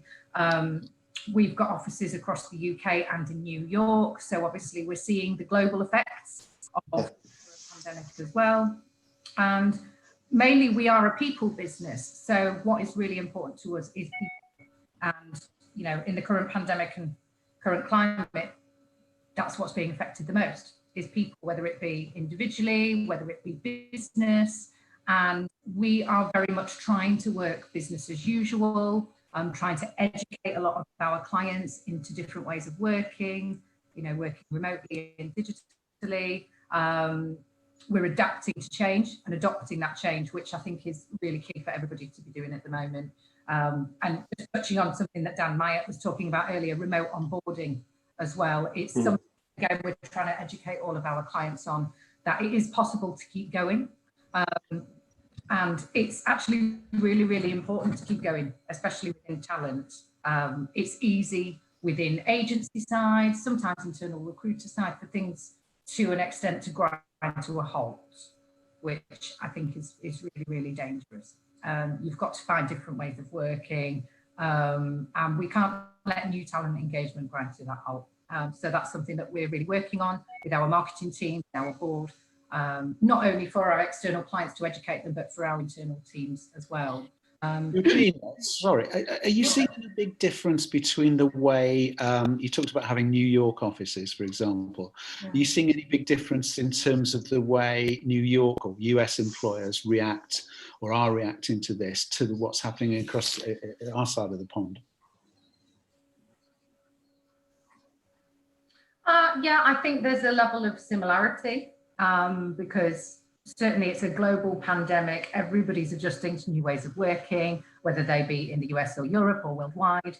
I see it more from an internal Interquest culture perspective as to how our US teams are still engaging with our UK-based teams rather than the US market. But what we're trying to do as well as part of our education is to release a lot of information on social platforms, on LinkedIn and things. So that's another thing that we could probably put some statistics or some information together on and certainly post that out so that other people can read maybe how it's affecting overseas markets as well as our own, I think. So. A number of our clients within the UK specifically that I work with are retail or FMCG. So we're really seeing the impact that it's having on that front line as well. We, more than ever, there's a need to increase productivity on their manufacturing and production lines. We're here to provide the technology talent to enable that, whether it be us having to go out to market and find that talent ourselves or do the onboarding and payrolling for people that we might already have in mind for those roles. I have to say, I am massively impressed at not just some of our clients, but some of the big retailers and the other businesses on the front line, how it's impacting them, how they're rising to the challenge, and communicating that, as you say, on social platforms and LinkedIn and things. It's quite heartwarming sometimes to see what they're doing for key workers or food banks and things like that. So it's really nice to watch in a bad situation. And what about you? To make it really horribly personal, what about you? How are you finding it? You know, you're sat with this. This is your life. How are you getting on? Yeah, I suppose I live alone. So for me, I'm used to living alone. I like my own company. I think I'm hilarious. So keeps me massive opinion. Opinion of one. Yeah. It's that key word that everybody's using. It's isolation, and it is isolating massively. I'm fortunate that I'm working Monday to Friday from home, which keeps me occupied. It keeps my mind occupied. It keeps me busy. Yeah. Day to day, I make sure I set my stall out early. You've got to section your day, I think, you know, jobs that you need to get done and things that you want to achieve throughout the day. Your productivity will depend on that. And one thing that myself and my team always talk about is celebrating the little wins at the moment. That's probably a good thing. Yeah, try. Yeah.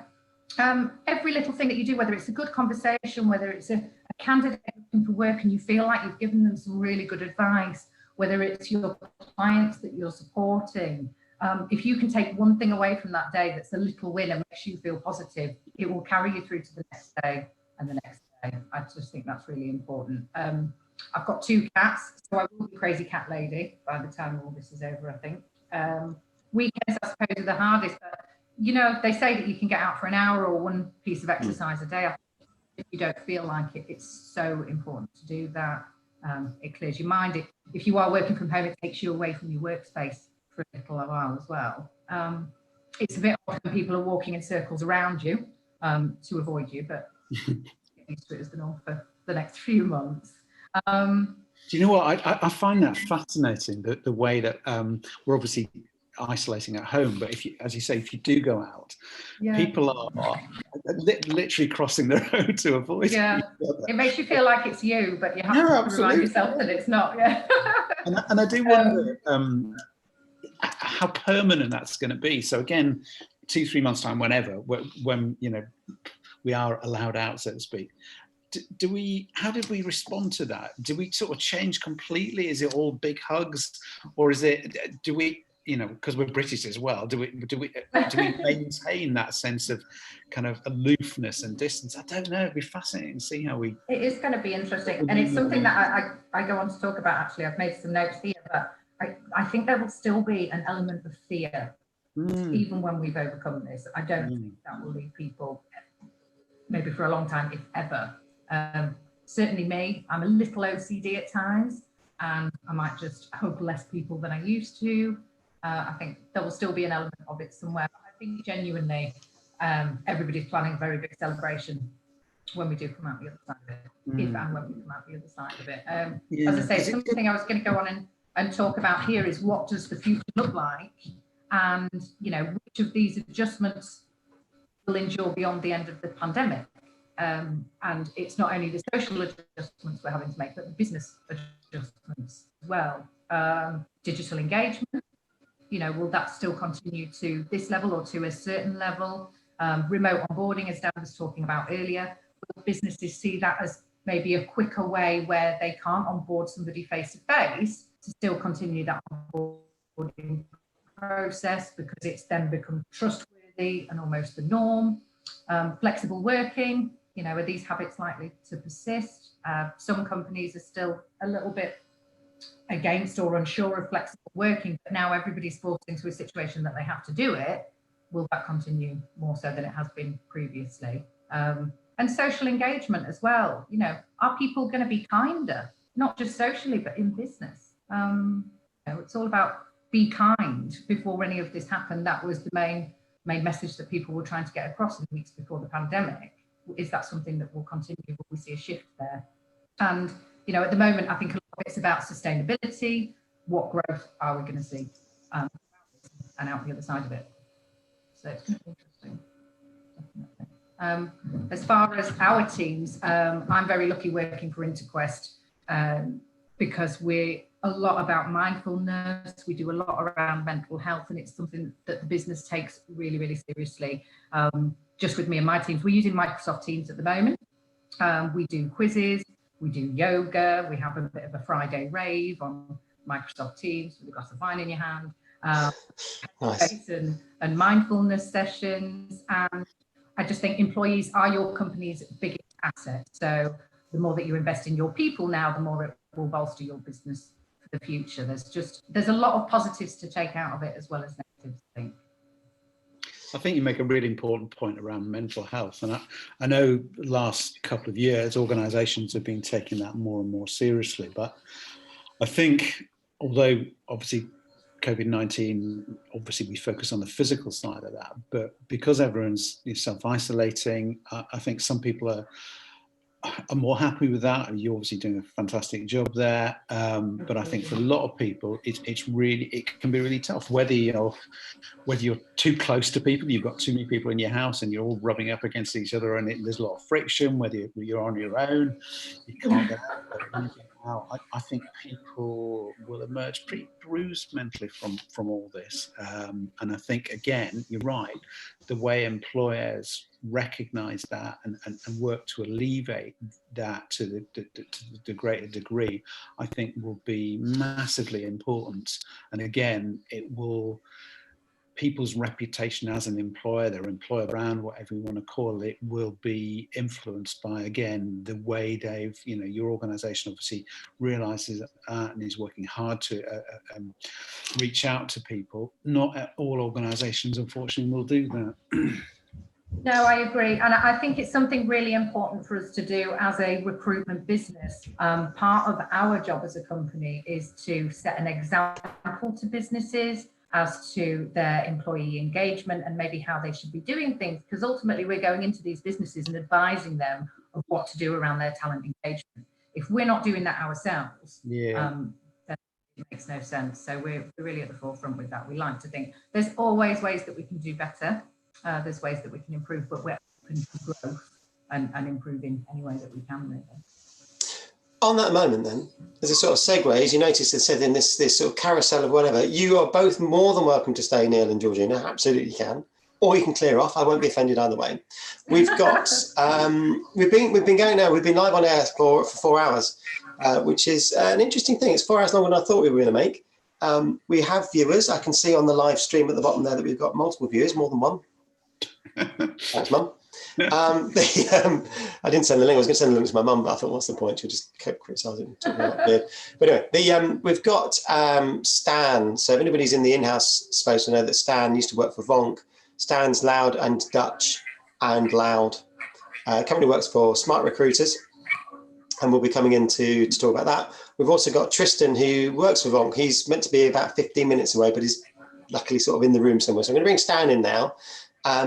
But as I said, Georgina and Neil, happy to stay or go, up to you. And thank you so far for everything you've done, your contribution. Really, thank you very much. Well, Georgina, I really want to hear your personal story. I think it's one of the things that we found today. We've got that sort of corporate feel about certain things, or where technology vendors are thinking whatever, but everybody's experiences are very different. I think about Theo sort of saying, I'm working at home, but I'm really struggling. I said these admissions of honesty are really helpful. I don't think everybody can be that honest, actually, to be honest. There you go. They can say to the employer, actually, you know what, this isn't working for me, but I haven't got a choice, have I? I've got to do this thing. That's it. You have to adapt, and it's not me pretending to be confident and strong. Saturday, I think weekends the hardest. I had a real wobble on Saturday, and I had to kind of allow myself to feel that. It's important not to fight against it, because at the moment you have to allow yourself the emotions and to feel anxious and to feel scared, because a lot of people will be doing. And I get that too. And you embrace it, you think about it, and then you move past it. It will happen again. But it's a bit of a journey for everybody with their mental health, included. Cool. Well, let me bring Stan in. Stan, as I said, is Loud and Dutch. I've always loved Stan. Oh, there he is. Hang on, Stan, what's going on? Some sort of experimental facial hair. What's that about? I miss you right there, Martin. What the hell's going on there? You've always been like this sort of smooth, bit like myself, a bit smooth, whatever. And then you've got that going on. I'm playing catch up with you. Well, you're talking to me. You need to put grey in it. Yeah, I'll send you the bottle. You put this grey in it, and you put it all through your hair. This is my lockdown stash. Nice. I'll take it out with it. Well, I expected you look like Jim now as well. Serious note about facial hair. Apparently, if the worst happens and we all end up in intensive care, it doesn't really work very well with your ventilators. Nice to know the top tip from Neil. Lifting the mood. When we were all on a ventilator, I need to have a shave. Well, there's an opportunity. I'll just keep on. Positive note, I'm going to love you and leave. Well, thanks, Neil. Thanks. It's been lovely to see you. Yes, talk soon. Take care. So, Dan, how are you? How's it going? How is life, universe, and everything in the world of you? We're going to talk about you. We're going to talk about Smart Recruiters. We're going to talk about whatever you want. Tristan is in the wings because he's really keen to come and talk to you. Bless him, love him, squeeze him. But I'm going to leave him there for a chunk. Not don't tell him why. I just thought I'd leave him there. And if anybody else comes along afterwards, I'll probably bring them in as well. How are you, Stan? Tell us about what you're up to and and how life is in this new world. Yeah, life is good. I mean, just mentioned the elephant in the room. You know, we're going through a crisis currently. So I'm counting my blessings that I work for a company that's secure and that's backing its people. So yeah, all of our programs are still live. The program that I came in to join Smart Cruise for, the partner program, is still very much in build mode and taking it to the next level. I'm healthy. Everyone around me is healthy, so I'm happy with that. And yeah, obviously not everyone is. So I'd also like to express that anyone going through some struggles right now, whether it's because of health issues or economic impact, man, I feel for you, and I hope you come out stronger, and wishing you the best. Good. So how's business been? I mean, it's one of those glib questions we've always asked people about how things are. Have you spotted any trends with your clients? And again, I think sort of during the day we sort of found that people are at different stages. We've got organisations who are definitely still hiring. You know, we talked about the NHS in Scotland earlier on, for example. We've got Bet365 are still definitely hiring. Some of the projects they parked, they're just getting on with them, and they're still hiring, and remote onboarding and some of the challenges is around that. But at least they're sort of like good challenges, if that makes sense. Have you found your clients are coming to you to, well, first of all, some of them are coming to you saying, can we have our money back? Some will be saying, we've got your platform. What can we do? What can we do now? I guess seeing that transition between maybe thinking about not hiring now and thinking about that nurturing and that sort of forward profiling and forward pooling of people. Is there any common themes? No, sharp them. Remarkably, it's going really well. Okay, you're sorry, you can whisper. It's between. It's only you and me and more people. Actually, thinking about it logically, it makes sense. You know, we offer really comprehensive talent acquisition suites. Our CEO today in a Facebook post said it's like changing the engine in a car, and you know it's best doing that when the car is parked. We've seen opportunities being delayed, not cancelled, which makes sense as well. You know, we often have longer, quite complex sales processes, and if you went into those, you're not going to throw away all of that work because of a crisis. You'll park it maybe. So some have been delayed, yes, but we've seen some amazing new customers come in the tech space, in the fashion industry, some really well-known logos, and you know it's still going on. And not just that, you know, obviously I'm not just looking at Smart Recruiters as an organization. Yeah. I've spoken right now because of I'm pretty sure the extra time that people have to nearly 40 partners in the last 3 weeks, and some of them are creating market left and right, especially the ones focused on remote work. They've never been this relevant, so they're scrambling, for market share left and right. And I think that is a trend that will continue. So my prediction is that by being forced into this massive social experiment where suddenly everyone... And we are being forced. I mean, that's the thing, isn't it? People have been forced into making a decision that they perhaps put off or didn't want to do or whatever. You know, we don't get a choice. So new technologies, new processes are being put in place. And if they work, I don't see those going away quickly. I think we will enter a new era of talent acquisition. Again, not by choice, but usually when people put their minds together and find solutions, people come out on top. If you see what kind of companies were created during the recession. I mean, that's it. Then I guess as well, I'm old and grey and remember the recession like it was yesterday. Before recession, the recruitment space was fairly traditional. It was lots of agencies supplied into HR. There wasn't an awful lot of in-house teams, not at scale. But coming out of recession was genuinely where I suddenly came into the fore of it's all in-house and bringing people in-house and managing teams, because that was that transition point. RPO rose at that same point as well on the same basis of I need to cut costs, I need to do something different. And as I scale back out of recession, I'm not going to do what I used to do. I think you're absolutely right that some of those personal engagements that we have, how we genuinely, maybe this is the time for candidate experience, because suddenly actually people get it, whereas before, I'll get to it, it doesn't really matter, whatever. Whereas actually now maybe the time that something happens, or whatever it happens to be, is going to be something new. If you can work out what that is, do let me know, won't you? Me and Jim are in. We're just in, whatever it is, we're in. It is the perfect time. It is the perfect time to review, if you've been given the gift of time, because you don't have to worry about 50 to 100 requisitions per recruiter, right? You and the team can actually take a step back and think about, okay, what have we been doing?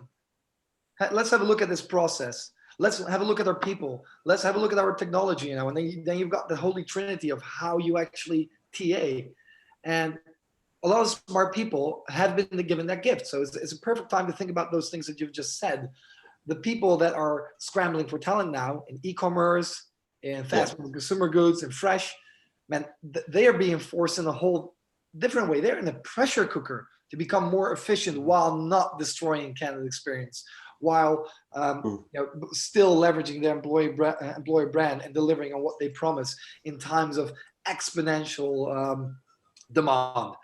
So from both sides, innovation is happening. And again, very smart people in our industry are coming together and finding solutions. And as much as I hate the reason that we've been put into this position, I'm extremely excited about where it's going to get us as an industry, because we are, in my opinion, going to come out much stronger and a different level of thinking and approaching our craft.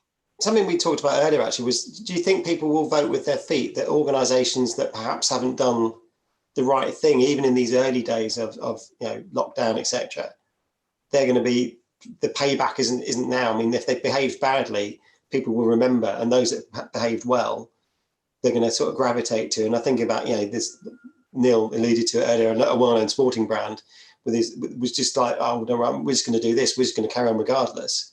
And actually just misplaced that sort of sentiment that we all shared. But I wonder how long our memories will be. And when we come to look for work, if they're employing loads of people, then naturally people are going to go there anyway, because they want work. Yeah, I think that's a really interesting question. I don't know if our brand memory is that long or not. It takes a lot of time to build a brand, and it's really easy to break it down. Yeah. A reputation, So in that sense, yeah. I mean, but that's regardless of crisis or steady waters. You always have to be considerate about your reputation and your brand. Difficult, isn't it? I think it's maybe that mix between people think brand. Almost they can get away with it. I can tell you anything I like right now, or I could have done 6 months ago. I say I'm amazing, but almost there's moments of truth suddenly that it's catching up a little bit, isn't it? That authentic. Now, I'm just going to bring Tristan in because he's sat there patiently. He sat even longer than you, actually. Weirdly, he was very early, so I'm just going to bring him in, and you can obviously. I've got to say, Martin, you said Stan talks a lot. Stan, I haven't had a chance to say hi, Stan, at the moment, buddy. It's been Hey, mate. Good to see you. Yeah. And look, there's Tristan. Look at that. You're a co-host. Don't go. I assume you got off to go and check on our 2 o'clock. I think he's not turning up. He's never turned up to anything. No. He is there, ready. He wants the link, so I need to send him the link. There's that man. Hello, gentlemen. How are you, Tristan? You okay? We're just we're obviously just doing what I said we would do, which is to talk about Life Universe and everything. You've also got experimental facial hair, I notice, which is great. Not as comedic as it stands, obviously, but you can't have everything. We talked a little bit last week, and there was loads of good things that came out last week about just where Vonk has got to, some of the things that you're seeing and whatever. Maybe again, for this is a different audience, a different moment. Maybe sort of just quickly summarize what you're seeing in the market. Maybe are there any trends that are coming out where people have fundamentally changed their behavior from one thing to another? Yeah, well, I think just like Stan said, how like recruiters right now have got a chance to sit back and really think about getting their house in order. I think it's the same thing what I've seen over the last week with ourselves at Vonk in terms of how we approach companies and as a tech sales vendor, we've actually thought, okay, what can we do now that's actually going to be relevant for people, that's going to be interested in how do we approach these companies to help them. I mean, before we had just a pick of any industry, everyone's recruiting, everyone's having challenges, it's great. But right now you've got to be really sensible about how you approach companies. And I found myself, creating really targeted lists of companies where I think are going to need support, and also actually having to think of how do I communicate with this organization. And that's been by actually using solid data. So some things that we've been using in our outreaches to organizations over the last week has been hard facts on that right now LinkedIn, Instagram, Facebook are getting their highest amount of traffic than ever before. On top of that, a lot of companies have put complete stops on their marketing budgets. So what does that mean? Their inventory goes up tenfold and people's cost per clicks go down dramatically. So what that means is that any company that's still hiring right now, that maybe has not experimented with social media advertising, for instance, has a really good opportunity to do that at a much lower cost and reach a much wider audience. So we've been having to actually go and approach companies with that strategy, saying, you need to have actual data to prove why should you be doing recruitment marketing right now. And before it was just like, hey, have you never done it before? Why don't you try it? And people had the budgets to do that. So those are some things that we've been, seeing over the last 2-3 weeks. I'd actually like to comment twofold on that. One is, yeah, absolutely right. I just saw an article where IBM's HR chief said it's the perfect time to attract rival talent from companies, obviously, that are more uncertain now, where IBM offers that certainty.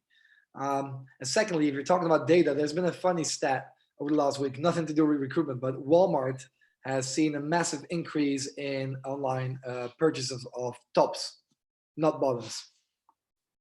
Tops, not bottoms. I love it. Are we all wearing bottoms, actually? Stand up. I was going to say, yeah. Are you I don't want to know. You completely branded there. You completely branded, Tris. Is that a full? Is that a onesie? Is that a onesie? If it is, we all want one. I mean, we need to make a competition out of that. Yeah, exactly. You definitely He's want not one. wearing any bottoms and he's just wearing a full top half suit, then that's really impressive. Nice. Whoa. Oh, why did it get? I took it the wrong way there. No, I think you took it away with it. Now, on this thought, actually, while I've got you, so because this is live and I can say these things in the true Graham Norton style, whereas Graham Norton does like a chat show thing, doesn't need a wee, I do need a wee. I've been drinking coffee all day. So I'm going to bring in Nathan, and Jim is going to co-host because he was complaining he wasn't co-hosting. And he's going to ask you, all the three of you, some sensible questions while I go for a wee, and I'll come back and do whatever, and we'll see what time that is. But it'll only be a 5-minute break, I'm sure. So let me just bring Nathan in. And there he is. There's Nathan from Talent Tree. See, I don't want to. I'm not playing you against each other, but you are all HR tech vendors. Some are bigger than others, smart recruiters. But you've all see candidates and your clients in a different thing, and you've actually probably share some candidates, some clients, I would imagine, and also there's probably some common themes. And I think maybe for this bit, is think about what people can be doing. So Tristan, thank you so much for talking about social media, because you're right. People, if they haven't tried it, now is probably the time, isn't it? That says, let me go and play with it. If only because some recruiters have definitely got the time to look at the data, to do the analysis. I think there's always a danger with some of these things. They tend to sort of fire and forget, I've tried it, it didn't work. It's like, well, you didn't really look at it properly, did you? You just kicked something off and it didn't really work. So I'm going to get Jim to ask a question because I've run out of questions and also need a week. Good luck. Thank you, Martin. I was going to say, Tristan, when you came on there, and Stan, did you all get a chance to introduce yourselves a little bit as well about what you do? Because I think while people are on here, maybe a good, Stan, you came in, maybe give a quick overview of what you do. Tris, if you do the same, and then into Nathan, and then we can link that all together. That might take up some time when Martin's disappeared as well. But Stan, a quick overview of you and what you're doing at the moment as well with Smart Recruiters. I think it'd be good for people to understand. Yeah, cheers, Jim. So I run our partner program across EMEA for Smart Recruiters. Smart Recruiters is a talent acquisition suite that helps companies hire amazing talent on demand and on budget.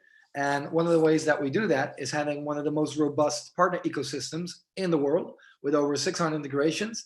And actually, both of these gentlemen are part of that ecosystem. So no competition here, just love. And my role is to drive more customer value and more partner success together with guys like these. So pretty much a dream job, if you ask me. Definitely, buddy. Know the feeling. We're in similar boats. I'm not in a sort of a demo promotion bit at this stage, but yeah, know both the guys really well. Or as Nathan, Tim's not on. Tim, the Two Finger Twix, but that's another story and another show we need to tell them about. But Tris, do you want to give us a? do you want to say a little bit about yourself there, Tris, and what you're doing with Vonk, and again, what you're about and everything? Yeah, sure. So yeah, I'm account executive at Vonk, and essentially what we do is help companies to use recruitment advertising in a more effective way by using our recruitment marketing technology. So we have a lot of data on, performance of what media works for certain, demographics, and we try and bring that into play so recruiters can have a bit of a better head start when it comes to using recruitment marketing. Nathan. Yeah, hi guys. Nice to see you all. Jim, nice to meet you, and Stan as well. So I work with a company called Talentry. We've got a talent relationship platform. And again, I guess quite similarly to Stan and Tristan there, we're just trying to help companies think less about, I guess, outbound recruitment and think more about ways that they can drive more inbound talent into their business through content creation, employee advocacy and referrals, or simply building talent communities. So I guess my role in the business is around business development, but really more of an educational type role to try and sort of figure out what companies are doing at the moment, set up talent communities, and then start to feed them communities with content to get them more engaged in employer brand. Yeah, and figure out sort of how we can best support them to do that and make more hires. And what do you think from to the three of you, really? What are your hints and tips from each side? How are you going to go out and target and hit those clients? How are you going to help? Because you're offering various things in different ways throughout the journey, really. If you look at things from the referral side of things to the front end core solution that you have, Stan, and to the employee branding bit and job advertising, just, how does that link? How does that, how are you helping individually? Stan, yourself, how are you going out there and approaching your new clients potentially? Because I think that everyone's finding that difficult edge of saying we're here to help, but also we're not frontline staff. We're not the great people in the NHS looking after everybody. We're not McLaren now making ventilators, which will be really interesting to see what they'll turn out like. But how are you going out and then approaching things? So me personally, when I'm saying I'm running my partner program, it means that most companies have for a long time treated talent acquisition vendors as point solutions, as one-off, and I'd be really happy if the program that I'll create together with our partners will change that perception and get employers to look at their talent acquisition process and technologies more holistically. Trying to implement the right type of tech and services in that process to pretty much achieve three things that for smart recruiters are the pillars of hiring success, which are an amazing candidate experience, engaged hiring managers, some more collaboration, and empowered recruiters. And to be honest, again, crisis or no crisis, it's these three principles are still sound, and there's a lot of legacy technology in the market that is just not delivering on those pillars. And we have been, and we still are, very much in the market to help companies replace those legacy technologies and elevate their recruitment functions to the next level. So not much will change there necessarily towards what we've been doing before, and the outcome will still be achieving more hiring success. That's why we're all coming together, and that's why I'm excited to work with Vonk and Talentry and all of our other partners in that process. Definitely. And Tris, you're saying you're going out with a lot of data to target certain clients and demonstrate that to them. I mean, how's that response been? How you finding and approaching those clients at the moment? Is that you getting the response back? Are you finding it tough? Are you, what's the feedback? Yeah, definitely. I mean, you've got to be, empathetic when you reach out to companies and, like mention the elephant in the room that's happening right now, and just put it out there and say that, this is the data we've seen. This is why we think might be advantageous for you to do this right now, but we appreciate that, right now might not be the right time. So, you got to give them that option as well. But if you look at when at the start of the week, what I did was I said, all right, I'm going to get as much data as I can from as many sources as I can to build a business case, essentially. And if you look online right now, I've never seen so many sources of data online. That's dangerous, of course, because you've got to check what sources are credible, where is that data coming from. But things like, we've seen that stillhiring.io pop up, Candor hiring freezes, Wave are releasing some really good info on job board traffic and job posting data, which is very valuable. Vonk have been communicating internally what we're seeing in the market from cost per clicks on social, Google advertising, video advertising, all to basically help us build a business case and say, okay, we got to be smart about it and not just spray and pray and try and get what's in. We got to say what industries right now could use this information and, actually potentially work with us to help them attract talent. Definitely. And Nathan, yourselves, because you come at a different sort of stage within the journey in some aspects as well within in what you do within Talentry, but obviously a key part of that ecosystem. How are you finding approaching people at the moment and the marketplace that's out there? Yeah, it's tough. It's difficult. I think there's a lot of emotions that are kicking around. This is still very, very early on in the process, and there's many more months to follow. I guess going back to what Stan and Tristan talked about earlier, and I mentioned it when we were chatting to Martin last week, I don't feel like there's ever been, if there's one positive that's come out of this, there has never been a better time to sit back and review how your TA team functions. It's funny, Stan mentioned it earlier. I remember my last role as an internal recruiter, I think there was about 95 vacancies where it peaked at, and I was on my own and I was running around like a madman trying to get as many recs filled at once and loads of hiring, and it was just carnage. And the very sort of thought that I could at that point step back and go, right, let's look at trying to build talent communities to drive more inbound. Absolutely bloody ridiculous. It was never going to happen at that point. So the time now to step back and maybe support businesses and think more strategically for the future, I think is the only conversation to have. It makes me feel a little bit uncomfortable if sort of active salesy type approaches are coming into my inbox at the moment. I just don't think it doesn't feel like a good time for that at all. But I think that, the view that we're taking is, look, let's try and add as much value as possible at this point over the coming weeks and months.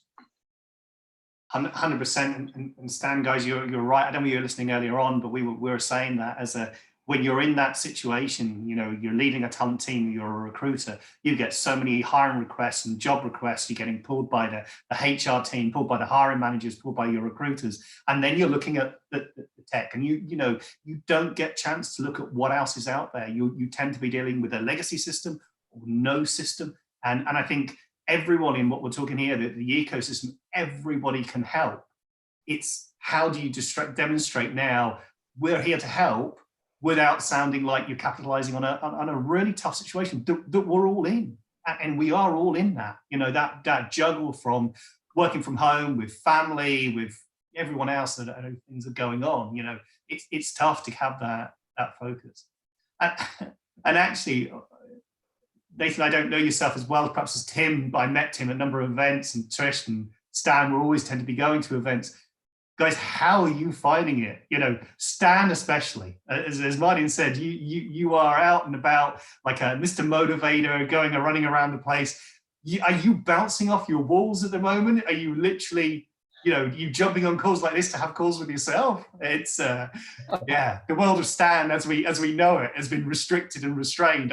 I'd imagine that day you get released, like a day released, you're going to be out the door like Roadrunner, beep beep beep, thinking down the road. I bought a PlayStation. All jokes aside, I've noticed a massive increase in my productivity because I've been at home.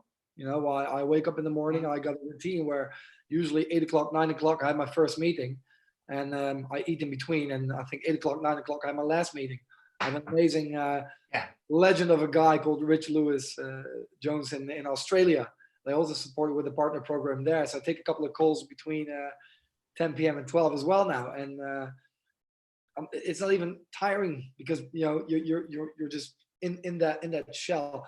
If it's healthy and how long I'll be able to do it, I don't know. But that's kind of how I've been distracting me, and the days have been going fast because of it. I have to say, what I miss the most is the social interaction.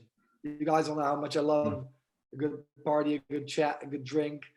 I really miss being able to get up and walk up to a colleague and just have a quick chat. What I really love about events that you will never be able to emulate with online events, where you have a set agenda and a Zoom link, and you jump in and something's already happening, is just walking up to someone at a stand. Hey, quick chat, 5-minute interaction, set some stuff, inspire each other a bit, and the follow up later. There's a reason that the event culture in our industry, especially in EMEA, is so strong, because we all see each other, we all catch up, and that informality is there. And let's be honest, the after party is there as well, always, and it's always a lot of fun. And that bit of fun has been taken out of the industry. But then again, any second I get up and want to kind of get in some kind of a complaint mode, I go back to counting my blessings. So many more people are in worse positions. Some have fallen ill, some have been hit economically, or worse, both. And again, wishing all these people a speedy recovery. And there's no way in hell that I will, forget the lucky and fortunate situation that I'm in. But I see it as a responsibility for myself and for everyone in this call and for everyone listening that is in a positive position, not just to help, but to actually take the responsibility to take our industry to another level and to find solutions and to share those, not just keep them to ourselves. Because that's the only 100% way that you can pay your dues for being that lucky, because you are.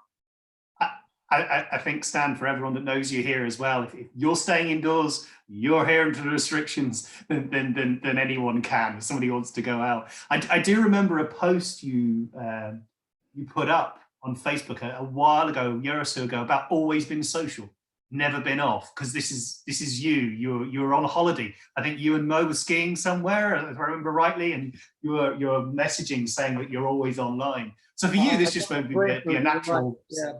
Yeah, that's a really interesting one. So the work-life balance thing that's been a topic of discussion over the last year and a half, maybe two. We went from AI to we went all the way from recruiters and marketers to AI. Then we went about work-life balance, and then we're at D&I. Those are like the big themes I've seen over the last couple of years in our industry. Man, that work-life thing has been sorted now, because people are having chats and kids are screaming in the background. Your girlfriend walks in and your cat's on your lap and your dog. And man, work-life has become a singularity, almost like space-time. We thought those were separate, turned out to be one. Same goes for their work-life thing right now. How will we deal with that? There's a lot of people that said they need to turn off and to zone out, to really separate those two worlds. Now, by force again, they've kind of been, welcomed into my world. And funnily enough, I haven't seen much people complain about it. We've all seen the funny memes with the kids and stuff, but most people have been showing these, these screens of being on a webinar together or with the team together, pub quiz together. I got one tomorrow organized by Ollie, so not sure if I'll come back from that, but we've been seeing a lot of that kind of stuff happening. So it seems that, that emotion has been turning out quite well for everyone. I think time will tell, though, because I think now everybody's been thrown into this situation, and the first thing you always see is people talking about how much they're thriving in it, right? everybody will instantly turn to say, oh, look how productive I'm being, I'm managing it, I'm loving it. But you don't get anyone, you get a few people that will post saying that they're not doing so well. But I think you'll only really tell in the coming months really what the impact that is on, people personally. I don't know if there was any way you can measure that or collect data on that, but I'm sure that would be a really interesting piece of research to work on. Oh, definitely. I think you're right. I think that there's a positive vibe that people are putting out there in many respects. We're working from home. This is what we're doing. This is what it's about. But the reality of that, as Theo was saying on it, it is tough. It's tough to balance that. It's tough to do your day job and your work life with your kids and your family and your pets and everything else going on. And you're looking outside, and then you suddenly get the news come up, and we're all, I suppose people are talking about what's going to happen. The only certainty is the uncertainty at the moment of what will happen. And nobody knows the correlation. We're looking at things that's happening in Italy and all those kind of things. And as you say, Stan, those in work and having a job, you do feel really, really lucky. There are a lot of people who've been affected, very difficult. And they will adjust. That's what I predict. So Tris, great point, by the way. Mentally, I think there's definitely something, being confined, that sucks. And the longer it drags on, the more impact that will have. But the argument for being able to work from home or not, I think that one's, right now proving itself that we are very able. If you see how quickly organizations that had no one working from home adjusted to having tens of thousands of people working from home, right? That just goes to show how quickly people adjust to that sort of stuff. And it'll be hard to come back from that. Obviously, we will still have offices and that sort of stuff, but I wonder how, when everything goes back to normal in terms of being able to go outside again, how many of us will still keep some of that working from home process in their daily life? I love the meme. Have you seen the meme where it's like, who pushed digital transformation at our organization? It's like CTO, CFO, COVID, and it's like a tick by COVID. It's so true. Yeah. Nathan. Yeah, sorry, Jim. What's been really interesting just on the whole remote working piece is how quickly more conventional businesses, I think, have pivoted on the model. So you've seen hotels, for example, offering a range of services that 2 months ago they would never have even considered to offer. And it's just staggering how much potential these businesses have got if they now survive and go on to flourish. So things like actually the opportunity to open up talent pools and give your colleagues the opportunity to work remotely and give them a license to work in a hotel, restaurant or bar for a set fee every month, for example, might be a cool revenue stream for a hospitality industry. Like the amount of innovation that I'm seeing coming out because people are having to get together and think collaboratively is really, really, really exciting to some degree. It's not the sort of greatest circumstances to why that's happening, but there's some really cool innovation that's coming out at the moment. And I think a lot of firms are repurposing their staff.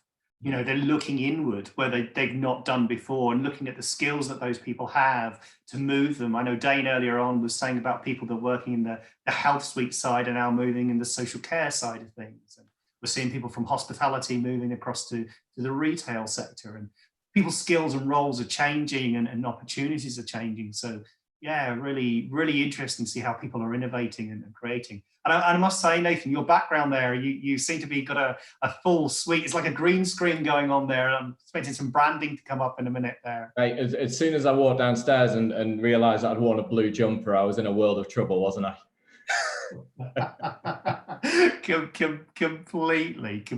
I'm actually trying to hide from a little guy. We've got an 8-month-old baby at home, and I'm waiting for him to scream in the background. So I'm trying to blend in with the wall so he doesn't see me and go crazy. Oh, excellent! But this is part of working life now. We were saying earlier on the family and the point you made, Stan. I think Theo was talking about it, that maybe this situation that we're in, that we're all forced into, and some of us that have worked from home, this isn't the normal working from home scenario with the rest of your family in and about, because your heart's been torn by hearing your kids shouting or somebody screaming or something going on, or that kind of thing. So it's not the not the normal kind of situation where you would have working from home. I'm sure yourself, Stan, Mo's probably there busy in another room on another laptop and another call doing something. You know. Well, Mo's working around the clock to hire the people that have been let go, basically. You know, our company's hiring way over 100,000 people right now. So there are some great initiatives going on. Also in the TA industry, where companies are coming together without any profit, purpose to help people that have been laid off get jobs quickly. That's what she's been doing around the clock right now. Yeah, I mean, I'm just trying to check here. I think Martin Bunning's completely disappeared here. I'm just checking our little list of. I said that, that thing when I said I'm back, and I said that, and then I put your little commentary in saying I've been here for about 20 minutes. I've just got a cheese sandwich on the go. The comment I actually put in there was the comment I put into there was teething of Twix. That was all I had, but it's only because Tim commented on the YouTube stream. If you were doing a little time check, yeah, I mean, this is it. So this was originally, if you remember, just two old men going to sit down and talk about recruitment for a while. And then we brought these youthful people in with their facial hair, just copying us, I noticed.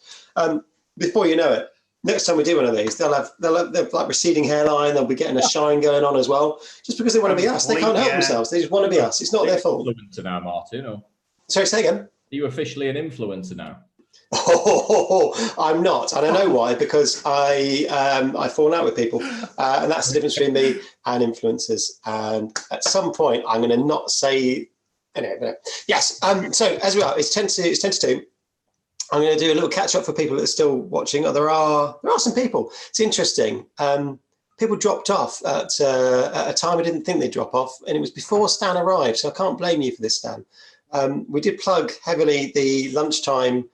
Louise Triance and Claire Bush 1 o'clock till 2 o'clock thing, so that's still running. So I'd like to think we've lost some of the traffic from there to over there, which is good because then they'll all come back. So at 2 o'clock we should have the legend that is Bill Borman, assuming that he gets the link. I don't know how to send the link. Double check, but I'm sure. Double check. I've got it. Yeah. Good. I'm actually going to whiz through very badly, and we'll carry on, and then actually going to give you guys the choice of either stay or go. To be honest, from when I finish this awkward segue into something else. One of the great things about this being YouTube, of course, is this streams live. There'll be 8 hours of content. I don't believe anybody's going to want to dip in for 8 hours of this stuff.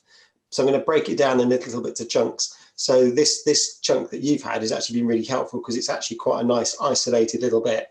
The three of you talking about things with Jim as well, which is obviously a huge bonus. So after Bill, we've got Bill coming on. We've got Joe Lockwood.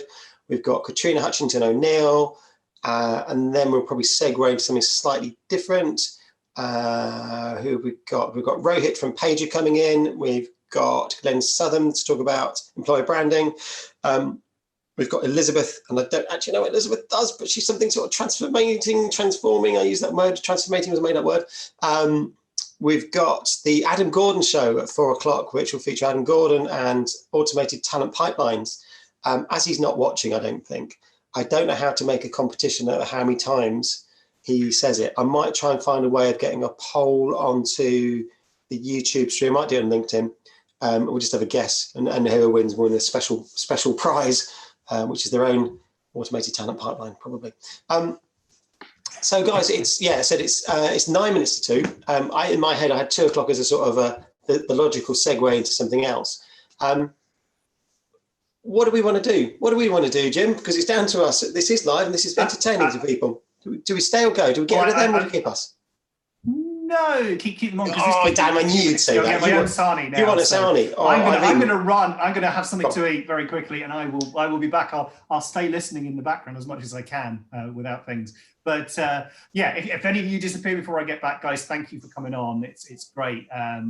Yeah, hopefully everyone's enjoying it, and I'll see people in a second or two. I'm not saying anything, but the viewer numbers are down. It's not about numbers. Build it and they will come was definitely true this morning. And we need to, if this was a TV pilot, we wouldn't be getting the series. That's all I'm going to say. But anyway, go. Yeah, you go, and I'll and not eating a sandwich. So, trying to think that nice segue into something different. The biggest challenges we've covered a lot earlier on was sort of isolation, and you've covered an awful lot of that chunk. I'm not saying I wasn't listening to everything you said, but I did have a cheese sandwich on that. What does the future hold for you three individually? So you're working at home now, you've got used to that, you're very productive in your case, Stan. I don't believe you'll be able to hold it in for very much longer. I do believe you are that social beast. Every time I've ever met you, you are all encompassing in a room. What's the future? And so maybe something close to my heart. What's the future for events? Because recruitment, you can go for breakfast, lunch and dinner off a recruitment event, particularly in London. And when I've been doing roles as a TA lead, either on interim basis or whatever, I get a shed load of invites. I worked for somebody for 6 months last year in London. I deliberately would go down on a Monday morning and leave on a Thursday night. Monday I didn't do anything, but then Tuesday I'd do something, Wednesday I'd do something, Thursday I might do something on the way onto the station, because there was always an opportunity to go and do stuff. But we're going to have the big events, and I'm assuming I've asked Jamie to come along today, but I'm sure he's got the message, to talk about what's happening with Wreckfest, because again, we've sort of logically, I think it's not going to happen, because I can't see how you could ever recreate 3,000 people in a field. Whereas Talent Tech Rising, moving online, we all think is probably the best thing ever, probably, because we can dip in, I can watch a demo, I can watch it again, I can watch it again, I can watch it again, I can then compare that demo with that demo, I can do that. And that just seems like a brilliant idea.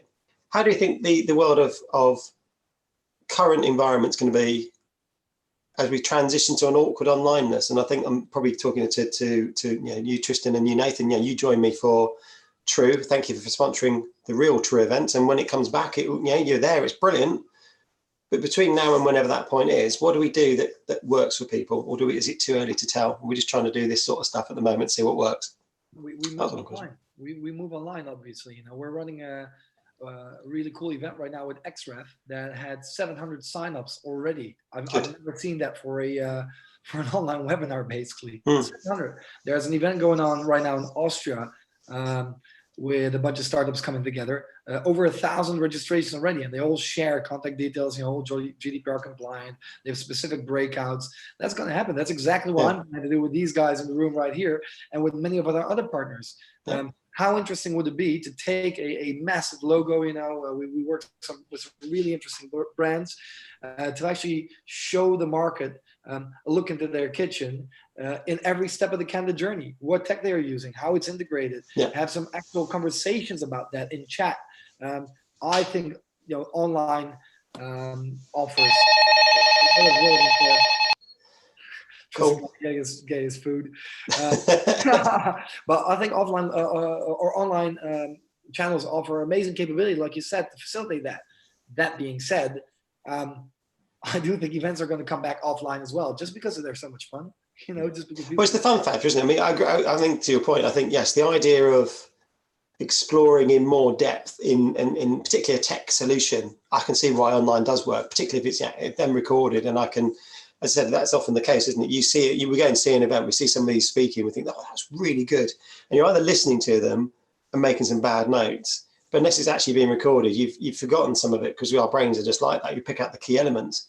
Whereas actually sometimes you really want to sort of sit again. I mean, it's one of the things I've always loved about Wreckfest, in that if you're there on the day, it's brilliant. But actually some of the things you almost didn't see, you can then dip into and see on video. All the ones that you saw again, there's the sort of Torrin Ellis talk that I saw last year, genuinely changed how I viewed life, because I got to see it, but then I got to see it again and got to share it with people and say, well, you didn't see this, but you watched it. But so I can see that. But yeah, a really cool thing about online events is also the chat element. So if you're, let's say you and I and 600 other people are at an offline event listening to Torrin, I can't just scream over to you, What do you think? What you said, what do you think? But I can chat to you and send you a quick note over Zoom or whatever. There's a grand opportunity for Teams and Zoom and Hangouts Meet and all of these, Skype to facilitate events in a more effective way. Where to allow. Do you think as events organisers, people have grasped that? I certainly. I mean, I never consider myself an events organiser. I host True. I love True. I've struggled to make True online to be run, because I can't see how it ever works, because it is about the physicality. It is about a small group of people, and we can do something similar but not the same. But I must admit, like Thursday was definitely a holding pattern to say, in the interim, before we come up with something different, let's just at least get a conversation going. We'll have that. I think you can still do it. If you bring 40 people together and they can go into tracks and you just put them on the land. That's how I envision it. I actually had a chat about it with my missus. I envision a landing page with different tracks that I can join. When I click on it, group, through, I can chip in by speaking, but I can also private chat to people. To kind of say like, hey, what Martin's saying right now is bollocks, and without anyone here or not, I mean, I think there's a massive opportunity. You should actually still do it. I would join. Just on this, I would join right away. And you know what? You should create a sponsor deal with Beavertown Beer or whoever else. Well, there is that placement. Clever people. I can get a 25% discount to order a beer package, so that after True we can all have a beer together and chat shit. Yeah, we could do that. There was online. You can still do it. There was somebody who did actually it's non-recruitment. Somebody I know. I was speaking to them last week. They'd organised this very large sort of corporate conference type thing and scrapped it. But that's exactly what they did. They basically went all out and said, right, this is how we're going to do it. We're going to push it all online. All the content's going to be online. It was very sort of keynote speakery anyway, so it sort of worked. But also at the same point, issued a load of codes to all the participants so they could order delivery for lunch and a bunch of other things, because it sort of made sense. So that was really cool. Yeah, well, maybe that's the answer. Maybe you've given me the kick up the arse to go make that thing and make True online forever. My worry is then it'll be online forever. I don't want that. I like meeting people and be online for now. I got the split because I got a meeting with another really exciting company, with JobPal. Actually, you should invite them as well. I love JobPal. Yes, always love JobPal. Are they coming in?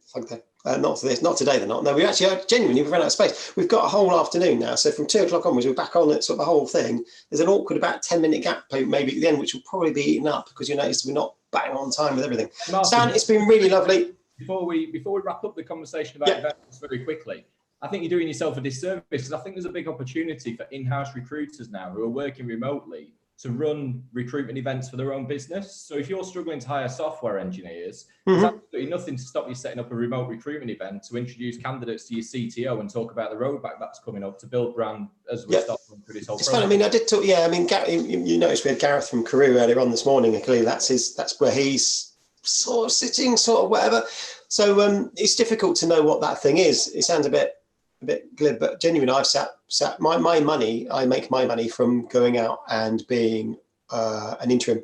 That's my main revenue earner, and that's subtly going to change in the next day.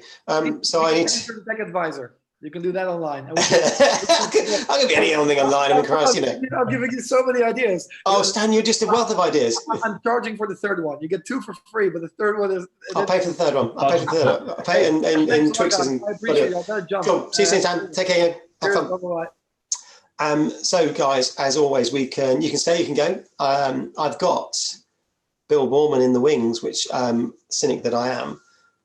Bill, you're listening to this hopefully, and I'll tell you when you come in. I didn't think you'd turn up. I do True events because of Bill. Obviously, Bill did True, and we'll talk about that in a second.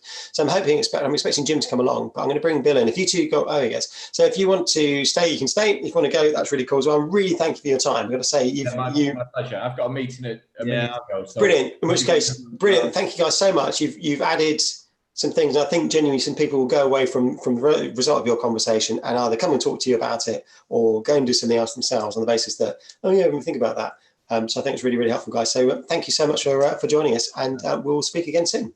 All right. Well done, guys. Yeah. Cheers, guys. Thanks, guys. See you soon. Bye. So it's just me and Jim now, which is intimate and lovely. We're going to bring Bill in. So Jim, I'm just saying, actually, I'll bring him in, and I'll say it aloud. So let's bring Bill in. Bill, I can see your hat. I can't see you. It's live. I can just see a hat, Bill. I can see a hat, and I can see a skylight. There you go. There's your beard. Look at you, beardy man. I was just saying, with full transparency, before I put you in the call, I'm impressed that you turned up. Not that you have a reputation for not turning up. Not that you have a reputation for not always being on time, but you're there, and thank you so much. Yeah, that's all right. So I was going to do a little bit of this, and I said, so I don't know if you've been following at all today. So we've had a load of people in, and we have this sort of slight, like almost like a sofa of chat, which makes me sound like Richard Hammond on Grand Tour when they have that segue. The reason that we're here today, though, genuinely, Bill, is because of you. This is me taking your idea of True and going with it a little bit and creating True Manchester, resurrecting it from the past. I found, I don't know if I told you, there's video of the first True Leeds. So we did True Leeds last year and resurrected that as well. And there's some brilliant video of a different man. He didn't have a hat. He didn't have a beard. And there was about 10 of you. Yeah. So thank you. And this is so genuine. The reason I still pursue True events is because I love the format, and long may that remain, and we'll slap the hat on it and talk about True, and no badges, no nothing, no whatever. And we launched True by the Sea this year, which was great. This is a challenging time for, I guess, individuals. We're all going on a different sort of journey. We talked about the worky bit quite a lot.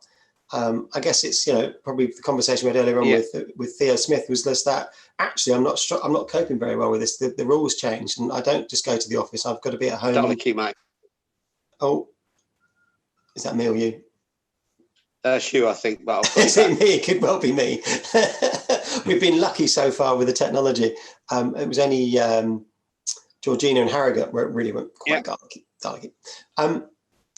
So what I guess today I really want to talk about the sort of recruitment, Bill. I really want to talk about Bill and the new stuff that you're doing with the homeless, because that's amazing. I don't know how to over-egg that.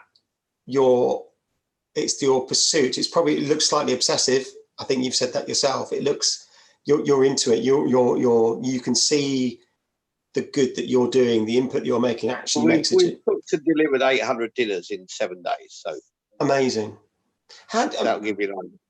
So the awkward question I was, how are you funding that? What can we do to help you fund that more? No, so there's a charity, but we've also got a GoFundMe link, which I'll dig out and give you during the.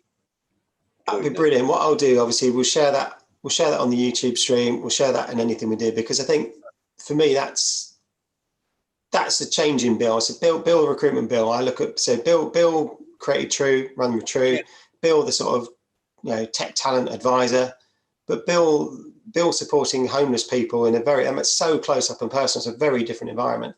Maybe talk through that and talk about what you've learned from that so far, because I said it must have just messed with your mind. It certainly messed with my privileged middle class fat belly moment of having nothing to do with the homeless. They're people that I see on the street. Yeah, that's cool. I can share some of that. That'd be really cool. And Jim, I know you've got questions as well. So that was my 2 pence to say that I love Bill completely, and thank you for making True happen, because it meant I could go and do some more of these things.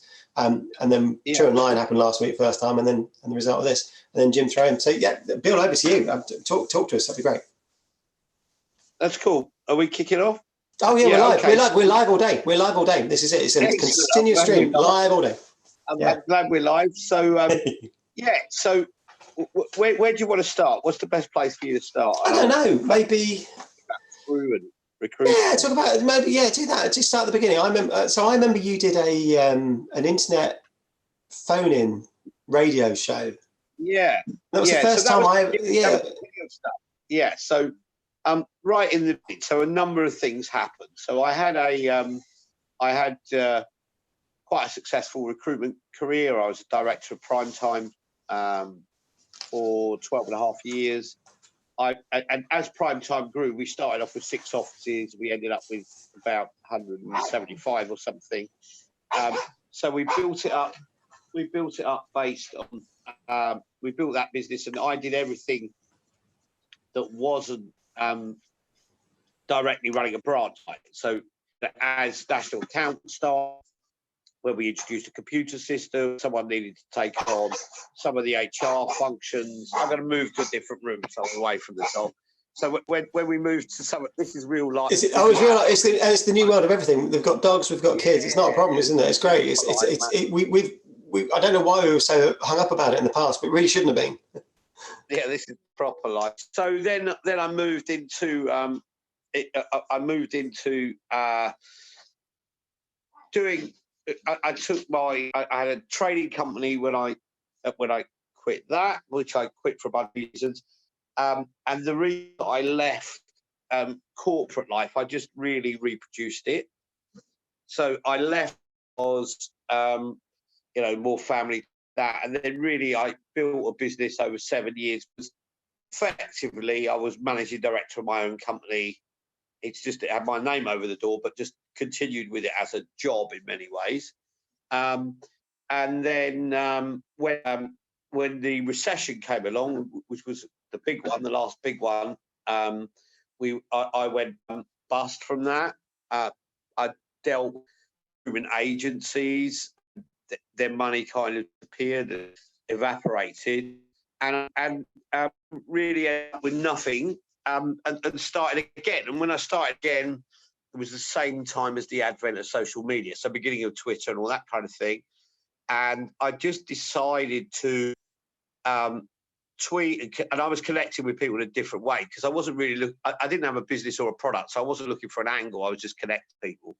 And Twitter enabled you to do that in those days. It was very easy to connect with whoever you wanted. And I connected with people all around the world and spend really 10 to 12 hours on social media right at the beginning.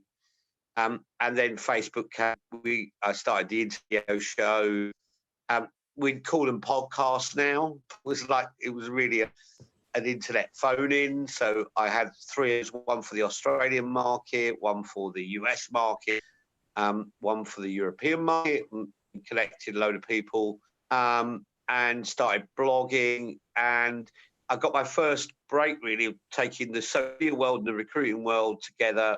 Did some hiring for Hard Rock Cafe, which we did 125 hires in 2 weeks end to end in Facebook, which made me a bit famous for a while. We won some awards for that and stuff. And that meant that I got Oracle, BBC, and my clients became corporate clients who were still exploring everything from social media to employers. All this was new.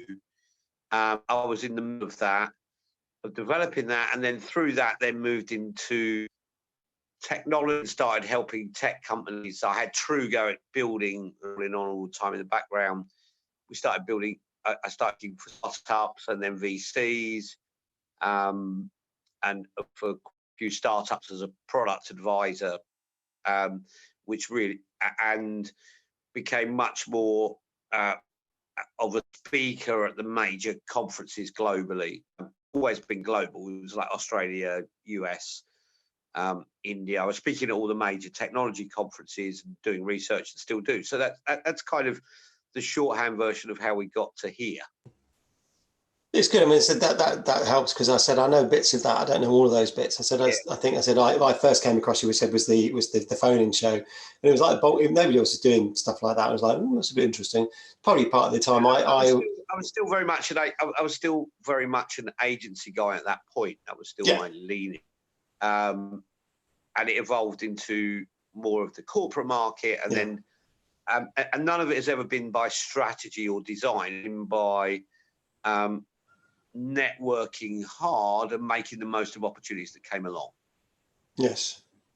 It's tough, isn't it? That's the thing. It's tough to be, you've got a reputation, again, hopefully you've built a persona as well, haven't you? You are the man with the hat. You have got this amazing beard. Yeah, well, it's quite funny because that's something I've never really... I don't think it's deliberate, but by reputation, that became the thing, didn't it? The hat became a story with one of the first True Londons we were doing. People still didn't really know the concept. We didn't really know each other online. We came together. It was in an Incisive Media office. Bill Fisher was working out there at the time. That became the Social CV. And it was the first time for people like Jim Stroud, Ray Ruterman, and I brought them US speakers over to the UK, right? Yeah. So the first time that happened. And we had True London. It was the second True London. And it was kind of crazy. We had about 30 overseas visitors there. It went a bit crazy, but nobody really knew who I was. And as a startup, we were staying in a cheap hotel. Shower wasn't working. And so I just wore a hat that day. And people were saying, what's going on with this? Say, a bit chaotic, said, you need to speak to Bill. And they said, who's Bill? He's the guy in the hat. So it just stuck from there. Yeah, So which I've is never cool. not worn a hat from then. And then you grow a beard and all this kind of stuff, and it just, which started the Movember thing. So it just kind of, these things evolve. And because maybe that's it, because it wasn't, there's a danger people go, I mean, I'm probably the same. You try and think, right, I'm going to do this thing because that's the thing that people want to see. Whereas actually, if it just happens by accident, it's often the thing. Do you think a lot of your career has been? I mean, you said to yourself, it's about hard, but it's been about hard networking. But it's been all of it. You know, I've never had a strategy. Yeah. I never purported to have a strategy or a plan. I've always network, and my whole career's been like that, including in my corporate life. Is I've been very good at making the most opportunities that come along. Yeah. So network, have a very open mind. Don't be fixed on the direction you're going, and that's really the thing that's helped me most. I think the other thing is networking without purpose, which is a very strange thing for people, especially if you worked in a very structured agency world. So, you know, I think where I had the benefit of starting out is I was network, and it's a lot of the videos that I do for Johnny Campbell, which is another area from Social Talent that probably more people know me from having watched the videos. But I talk about just networking and not having this objective of who's a client, who's a candidate, what you're doing, but just networking in different groups, different communities, answering different things, connecting with people, and where you can help people, you help people, and you don't have a financial motive to doing that. I think what the decision you have to make in the beginning is, am I building a network? Do I want to make money from my network or because of my network?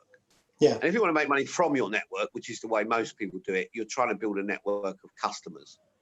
Yeah. Or prospects or people who look interesting. That's always going to be a one-sided relationship. It's quite difficult to build. Yes, agreed. Yes. Yeah. Whereas I've always thought, you know, the bigger my network, the more connections, the more knowledge base I have, the more people I can message and ask for some advice or some help, something or whatever it is, then the more successful I've been because of my network rather than from my network. So I'm not trying to build a network of customers ever. But by default, because people get to know you, you've built this collective I network think of people in the end, pass on, and it goes both ways, doesn't it? You know, true in everything. We've never spent any money on marketing. No. I've never made a sales call. I've never pitched anyone. Mm. I've never sent out like 100 emails saying, will you sponsor this event or will you do this thing, right? So I've never done that. I've never done any of those traditional activities that you would associate in terms of sales or marketing or whatever it is. I've just worked on network, and the network has always provided. And I don't think that's going to change. Yeah. I think. Come on. As I said, I think that, Bill, that's brilliant, and I think anyone looking at their own personal brand, trying to emulate that in some way, can't, because it's just had a natural flow of what you've done, of how you're helping with things, and, you know, how you've gone out there. You know, it's nothing that can be enforced, and I think that's part of everyone's, you know, personal brand. You can only drive it a certain way, but what you've done, and with the hat tip, and as Martin was saying, with the hat and the beard and everything, and that's where, you know, I've known you from, and that kind of thing. I think both Martin and I are really, really keen to understand also the other side of the stuff that you're doing at the moment. Martin alluded it to the start, and obviously connected with you on Facebook, seeing some of the things you're doing for the homeless, which is just amazing. I mean, how do you get all those Yorkshire puddings to rise, Bill? I mean, how do you get to do that? What's your Yorkshire pudding recipe, first of all? I mean, that's just great. I can help you out with that, mate. It's a dead simple recipe. It's a dead simple recipe. I'll share it with you later. I'll send over the link. But it's really, please do. So, yeah, you know, this is my current opportunity, right? Because the things that I'm doing at the moment, in terms of the time it takes, I would never have been able to do without the virus. So this is how it's been quite good for me, in that I would not have been able to go out every day with a van. I would not have been able to cook meals, deliver meals, and be primarily focused on that and the logistics and all the stuff that goes with it. I mean, the charity was there. The charity's been around for about 2 years. They asked me the guy who'd been running it had been running it originally from a hand truck, and then moved on to what he's doing now, and then moved on, and he got a sandwich delivery van, and then he needed to take a step back just at the start of the coronavirus stuff, right? So he needed to take a step back. I took on the van and said, yeah, okay. And this was like 3 weeks ago, and said, yeah, I'd been doing like Sunday breakfast. We did a Valentine's dinner. I'd been doing some other stuff around the charity, but actually the opportunity that said, yeah, you know what, I'm not going to be unlikely to be at conferences and stuff like this coming up. I would normally be in conference season now and full on in conference season. It gave me the time to actually do something and really attack it aggressively that I was really passionate about. And it's been a fantastic learning curve, really, of a different world, of relationship building. I believe in the ethos. I'm a pretty passionate socialist, and kind of decided that I needed to be a passionate socialist away from the keyboard. That needed to mean not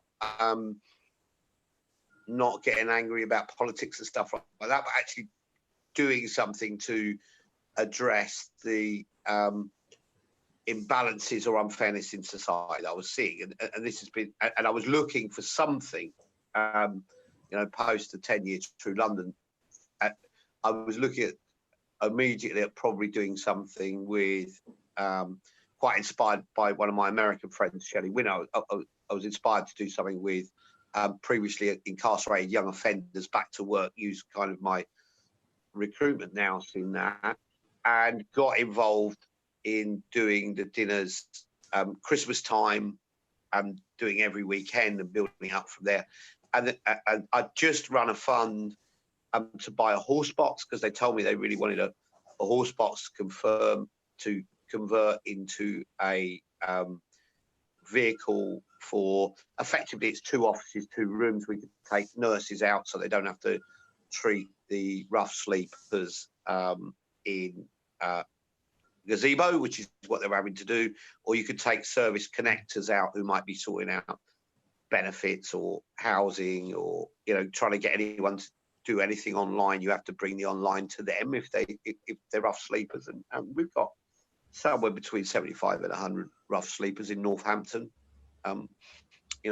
which has exploded twice the number since Universal Credit in the last 12 months. So, and it was in front of me, so I really wanted to go and do something. The community I was looking for, discovered, was actually on my doorstep, and going out there has been really a fantastic and uplifting experience. It really has, and I've learned a lot about trust and relationships and dealing with people and being non-judgmental. And then I've had to deal with the logistics of I can cook, but I've never been a chef. When you've got to do like 700-800, we've done 700-800 meals in the last 7 days, and wow, cook them. But and I'm quite passionate that it's good food. We're not trying to serve up slop or soup kitchen stuff, So the point of the Sunday roast and me doing Sunday roast on a Sunday is I want to feed the rough sleepers the same thing, to the same standard as I would feed my family, because I think that's right. I should serve people food that I would eat. So there's challenges and logistics with just doing that every day, particularly as the coronavirus has, all of the traditional soup kitchens dropped off the evenings. So we started doing mornings and evenings and evening meals. And then we started doing a bit of lunches as well, because as the cafes have been shut in, as food. So 2 things have really happened that have accelerated this. As cafes and bars shut, so does access to food and access to toilets, bathrooms, all these kind of things for people who are rough sleeping, and also access to the bit of spare change that you get of an evening, which might have enabled you to go into a shop. So we've kind of had this accelerated requirement. The other thing that happens is, as these things shut down, all the people from the surrounding towns who are rough sleepers congregate towards the main town. So you've also seen the numbers doubling in 2 weeks, in a relatively short space of time. So every time I go out, when we started out, we were doing 25 breakfasts. We're now doing 75 to 100 dinners or breakfasts of a morning and a night. Currently, they're getting everyone into hotels, so I'm dealing with different things. One is part of the one-to-one time of talking to people about why it's beneficial for them to go into the hotel, and we've had to introduce kind of coronavirus protocol and distances, and I've just had to learn all this stuff. I've had to sort out things like where to get methadone scripts, because I'm having a conversation with someone who says, right, you know, I've been clean, relying on methadone for the last 9 months. I can't get my script because I can't go into my doctor's. That means, so there's only one alternative for me on that, which is to go back on the gear, and I don't want to do that. And we have a lot of tears, and I'm like, right, just give me an hour, and I'm searching every contact, everything I can think of, and we come up with a solution.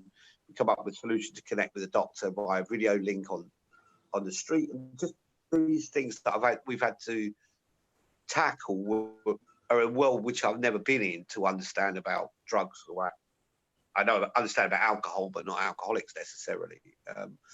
You know, so having to understand this stuff has been fascinating, and you also have to establish a high level of trust to get to that point, to have those conversations. So it's been, you know, the food is kind of, if you like, the connection, that's the breaking point. You turn up with breakfast one day and people take it from you, and the next, you know, people who are living in tents who don't come out of tents necessarily, they're acknowledging you, you're leaving stuff out, they're taking the food. The more that they see you, the more that relationship becomes quite strong very quickly, because you're doing something for them, and they're people who are used to, when someone does something for them, they've got an expectation that they're going to have to do something in return.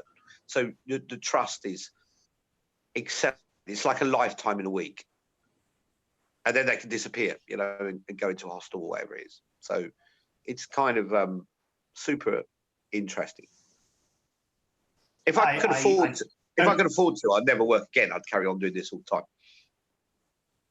I don't think, Bill, there are words really you can put into the kind of work that you're doing and how you're helping, that kind of thing. That's probably forgotten. You know, we're all potentially self-insular at this kind of time. You know, we're looking inwards in our own family, and rightly so in some respects, because we're trying to help out what we can with our own family and do our little bit. What you're doing is reaching out to people that, you know, probably have been forgotten, that whole system of things. And it's just amazing. Yeah, you get a whole load of stuff in this, Jim. You know, the thing that's been, I started thinking about it. You go, you know, when the hotels came up, they're trying to get one in hotels. And I'm thinking, well, you know, if you've been a rough sleeper for 7, 8 months, a year, 2 years, whatever it is, why wouldn't you want to go into a hotel for a month? It's paid for, and you're getting 3 square meals, all that kind of thing. And then you talk to people about it, and you get certain things. One is a fear of authority. Some of those people don't have right to remain, so they're worried that if they go in and accept something which on the face of it is good for them because they can self-isolate and be taken care of, does that then mean they're going to be immediately deported? Lots of people on the street are hiding from something. It might have been a family background, it might be debt, in a number of things, you know, and that has to be pretty dramatic to make living on the street being a preferable option. But there's plenty of people out there like that, or have come out of the care system, ex-military, quite a lot of ex-military that can't quite, you got lots of mental health issues going on and stuff like that. So was kind of trying to understand why it was, and having lots of conversations with the folks about, you know, what's in there. And the things we're getting back quite strongly are, you know, a worry about authority, ex-offenders who don't want to feel like they're going back into prison, fear that you're going to lose your stuff, what's going to happen, whether if there's an addiction issue, whether you're going to be able to feed that addiction whilst you're in a hotel. So we've had a lot of that to negotiate and learn. And what you discover is actually when people reach a point where risking life, maybe that's through drugs or alcohol or even just living on the street, it's an everyday occurrence. The coronavirus is just another thing. Right? To you and I in our kind of cozy life, it's really dramatic. It's the dominating thing. We're all, you know, terrified about it and thinking about self-making and what to do. To them, it's just it's another thing, right? It's not it's another thing that is just there. But they view, well, if my life's reasonably worthless and I risk it every day anyway, this isn't any different. So, you know, that kind of really smacks you, and is quite an emotional thing for me in terms of, well, you know, if you don't, how do we get people back to valuing their life and their worth and their existence a little bit more, by spending a bit of time having a conversation, sometimes trying to talk about very normal things, particularly now that we've got to keep a social distance and wear gloves and not, you know, it used to be you could give them a hug or pat them on the arm and that had a big value. Now we can't do that. But those things of saying, well, actually, I understand all this fear. I'm now beginning to understand, well, why wouldn't you go in a hotel? But having to work on it and say, right, this is what's in your interest. And I'm negotiating with the council about what's going on and all this kind of stuff. And so it's kind of very challenging, but kind of an amazing thing at the same time. And when you get some trust back, or you can, you know, I had somebody tell me that they're passing through rough sleeping, but they're trying to move between a job, they've got a job somewhere else, and they ended up rough sleeping for a few weeks. And he said, from all of this, when we were talking, he was from a different part of the country, from Wrexham, and we had a mutual friend who's actually a multi-millionaire agency owner, who has a nickname that only his close friends know, and he knew this nickname. So we'd been in exactly the same circles, in exactly the same place, in the same bars, same clubs, not cheap clubs, you know, 5 years ago. So you cross someone who's kind of, you say, well, that could be me on that path. And he said, the thing he remembers, and he will always remember the whole homeless experience, was when we gave him a roast dinner on the market square. And he said that was a magic to have fresh vegetables, you know, makes everyone go crazy. So I make sure I do fresh vegetables every day. So all these kind of things and stories really hit you. And the challenge is, how do you, food is the catalyst, the middle bit. And I've always been very passionate about my cooking.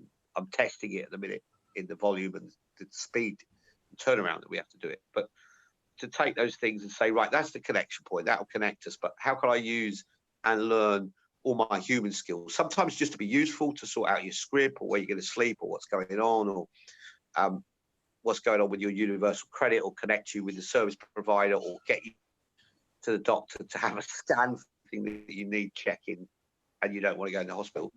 So I'm using all of my, I'm learning more about relationships and relationship building into the 3 weeks I've been doing this, living every day, with kind of 35 years in recruiting, I think.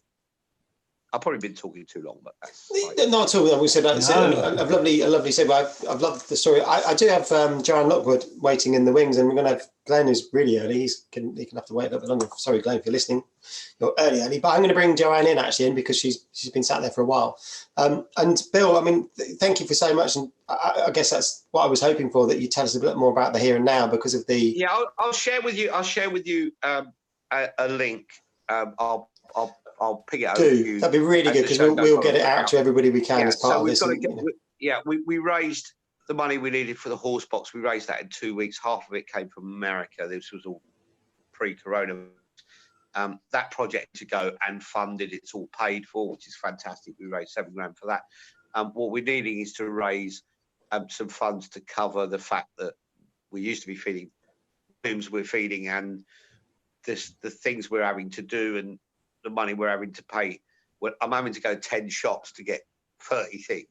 Yeah, because I can only buy 3, right? So there's so many things that you know. And if anyone feels that they want to, I know it's tough for everyone, but if they feel like they want to chip in, I'll make sure that money is well used every day. Yeah, Bill, thank you so much. That's really, really amazing. And so you're welcome to stay if you want to stay. If you're not, then that's brilliant as well. I'll stay with Joe for a little bit. It's always good to talk perfect. To Joe. Let's bring Joe in, because Joe's been so patient. Joe's been sat there waiting for an age. Joe has spent a latter career waiting for me to shut up so she could speak. So this is not a new experience. Fair enough. I've learned that there's no way I can get Bill to shut up, so I just let him go. Yeah, I'm a bit the same. I don't want to shut him up. That's part of the problem. I think I remember standing in a bar actually and chatting to him, and I didn't say shut up then, but you left, and that was it. I was like, that killed that conversation. But here and now, yeah, definitely want to hear you. I've been fascinated. I've been fascinated in the wings here. Listen to Bill talk. How are you, Joe? How are things with you? Are you well? Yeah, I'm very well. I'm in my small little apartment with my fantastic lady wife Marie. I'm keeping our social distance, watching the world go round outside, going for a half-hour walk up and down the street. Yeah. So it's the new norm. It's it's something I never thought we'd be doing. I must admit, I mean, we've talked about a lot today, obviously, with different things, but yes, the idea of, 6 months ago saying, so in the future, next year, this is what it's going to look like. But I don't think so. Yeah. I think even the early days of people being poorly again, well, that's a Chinese thing, and that's not going to spread. I mean, some countries seem to have got that wrong. And what you mentioned, there's a great quote, isn't there, by Trump of, one man in Washington with the coronavirus isn't going to spread. Really?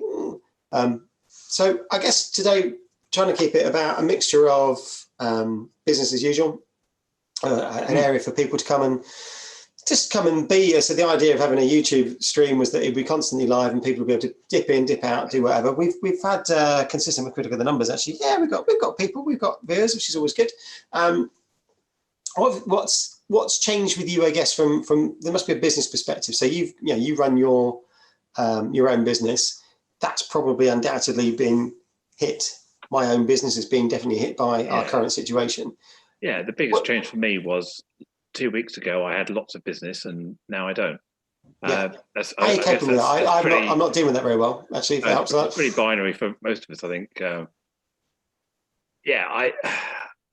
I suppose I've gone through that grief process pretty quickly and gone through into acceptance. Because over the last 3 years, I reinvented myself. I effectively started again with nothing. I've been building it up over Christmas. For most gig people, you have to put everything on pause, wait for Christmas to get over, and then come out in the new year. Yeah. So I'm back really where I was early January. Networking, moving and shaking, building relationships, trying to get some pipeline going. Yeah. Realizing that most of this is going to be Q4 or Q1 next year. Yeah. Just putting it into the long grass, battening down the hatches and saying, well, okay, all I've got to do is get to the end of the year, see what happens. And in the meantime, do a lot of giving. I started to do some live streaming, some live videos. I'm joining a lot of webinars as a guest. Also, I'm going to start hosting my own stuff and start giving back to community and start sharing this. And at some point, someone may want a guest speaker, a remote guest speaker, to come and do a lunch and learn with them. Yeah. Or not, and we'll just see how it goes. And just, I think, as Bill was saying, you just don't have a plan, don't have any particular outcome in mind, other than we're heading that way, and just see what happens. It's really difficult. So the bit I'm struggling with is that not knowing when it is. And we talked about recession. So recession for me was a tough time as well. Having gone into recession, thinking it's all okay, I'll survive, and suddenly it starts to get really, really close to the wire. I mean, really, really close again. But I always felt that no matter what, there was always options. Whereas I'm still in that mode of, Christ, a lot of your options have been shut down. I was talking about, said a friend of mine and Jim's, we both know that typically he runs off to the desert to go and get work because it always works. He goes and works for companies in Saudi or wherever. Because if the UK market's not doing well, then there's always another one. And as long as you can travel and be mobile, it sort of works. Whereas of course, with this global, it's where we are. Those options are suddenly coming down. It's interesting talking earlier on. We were talking to Stan. I know you've been following Stan and his positive. Oh, just do this. I do wonder if again I've got an owner's view on life of I can see cost and no money. I wondered how I'd feel if I was employed, or if I'd feel slightly different. I'd probably be a lot more upbeat if I had a company which was going to weather the storm and it was going to be all right. Now would be a great opportunity, to be honest. Actually, some people it's probably a magical moment of learning new things. How do you keep? You've talked about sort of you went through that sort of the grief process relatively quickly. How have you done that? Is that just your personal view on life? Is that how you are? Or is that something we can all learn from? Maybe decide, right, I'm going to do this and off I go. Well, let's think about the privileges I have that allows me to do Yeah. that. So I don't have premises, I don't have staff, I don't have people. I'm not responsible for anybody apart from myself, my wife, where we live. As part of my reset process, I abandoned all credit. I don't have any debts as such. I've lived in a cash world for the last 2-3 years, which means that I don't have a high overheads, high outgoings. My income requirements over the past couple of years have been quite low, which meant I'd never needed to achieve much income per month just to keep things ticking over, which is fortunate because when you're building something up from scratch, it's very stop and starty. I was getting, I think, came out after Christmas. And I was quite miserable after Christmas, thinking, well, I've got nothing in my schedule for the next 2 months. Nothing looks good. And then by the end of January, I could feel the momentum. And then by early February, I could feel that I started having people contacting me. So I realized that what I was doing was the right stuff. People were coming in. My personal brand, my marketing, whatever I'm doing was working. Okay, I had what I perceived would be 30 or 40 confirmed days of consultancy and speaking, which would have kept me very happy to the end of the year, let alone do anything else. And also they breed more, don't they? That's by default. Yeah, you do 30, another set come along, don't they? Yeah. So when it all just evaporated overnight, I threw myself a little pity party. I cried a bit and I sobbed my heart out, and then I just thought, I just do what I've done 2 weeks ago. I just do it again. Yeah. Because all this stuff I produced came out of nothing. I say nothing. Relationships, personal brand, marketing, whatever you do. Right. So I don't do that anymore.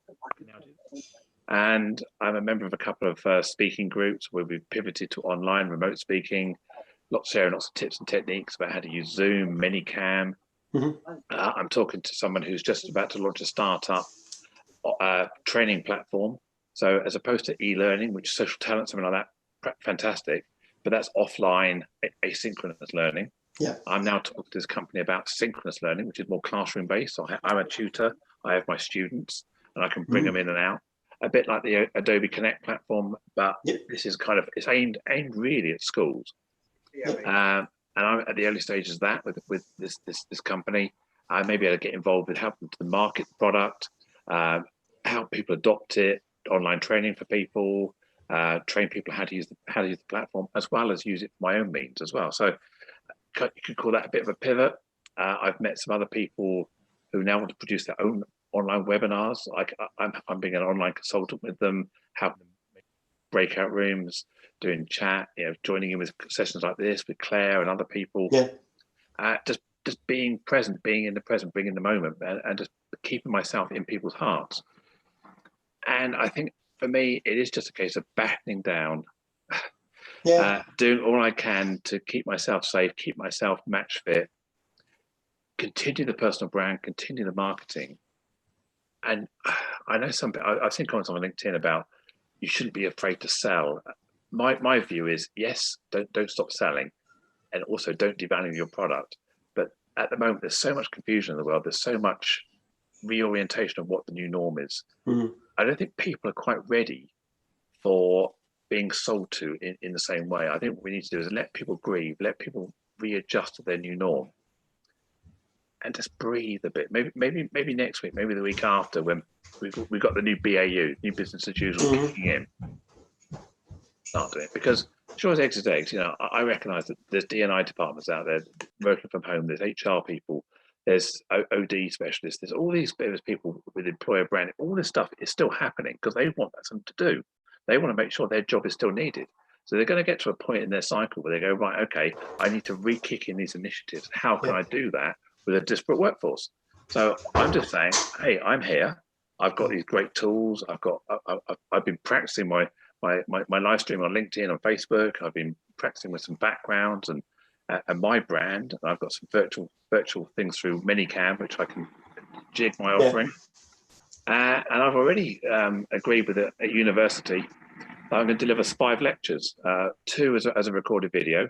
So I'm going to work on a recorded session, and then 2 sessions as a live webinar, and the 5th one being a recording of one of those webinars which they're going to replay. And they're paying me for that. Okay.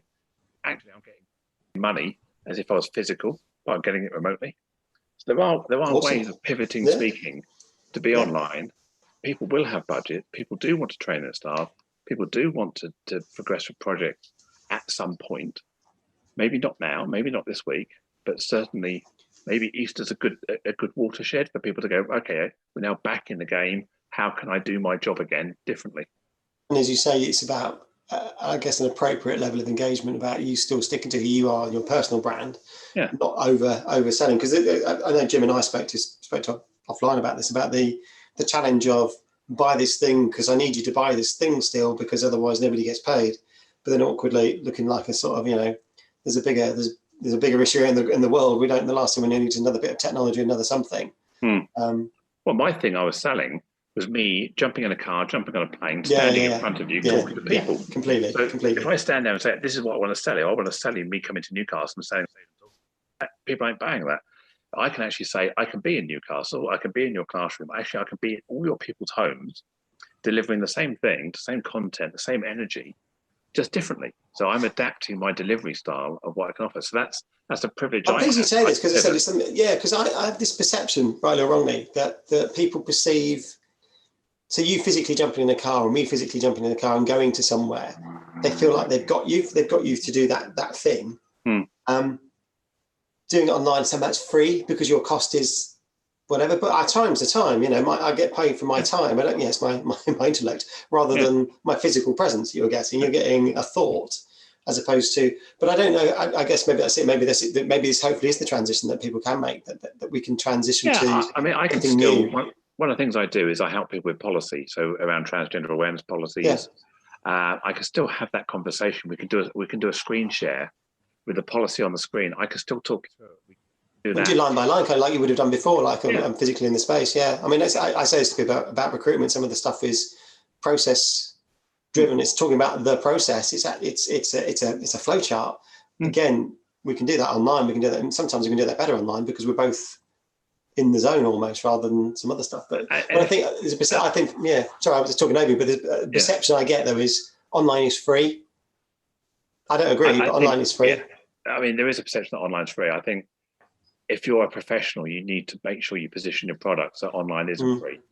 You may want to adjust your pricing to reflect the fact you're not traveling. So if you're doing an hour's delivery, before you might have charged a day for that because that included travel time.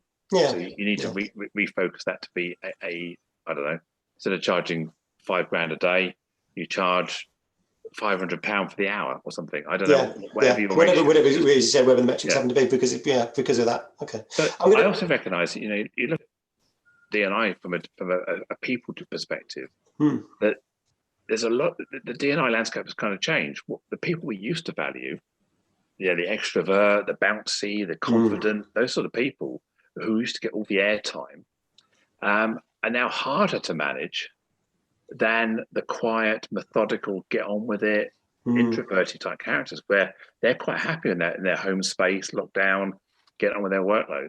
So I think what we've got to do is we've got to adjust the way leaders talk to people, the way leaders motivate and communicate with each other, how the touch points work. They're not the same for everybody. Not everybody has a desk. Not everybody has a comfortable chair to sit in. Sometimes you've got 3 generations in a household trying to work from home. You've got parent A, parent B, older child, younger child doing homework. And we're all competing with broadband, gaming, desk time, screen time, noise, dogs, everything else going on in the background.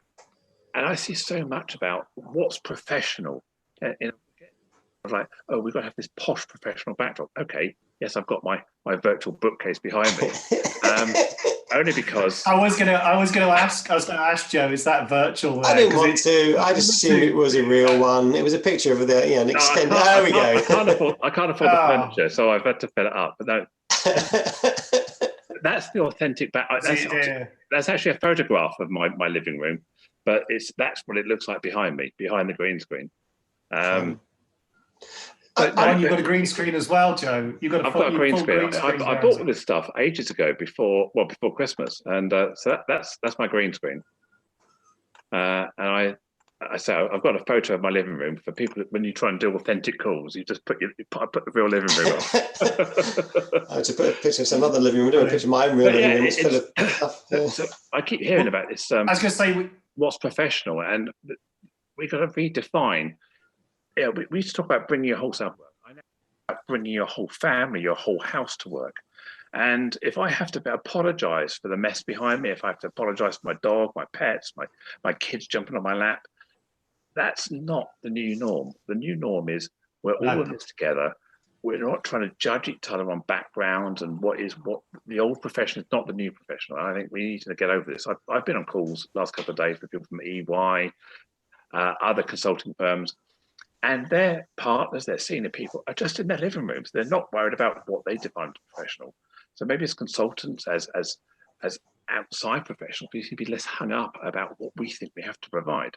Yes, I mean, Jim looks very smart in his nice jacket and his nice white shirt there. He dresses for the occasion. I mean, that's his pajamas. That's just how he is. Yeah, I said, Joe, really, just I'm getting a chance to we're going to get a chance to dress up. So I thought, well, why not dress up for a show, really? You know. Well, I've got my harem trousers on, below the waist, but kind of above the waist. I've got the Gap top on. I'm a bit cash though. On that segue, yes. You're going to do the same thing. We've got. So we're a little bit behind. Well, not that this is bang on accuracy, but obviously we've scheduled people for a rough thing. So Joe, please stay there because we can just blame Bill. We listened to Bill, and I'm pleased we did. That's fine. We've actually got a queue of people who are early, Glenn, and people who have been here for a while, Katrina, and people are on time, Rohit. So I'm going to bring them all in. Yeah, I'm going to bring them all in. Party, yeah. Like a party. Well, I said earlier on, we're talking about the idea of. I said it's a bit. It should be true chat show and just picture a thing. So I'll do admit all. Let's see how that goes. Look at that. We've got Katrina. We've got Glenn. Hello. Hello. Hi. And we've got Rohit. Brilliant. Hey. So you've been sat very patiently in a waiting room. So as the email I sent you last night has got this sort of, we'll be this time and this time and this time, this time. We've been really quite good and pretty much on schedule until Bill, lo and behold. And I'm pleased with it. Which is fair. Always the challenge of coming after Bill, hey? But we're okay. So I'm just going to bring you all in. So what I didn't want to do, though, is dismiss any of you and not feel that you got some bit of airtime. So really interested in what you're doing. So in reverse order, so we've got Joe is still here. Katrina, you were next up. So I'm going to get you introduce yourself first. And then it was Rohit, and then it was Glenn. And then we've got the next person is going to be Katrina Collier joining us at 3:15. So we've got a nice chunk of time now, if you can all stay, where we can just see where this goes, and then we'll probably sort of move on. And then let's not forget, because I'm going to plug him, we've got the Adam Gordon Show at 4:00, where we will talk about automated talent pipelines. Other things are available, but it will be automated talent pipelines. What are we talking about, Martin, with Adam? Automated talent. I don't know what we're talking about. I've just said that. I've never heard Adam mention that phrase before. That's going to be a new one. That's going to be a revolution. I know it's a new one on me, and I saw him on Friday with Hung, and mentioned it a couple of times. Anyway, so we've got still. This is working. It's good. So why don't we do that rule? So Katrina, hello again. How are you? Oh, how are you? I'm good. Feeling much better now after being really poorly a couple of weeks back. But yeah, getting there. I still haven't shaken the cough yet, but I'm at that point where you walk around the supermarket and you start coughing now that I'm out of isolation, and you feel like a SWAT team's going to come down through the roof because you've coughed. So working very hard to not cough in public so I don't get arrested, even though I'm not contagious anymore, I don't think. Nobody's going to tackle you though, Katrina, are they? They're going to jump out at you. Just in case. Big nets, a big net from a distance nets. And drag you off. Yeah. Exactly. But yeah, no, it feels a bit like that. But yeah, apart from not being very well, I'm pretty sure probably caught the bug when I was down in London on the 11th of March and brought it with me up to Scotland. The world is a bit of a different place at the minute, I guess. So the days feel a little bit different, not least because I'm working from the staff room of the boarding school where I live. I don't typically have antlers in my own living room, just in case anybody saw those in the background and felt that was a nod to Scottish decor. But yeah, keeping really well. The team are in great spirits, which is fantastic. And I think WhatsApp has been our godsend. Talking to everybody in my team every day, probably very heavily breaching the barriers of what's acceptable from a HR dignity at work policy. But I think in these times that can maybe be forgiven. Has there been an official steer on that today? Okay, the official steer is, you said, whatever those boundaries were before this, I think you're right. I think we were saying earlier on with different people that those boundaries have changed a little bit, that people are much more comfortable. And I said it's interesting that the to your point, Joe, you were talking about the sort of the extroverts that were always used to dominate and now are difficult to manage. Actually, the introverts, they've in some cases have come into their own. I was on a call last week with some proper techies, and they felt that they were on a level playing field. We've all got the same screen. They're all doing the same thing. They get to share how they want to share, and it felt an awful actually better for them, to be honest. Their voice was listened to. Yeah, do you know, one of my best friends, her husband, doesn't do peopling that much, and he is delighted. He said his entire life has been building up to shine in this moment, and he's blissfully happy with the fact that he doesn't have to do enforced peopling at any point. So I totally get it. But I think on the other side, I'm sure you've covered this earlier, you know, we do have in our team, we're really diverse. We've got also a bunch of extroverts, shocker in recruitment, right? And the people, the way that you worry about your team is different. So these days, my worries are things like, we have one member of our team who just relocated from Spain to come and work for us up in the Northwest. And they're sitting by themselves, you know, a couple of 100 miles away from friends and family in an apartment. I think they may be going to marry their Amazon delivery guy because that's their kind of most intimate level of human contact these days.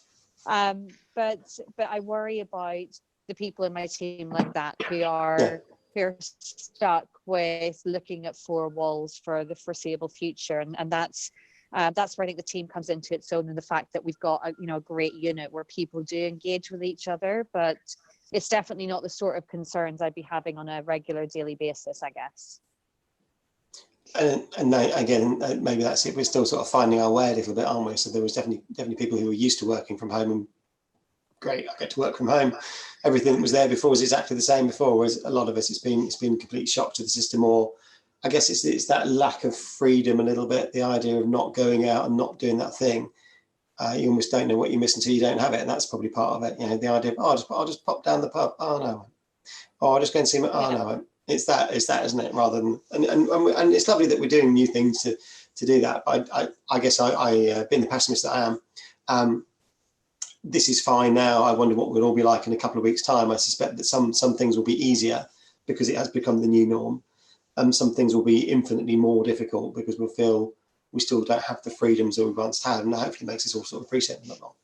And I think it'll be interesting to see what impact that has on the wider recruitment sphere, I guess. If you look at certainly what's been happening over the last couple of weeks, I've been getting lots of reports from lots of my learned colleagues in the network that they're getting approached pretty relentlessly by recruitment agencies now offering to insource their headcount at cost into those companies, which has brought much mirth to people because effectively that's the recruitment agencies copying to a large extent the model that companies like ourselves and those others in that boutique RPO space have.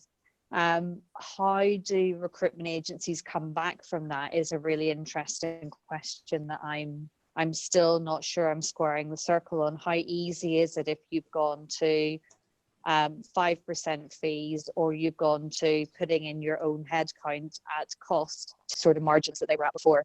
And I don't know if that's been a point of just months, I think. Interesting. I've got a call tomorrow suddenly with somebody just like that. They're of I'm not saying the name, they're a decent sized recruitment agency. They're about 200 headcount. That's exactly what they've done.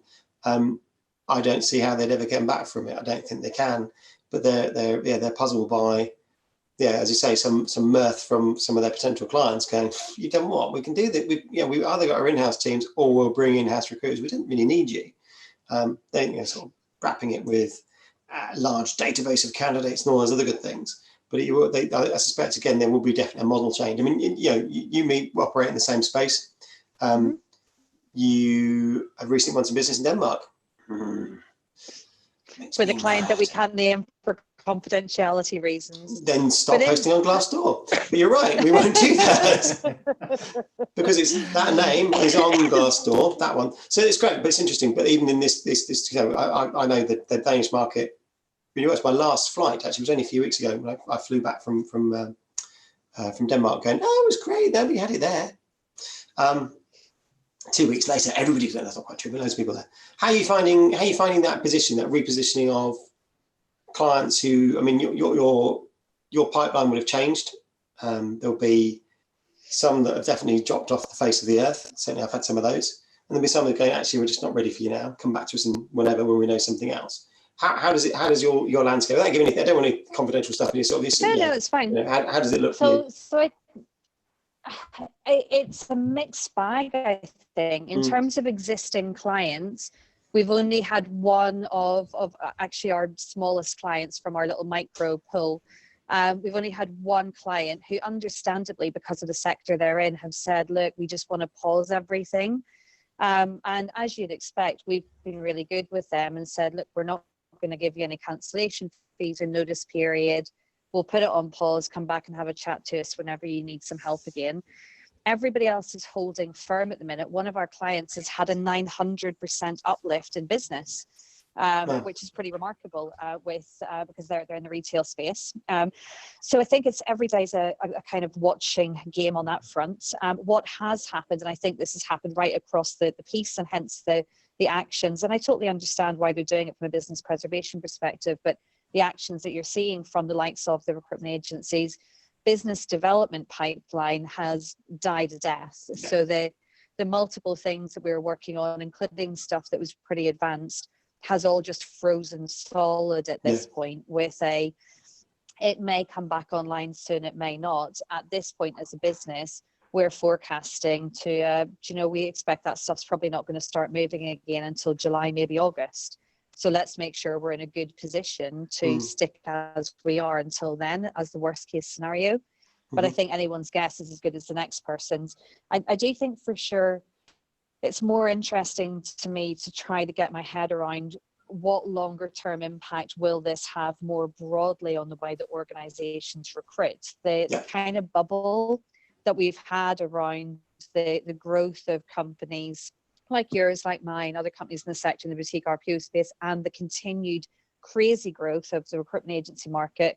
A lot of that has been because the recruitment market is such a difficult place. Talent is so scarce and so difficult to find. If we do progress into several months of where we are and that continues to have a deeper impact on the recruitment market and therefore available jobs, will that have a broader impact in terms of organizations needing to wholesale rethink how they want to perform?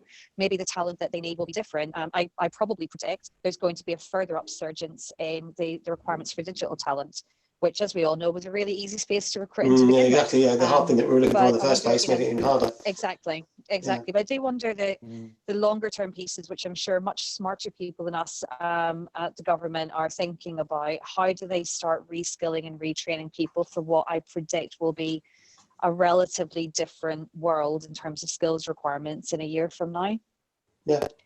Valid point. I don't know if that matches your pessimism. No, it does. It does. No, I also think that hard times make changes. And I talked earlier on that to me the recession, 2000, 2008, 9, whenever you want to put it, changed how agencies operated because a lot of them died a death at that moment in time. They all went under. And then when the resurgence came back and businesses started to hire, they went, well, we'll do it ourselves. How can it be? And they built reasonably large teams of talent acquisition. That's when I went in-house. That's when I became an in-house bod as opposed to something else. I always think that's what it was, the moment of time that made people rethink. So I think you're absolutely right. This time people will think again about how we engage with candidates. I think agencies have done a particular thing. I can't see them doing it. It's back to brand again, isn't it? It's back to I own my brand. I want that projected by me. So my prediction is a rise in in-house recruitment marketing bots of some sort. Recruitment marketing as a service, maybe, I don't know, whatever that is. But much more brand focused and thinking about, Yeah, think about true trust. Yeah, we said, oh, Christ, that looked good. It wasn't deliberate at all. And anyway, I don't know anybody that knows that. So go on, let's leave this. Do you know what? That fits in really nicely. Katrina, I think I'm not closing you up. I'm going to get Rohit to speak as well, because he's very kindly given us some time. Joanne, you're still with us. I can see you're still there. If you want to chip in, that's great. If you need to go, that's also cool as well. You're all welcome to stay as long as you possibly want to. Brilliant. Rohit, do you want to introduce yourself and tell people what you do? You can make it as pluggy as you like, actually. I didn't tell anybody not to pitch. Obviously, we had Carew earlier on with the handwritten thing in the back of it, and that seems to be my measure of pitching. But clearly, if we don't know, people don't know who Pager are, and some people won't, then that's what you do, what you're about. That is absolutely right. Lovely t-shirt, by the way. And Rohit, before you start, I will be asking about Wilson at some point.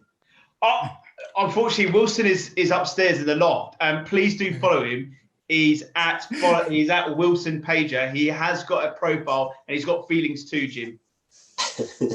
I know. Jim told me about this earlier. It's like, oh, really? Yeah. I have nearly lost the plot. I speak to him on a daily basis. And I asked him for a coffee earlier. He didn't make me one. Jim's the same. It doesn't need to be a person. It's the same. No, it's just a mannequin. I've decided to dress up in my attic. Yeah, again, that's what I mean. Jim's the same. It's just that's what he is to me. So I'm just dress up. So my name's Rohit, and I'm the sales director for Pager and one of the co-founders as well within the business. My background has been recruitment. So I was a recruiter for 4.5 years. I then worked for Broadbean for 6.5 years. And while I was at Broadbean, I saw a massive shift in the marketplace from when I started to kind of like the end of it. And I noticed a lot of recruitment agencies were not getting rid of job boards completely, but certainly decreasing the amount of job boards they were using.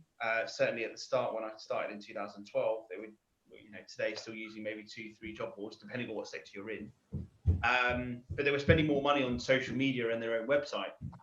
So what we wanted to do was basically get those two elements together and start speaking to each other, and how do we kind of automate that and help recruiters and especially marketeers, and Glenn can come in on this as well, is how do marketeers engage with employee social media networks, because that's quite difficult. Because when we were at Broadbean, what would happen is they would create a blog post or a white paper, spend hundreds and hundreds of pounds, then send an email out saying, please can you like it and share it. Now I used to get that email and I didn't do it because I didn't think it was going to be relevant for me, and two, I don't have time for it. So I don't have time to go onto LinkedIn, don't have time to go on Twitter, because I am going to be disturbed. So one of the things we've done is automate that whole process as well, so marketeers can create content relevant for individual employees or teams or everyone within the business, and share that out quite beautifully, as we've done today. So today we've got over 170 clients, and we're heading in the right direction. And your clients internal, are they agency or are they in-house, or is it a mixture? So when we started, my network was recruitment. So in terms of recruitment itself, I thought, right, let's target recruitment, right? So when we started to get recruitment agencies on board, we started to listen to them and understand what clients want, and so we built that on the basis of what they would like. And yes, we're now going into in-house. We are speaking to a few companies, because it's not just content that Pager can find. It's jobs as well. So we can create a really nice engaging image with a status and an image, and if anyone clicks on that image, they're redirected back to their own website rather than a third party or two. So in-house recruitment agencies can use that. And then you've got the other part of the system, which is the content curation part. So Pager can curate content from various different sources, keywords, and either send you an email or a text message. So even if you're out and about, you can upload a specific article that's relevant for your industry. And you can put your own status around it, your own thinking around it, which is, again, really important to engage with your network. Yeah, the personalisation of it. I mean, it's curation of content. One thing, isn't it? If it just looks like you're churning out other people's thoughts, he says. Yeah. Okay. Glenn, I'm going to get you to talk and say hello. Can you just introduce yourself as well and say hi, who you are? Because I know who you are, but maybe. Sure. Thanks for having me on. My name's Glenn Southam. Obviously, I've worked in recruitment marketing for 16 years now. How can that be? You must only be 21. You started at 5. Yeah, I wish. I started at a company called Mark Satin, who are a finance recruitment firm back in, 2004 now. So I spent 7 years there. They went through a sale. I left, went into a big corporate to do marketing. Absolutely hated it because I couldn't affect anything and I had no control. So I left and then joined what is now Staff Group, part of Cordant. So I was part of Staff Group up until they sold as well, went through that process and all due diligence. And then, for the past 18 months, I've been working on a advisory basis to recruitment companies mainly. 20% of my client base is suppliers to the industry as well. So tech companies and a couple of suppliers. But I'm definitely not on the marketing agency side of things. No. It is more of an advisory capacity, which, if I'm being honest, in the current market, and I was listening to what Joe was saying, it's a little bit of a relief to me at the moment. Like Joe, I don't have overheads. The majority of time people are paying for me, my experience and my time. So, touch wood, at the moment, I haven't been overly affected by anything, but what I had, like, emotionally, it's hit me over the past couple of weeks. I've got a big network who have been personally affected by it, whether they've lost their own jobs or they're in new roles as a marketing director, a head of marketing, and they've got a marketing team, and suddenly they've had to either furlough people or let them go, and they're on the phone to me, and I've kind of been half counsellor, half marketer for the past couple of weeks, which is a challenge. It's a new bow, but like Joe was saying earlier, my personal strategy, if you could call it a strategy at the moment with everything that's going on, is to just try to keep adding value and keeping the brand out there, to be honest. A bit like what you're doing here, Martin and Jim, is creating those channels. I'm fortunate enough to have been running a podcast for the past year that the guys at Pager sponsor, and I'm 40 episodes in, and I've just kind of kicked that back off this week. I haven't usually done remote recordings, so I'm back into that game. Had a great conversation this morning with a head of marketing at CV Library that should be out next week, and getting inside how the job boards are reacting from a marketing point of view at the moment was really cool. But so if anything, this situation has given me a little bit of kick up the arse to do things, especially on the community side with recruitment marketing, that I've wanted to do for a while. I've just done it now. So we've got a WhatsApp group running that's got 60 recruitment marketers in there of various sizes, a couple of suppliers as well, including Darren from Pager, and just the amount of sharing and people wanting to just help each other out with, from policy documents in terms of working from home and furloughing to the basics of marketing. It's just like, well, what should I do? What should I do from a communications point of view? What should we do from an activity point of view? And, that's great to see at the moment. And, if there's one hope to come out of all of this, in best way to describe it is shitstorm afterwards, is that people just carry on. People carry on this level of like community and this level of collaboration. I just hope it doesn't go back to Brexit arguments and Brexit times afterwards. I hope people. Do you know what? You're the first one that said the B word. You've just said it. You're the first person to say B. 10 past 3. Not bad. Yeah, that's not bad because now what did Brexit mean? Hey. Yeah, exactly. They were talking about there might be some challenges around getting food supply. Really? Nah. Anyway, Yeah. So are there any, and maybe it's a question to both of you actually, Glenn and Rohit, around, are there any common themes with organisations? I guess I seem to have stuck it in my head today so we've got a bunch of organisations who definitely are, their doors are closed. They've decided they're not hiring. And I know a number of that where they've said, we're going to stop. Katrina mentioned that. I've got a client that's done exactly that, who's gone, we're going to stop, because we don't know where we're going to go. We're a small business, we're a 200 people business. Let's stop now, because we might well come back to it. Everything we were going to hire was going to be growth. And so we needed that growth to continue, and we can't see that growth continuing. Are there organisations though in that in between that said, we know we're going to hire because we know one day we'll have to bring these people in? Is there any, I guess for people watching, is there anything that people should be thinking about how they engage with their existing candidate base? Because I know in some cases, the hiring is slowed, which means it's a euphemism for, we're not hard today, but we sort of want to keep you warm. But you've got to keep that marketing going. And look, Glenn, you touched upon it earlier. You've got to keep that consistency going, especially from a company's perspective. You've got to keep that going and keep that brand going, because you need to make sure that they're, kind of in your face, every kind of week, and that client or that candidate remembers you. I know now it's flipped because there's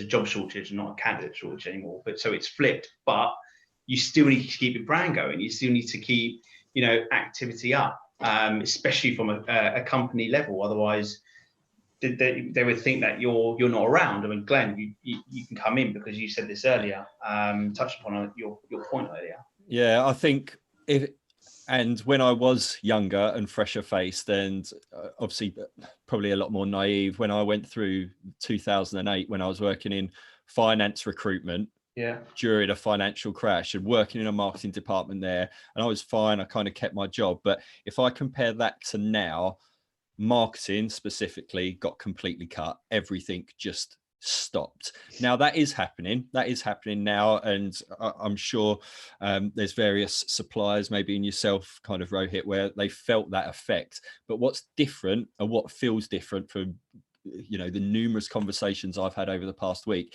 is that there's a lot more of appreciation this time round. That look, we know that there's going to be some cost cutting and things like that, but we still need to keep our presence up, both at a personal level, personal brand level, but also from a company level. So I think that has changed.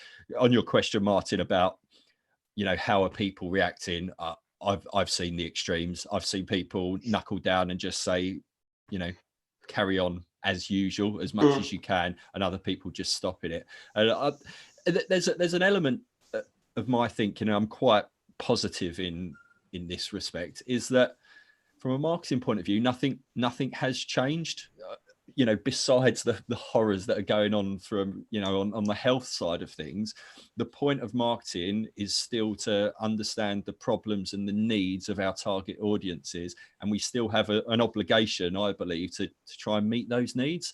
How we do it might have changed. The frequency of how we do it and the tone and messaging has changed, but the need to keep doing it hasn't. It's the same. Just before I jumped on, I saw a post from Ben Gledhill about employer branding and this virtual onboarding. Is that nothing's changed in that respect. You can still continue to do it, and you should be doing it. It doesn't need to stop. What I will be interested in tomorrow, being April Fool's Day, is to see what recruitment businesses, or what other businesses in general, actually give it a go, and see how far they're going to push it tomorrow. You've got to, because you can't just sit there in a slump and think about what's going on. You've got to keep positive, and people should be, to embrace it. You can't just sit there and just act. And I know it can be really hard looking at the news every single day, and I've kind of stepped back from that because I know what's going on, and I know, and I'm not naive about what's going on in the world, but you've got to try and keep as positive as possible and keep your focus going. Otherwise you will ultimately stop. I think if I just come in on that a bit, one of the big things that we've seen that has changed, and we're talking in a really similar way to you guys, to our clients, about the need to keep on with their marketing and to build on their employer brand. Candidate behavior has definitely shifted in the last couple of weeks. Active applications have fallen off a cliff in the last few weeks, even for roles that previously were getting pretty healthy flows. That's fine for us because direct sourcing is clearly our model anyway. But the way in which we have to engage with people from a direct sourcing perspective, and the messaging and the conversations we're having, has definitely shifted. People are generally really nervous to move if they've got existing roles. Also, people are making an assumption, and top tip, really simple, we have literally changed for our clients' adverts, still hiring and onto the front of them, because people aren't applying for jobs because they assume that you're not going to be still hiring and that it's just a ghost advert at this point. Are you guys seeing that with your clients as well? And do you think that's going to pass then? I've advised my clients that, like you said, on the job advert stuff, and it's similar to what I've heard. I've told them, and this goes against probably what a lot I say on social media normally, is that start posting jobs more, but make sure they are, active, live, real jobs. Focus on that very specifically, because you'll find the right people at this time. And I think it has changed, and it's just about, it's not like you say, whose phrase was it? I heard a great phrase. It's business as unusual at the moment. It's try and keep all of the foundations and the pillars exactly the same like you've always been doing, but you just need to shift. Sometimes it's just a couple of words, like you were saying there, Katrina. Sometimes it's a couple of words just to make it a little bit more obvious that A, you appreciate the wider situation, but B, that there is still activity, and it isn't everyone's locked away in a bunker waiting for the sirens to stop. I see why candidates are nervous, because with all of the government message about furloughing, how to qualify, you must have been on the payroll in February. If you leave now, then what are your rights? So I can understand there's a lot of need to sort of stay where you are until this business as unusual kicks in and we know what all the rules are. And I think, yes, if you've already been made redundant, yes, you're already in a business that's closed, yes, you're on the market. But I think if you're trying to attract people out of a position, then there's too much uncertainty, and they'd rather just say, if they're on furlough, they're warm and safe and happy. Let's just stay this way. Let's not rock the boat until we know what's going on. So I can see why there was nervousness from a candidate perspective. Yeah, it's completely dependent on sectors as well. It's like the variance is insane, and locations. There's just so many moving parts. There always is, but I think it's just been extenuated at the moment. One of my clients, 40% of their European revenue comes from Italy. And they had a record month though. They had a record month in March because the process had sped up. They work in life sciences and medical devices, which probably helps in inverted commas, but their clients seem to have quickly adapted the processes of interviewing, of onboarding and everything like that, because they still need to hire. But yeah, it's you hear some horror stories from a marketing point of view, an individual point of view, and sector point of view, but there's still the positives out there, and I think it's drawing out the positives, and hopefully, certainly within the next week or two, we'll.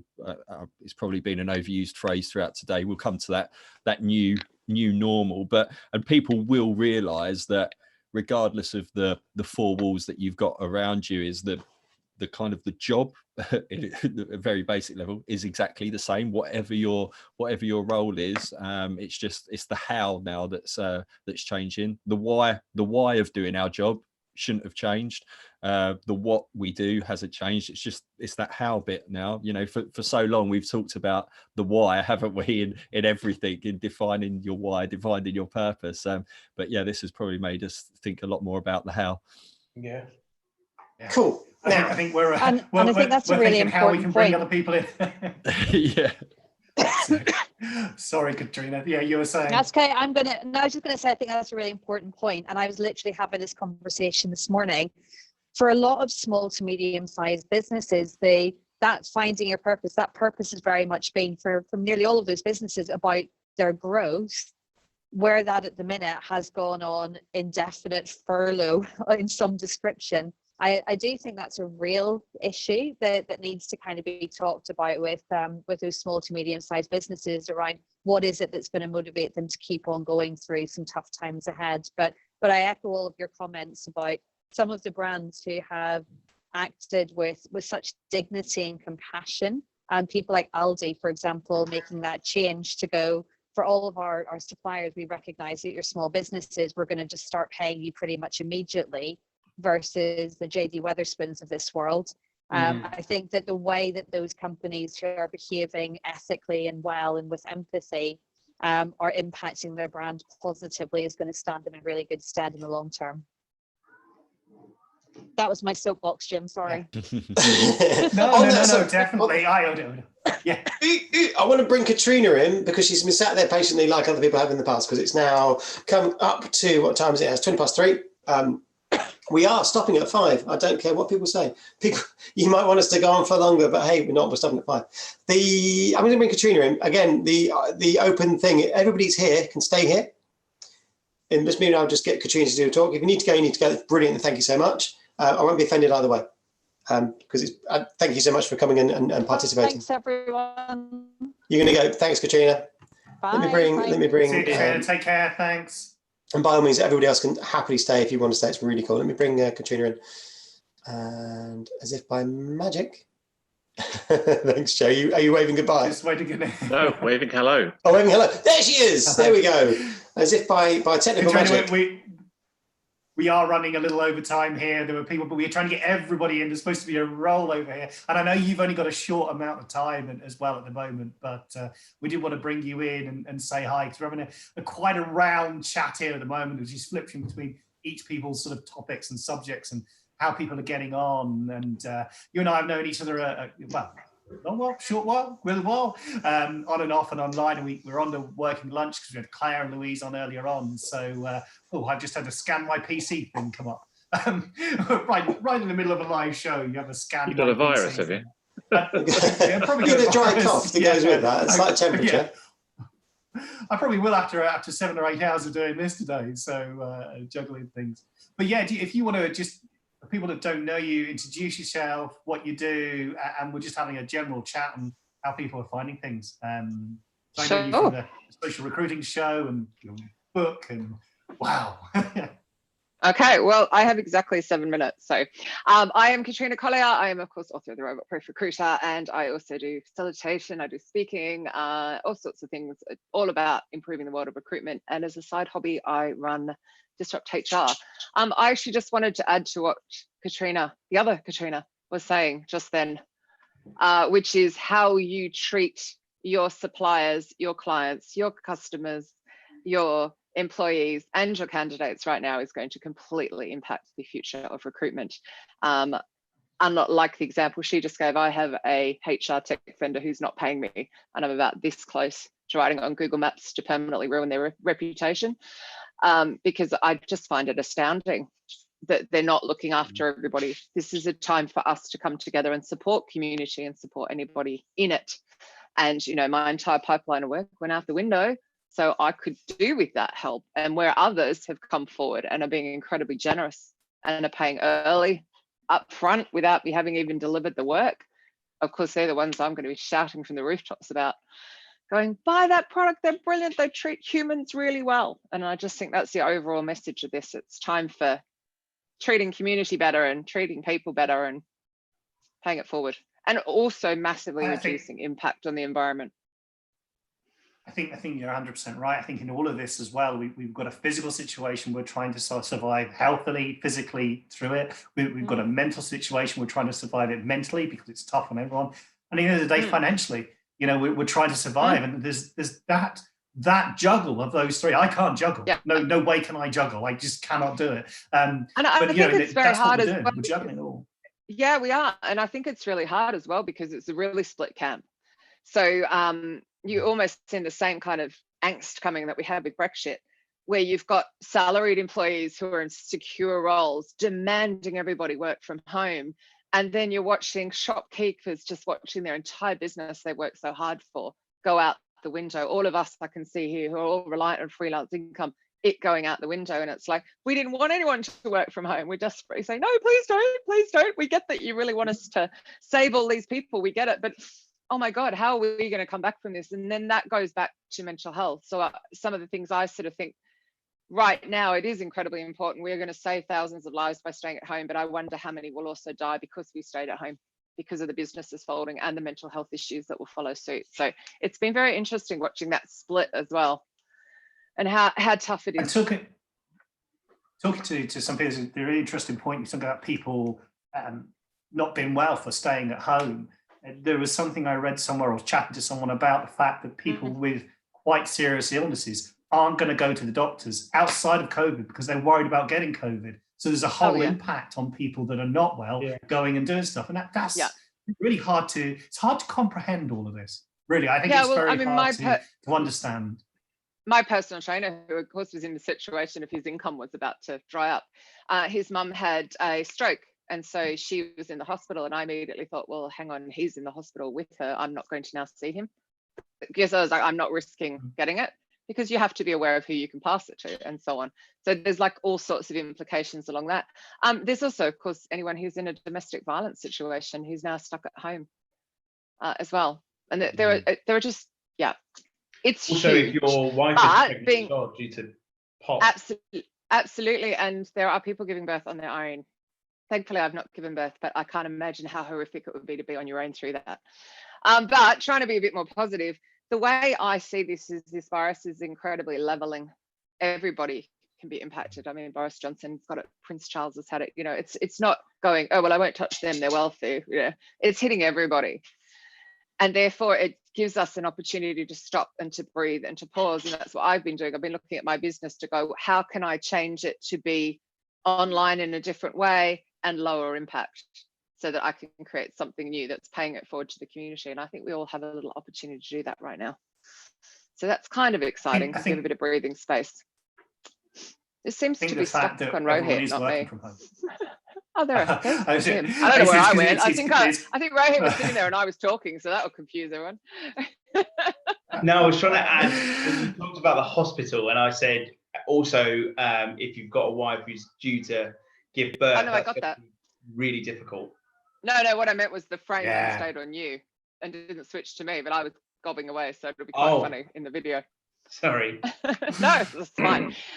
So it's the beauty of a live stream and you know, technology trying to catch up with 6 people on the screen all having a chat. I think one of the things you were saying about, you know, some of the benefits to come out of this, you know, people are working from home. We're talking about office buildings now being repurposed. You know, there are going to be repurposed for office buildings. People are going to look at it differently. You know, maybe the electrics are not on the buildings, so that's going to have an impact. We've already seen the stuff that's going on in Venice. You know, I saw a plane today. I saw a plane in the sky for the first time. I was actually wondering what plane was it. As things started going through my head, what was it carrying? You know. I mean, I live in London. You cannot look in the sky, and also I'm close to city airports. So I have the Heathrow, the city airport, and Gatwick all go over, and I'm not seeing planes at all. It is quite unique.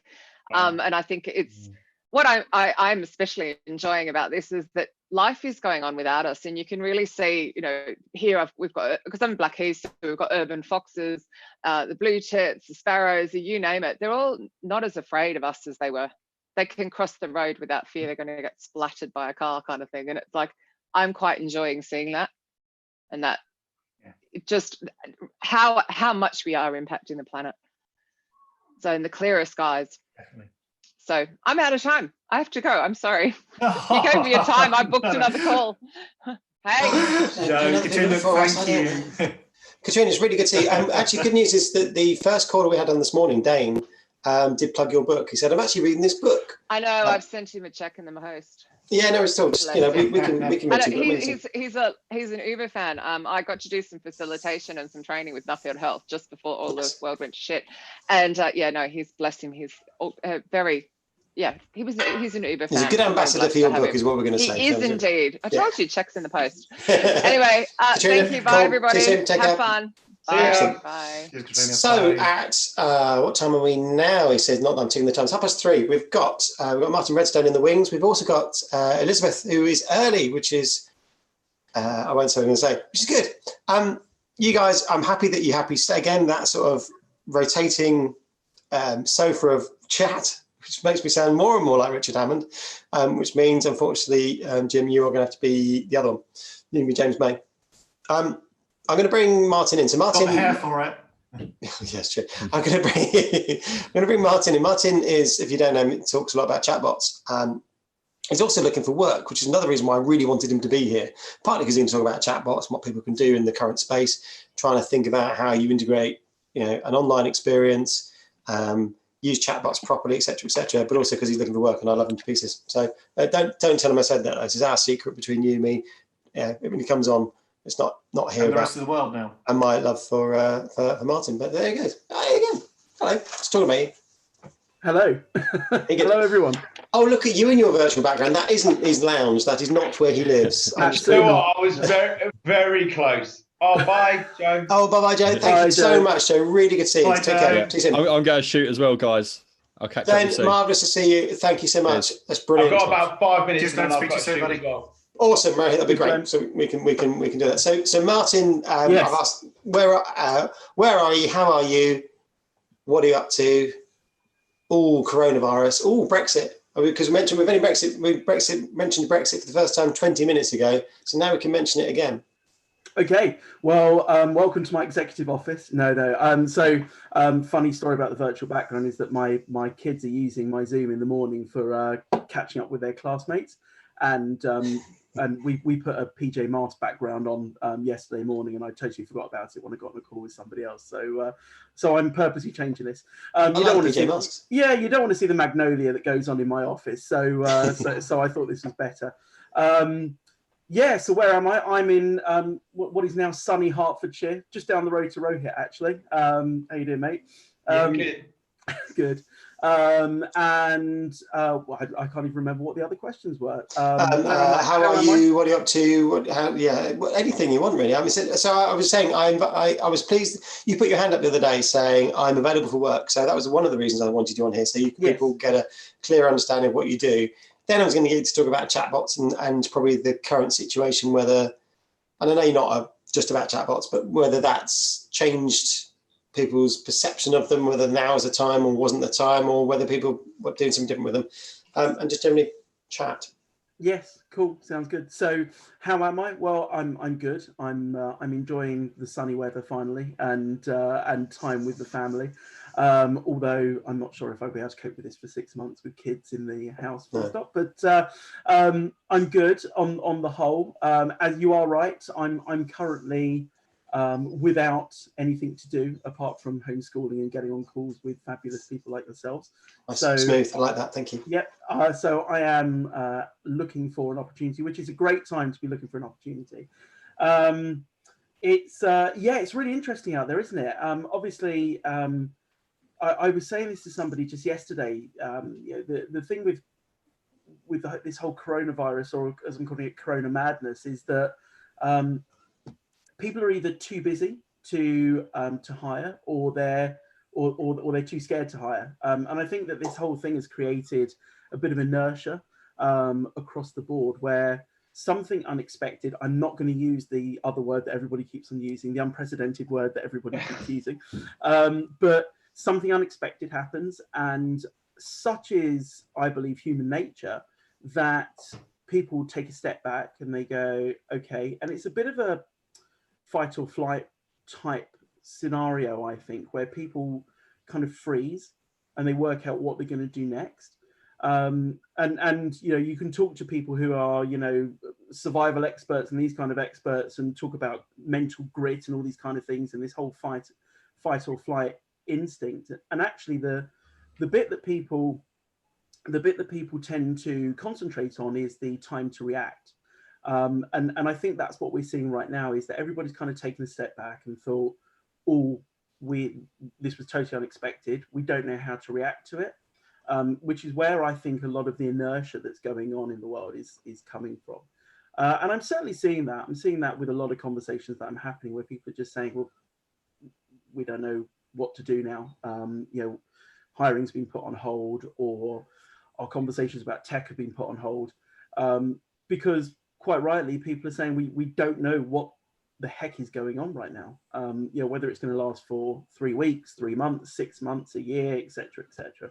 So that's where we are right now, in my opinion. Don't even get me started about Brexit. I mean, look, at least Brexit didn't. Brexit was something we voted for. We didn't even vote for this. So a good point well made. And also, Brexit you can run away from. Just head to Europe. It's fine. It doesn't happen there. Exactly. Yeah. Exactly. Look, the point with coronavirus is that it transcends politics, religion, creed, race, everything. And I think the wonderful thing about this is that I think it is bringing humanity a lot closer to each other, which is really interesting. You know, I went out for a walk with my family over the weekend in our, you know, government regulated one exercise a day, and people are, you know, they're giving you a wide berth, they're giving you the 2 meter berth, but they're all kind of smiling, nodding, saying good morning, good afternoon. You don't normally get that. You know, we had somebody in our road whose kids said, look, yeah, we feel sorry for everyone who's by themselves in their house, and they put daffodils on everybody's doorstep. You don't get that. You know, it's changing society, I hope, for the better. I really do. It stays as a tricky, isn't it? About whether these things, they become moments in time and then we forget all about it. As we go back to what we used to be like or something. Yeah. Just do the sort of the recruitment a bit, maybe. Think about chatbots. You said you are a renowned. Guys, sorry, I've got to shoot, but right, really good to see you. Thank you. No, thank you. We will talk again. Thank you very, very much. See you, mate. We'll catch you. Cheers, Ryan. Yeah, definitely. Yeah. All right, man. Cheers, mate. Yeah, so you are acknowledged as a bit of a chatbot geek. My words. Other people have said it. No, that's fine. That's fine. It's all right. Is there we were talking earlier on about the need to, if you're not hiring, so there's organisations we've sort of seen here, they've come to a complete stop. They're not hiring, they're not doing anything almost. They're just going to sort of into lockdown as an organisation. There are others that are definitely that are doing more, I guess, sort of wait and see, maybe, see what the lay of the land is, depending on what sector they're in. Versus others who are going hell for leather. You know, it's obvious to see retailers are going full throttle.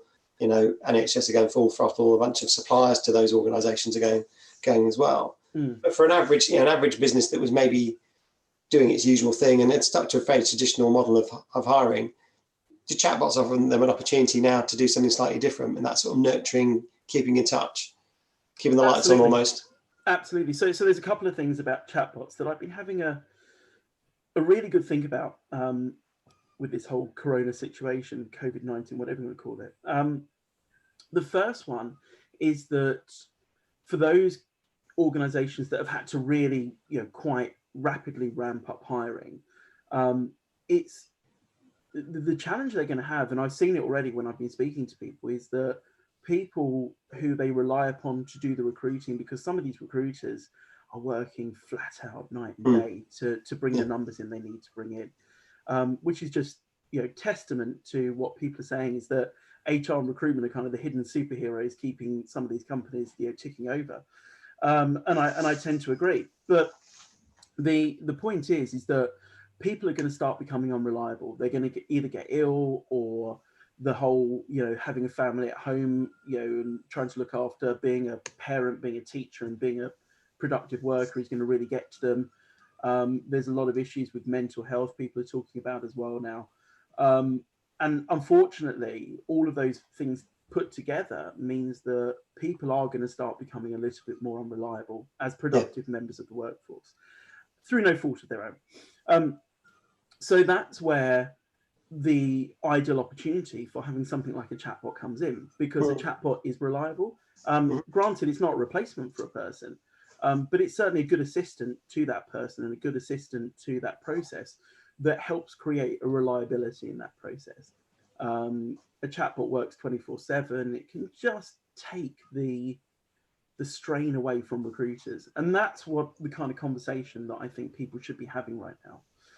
Is certainly, you know, during those really high volume recruitment that's going on with some of the supermarkets, the healthcare organizations, and all their supply chains, that people need to start thinking about use of technology that will take the strain off of those recruiters that are working really, really, really hard. So that's the first thing. The second thing, as you mentioned, and you're quite right, is that, you know, while the sun's shining, make hay. And what I mean by that is, have a think about your ATSs, have a think about your CRMs, have a think about the fact that there are a lot more people becoming unemployed as we speak. Those people are going to be wanting to either find a job and find one quickly, or they're going to think to themselves, now's a good time to take a break and, you know, work hard now to build something that's going to work for me when all of this is over.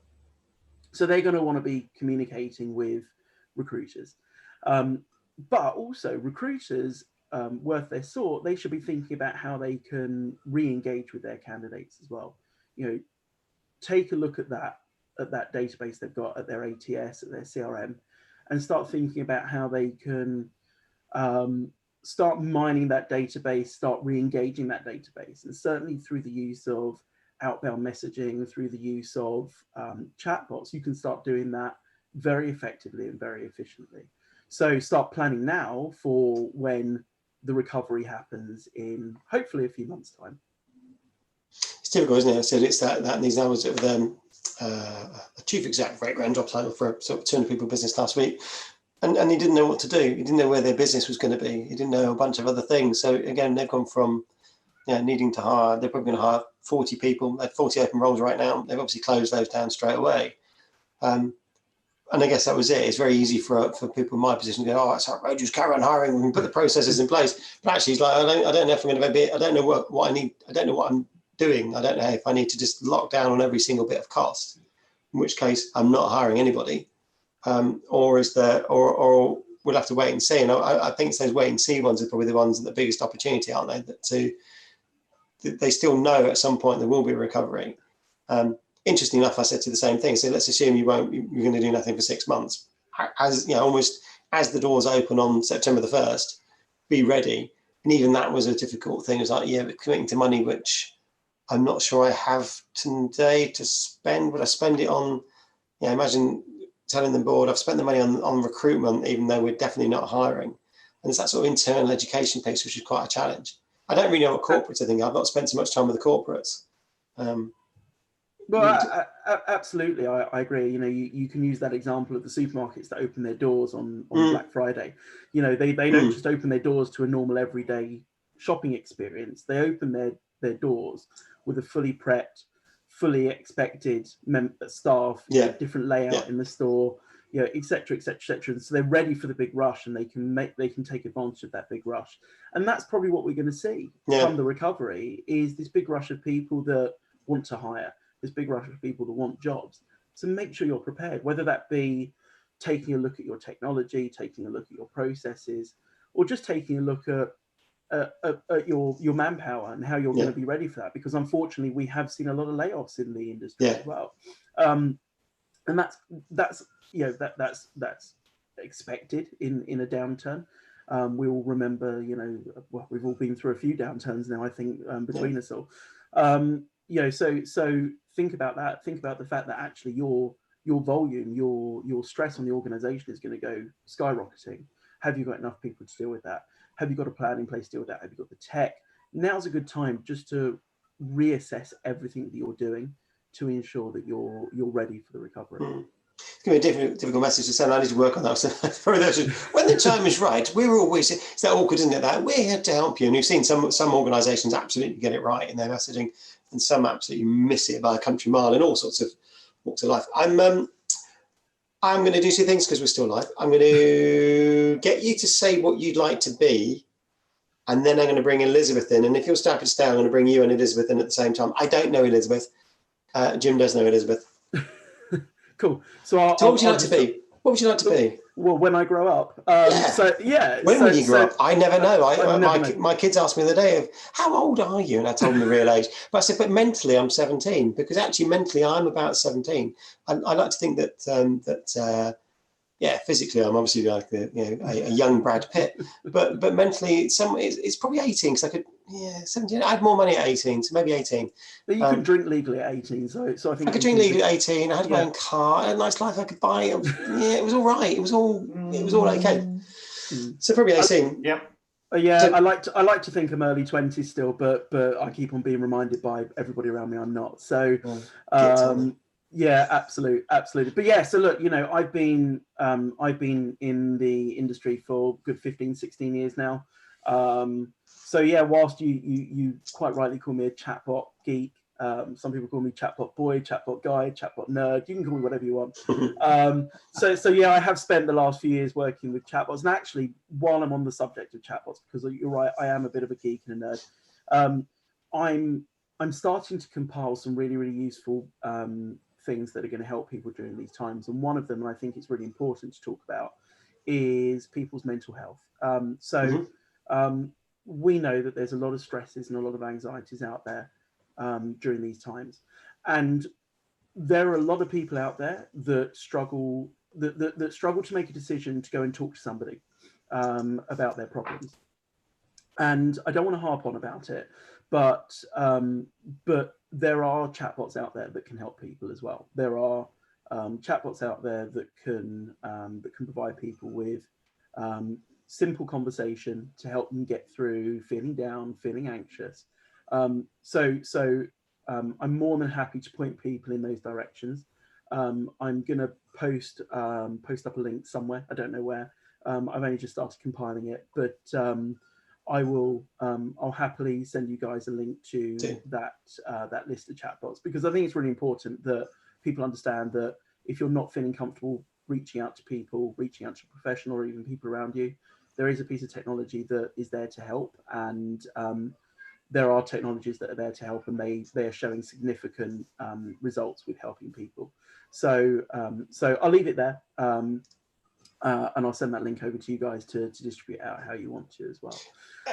And what would you like to be? I mean, obviously, you are. Yeah, sorry, I kind of went off on a tangent. No, there, what about you? So you? You told me some good stuff, which is lovely, but I also genuinely wanted to be about. So look, the reason why I'm in chatbots is because I saw the great transformative opportunities that they can bring to the recruitment process, and that's what I'm all about.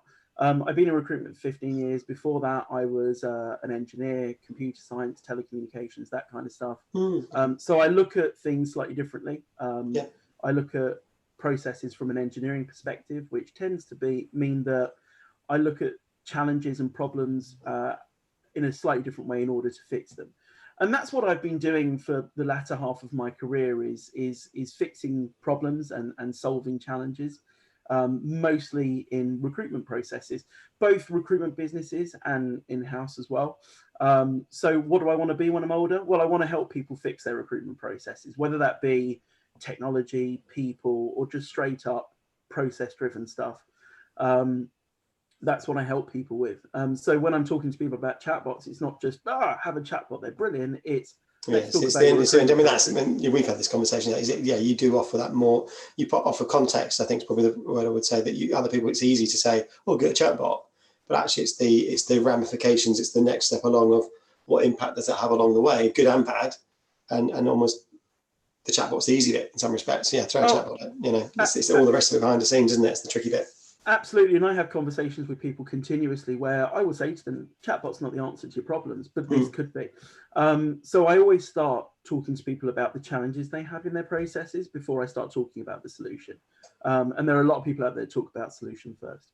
So what do I want to be when I'm older? Well, I want to just help recruiters do things better for their sake and for the candidate's sake. And I think that's important. People talk about candidate experience all the time, but what about the recruiter experience as well? Sure. That's a lovely way to say. So, by the way, you're welcome to stay on this virtual sofa of ours. I'm going to bring Elizabeth in. Jim, you're going to have to say hello because I don't know her at all. So let's bring Elizabeth in. Elizabeth, there you are. Welcome to the UK. How are you?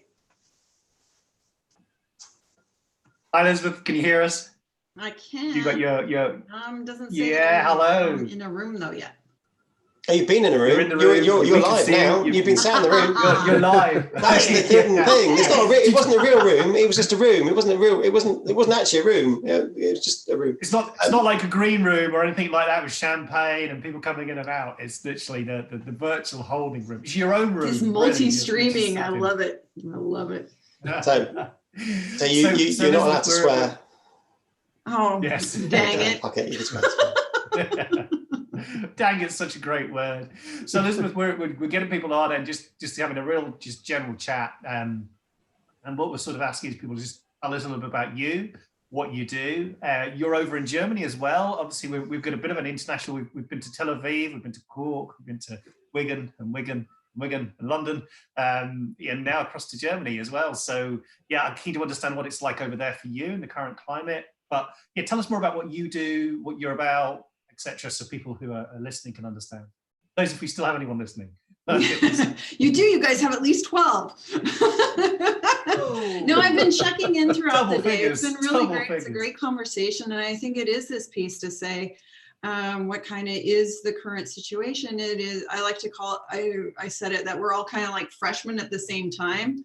So, you know, we've all kind of collectively joined this school of coronavirus world, our new normal, around how are we working remotely, but really still staying connected. So I'm Elizabeth Lemke. I am the Chief Talent Navigator at Transforming Talent, because when you are an independent consultant, you can make up your title. It's the brilliance of it.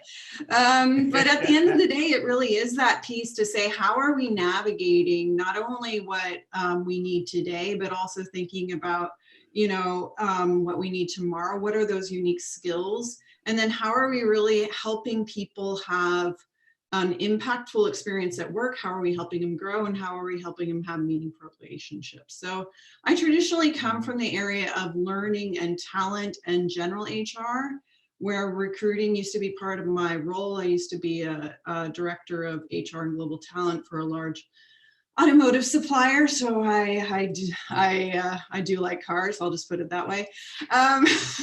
But I'm obviously not driving right now. But I have enjoyed my gig over the last 2 years, where Jim and I met via one of our friends, Hung Lee. He introduced us and said, you guys might jazz. And so, yeah, so I have been working here in Germany, but really kind of internationally. And one thing I've noticed really is this spirit of collaboration. And I think right now, what is it? We've been in lockdown in Germany for, I guess now over a week. But it seems like 3 weeks ago was a completely different world. And we've had a lot of different stages of adjustment through those past weeks. So I completely appreciate what's being spoken about around mental health, and just saying, you know, here, how are we giving ourselves time to adjust? And emotions need motion, and it's important that we give them space, and you don't have to be happy every day. And it is that piece of, as we are all collectively freshmen and readjusting, we need to really allow ourselves that space to say, okay, where are we now? What does it mean for us? And how are we orienting ourselves during an ambiguous time? So that's what I'm working on with my clients, is how to help them as leaders, but also as organizations, just kind of allow that space to say, hey, this is a different normal. This is not, you know, digital transformation where it was on the posters for years, but now it really is happening. Yeah, and I think, you know, that I like that term, by the way. You know, that's that's a good one. We hear lots of different terms of things at the moment, you know, but I think, you know, we're what, a third week now, third week of lockdown here, I think it is, really. So, you know, just for us. I think I said earlier on in the show, I'm actually locked down in my own room because I'm actually asthmatic. So I'm in those vulnerable people as well. So I'm having to be a bit more careful than anyone. So not just for me, but for everyone else as well. So I don't want to put that added pressure, which is the other side of things. But you know, your first week, so we've got a couple of weeks ahead of you. And how are you finding that with your clients that you're dealing with? Has that affected your business? So, you know, you would work remotely, I would gather, anyway, but you're sometimes in and out of businesses. Has that affected you in any kind of way at the moment? What's sort of impact over there in Germany on that? Yeah, I mean, so me, I love facilitation. That's my jam. I love getting people together, working on different subjects and saying, how can we move the needle forward as a team and a group? So that's basically what I quite often do, or doing strategic meetings or cross locational meetings, or conferences. And so that obviously is changing. Now it's that piece to say there's a lot to how do we make these things virtual? And then to say, how do we make them impactful virtually? So it isn't just passively listening to a presentation, because oftentimes at conferences, it's really the sidebar conversations. It's the drinks conversations. It's the, you know, just here, like even just listening to the chat and some of the comments that are coming up. So those are those pieces. So where I'm currently being engaged, or where I'm also looking to say, where can I add value? What can I do to help? Is to say, how do we have you know, this huge shift where, you know, it used to be very rare that people worked remotely. It was like you had like 20 million forms that you had to fill out, approval from the highest ranks, and now it's just like, all right, get online. And that's a big adjustment for folks, particularly those to say, okay, what is that social competence during social isolation? And so I'm working within learning and working with other folks there as to how can we help with this metamorphic change to help people become more attuned to working remotely, to being sensitive to, you know, that we are whole persons, and that you do need an adjustment period, but you also need to set some ground rules and kind of like, how do we engage and what is the social competence for working dispersed? So I really appreciate it. I've been working from home for a couple of years. I personally am not a huge fan of it because I love people around me when I'm working. It helps get my butt in gear. So this has been really good because you learn those skills to say, how do we reach out and create a tribe and a community? And so that's where I've been helping my clients, is to kind of say, hey, how do we get this adjustment? And then also be attuned that there's going to be some people who really have a natural affinity to it and others who are really going to struggle a lot. So how do we help them out there? Guys, I'm just jumping off now. So I'll see you later. Look, great. Thanks for having you on. Yeah, speak to you soon, buddy. Take care. Thanks, Martin. Take care. See you soon, Martin. I think so, but I have to tell you guys one really funny thing. So when I came to Germany, I had this joke that every man was named Martin. So it was just really brilliant to have like two Martins with different spellings. Yeah, there are places in the world where everybody's named Martin. Yeah, it's bizarre. And luckily, I mean, you could tell the difference between me and Martin because I've got an I, he's got a Y. Yeah, that makes all the difference. Nice. And then you go to, I was in Denmark a few weeks ago, and there's lots of Mortens, which is Danish for Martin. And you meet a load of Mortons as well. We know that sort of same old joke beer. So, and then other places like here. I mean, in my house, I'm the only one. So it's shocking. That's amazing. So, I'm going to ask the other question about. We've talked about your sort of work life. How is it in Germany right now? What's the current sort of, I don't know, vibe, whatever the word is, the situation? I was talking to somebody in Sweden last week, for example. So Sweden have said, we're not doing that lockdown stuff that you lot are doing.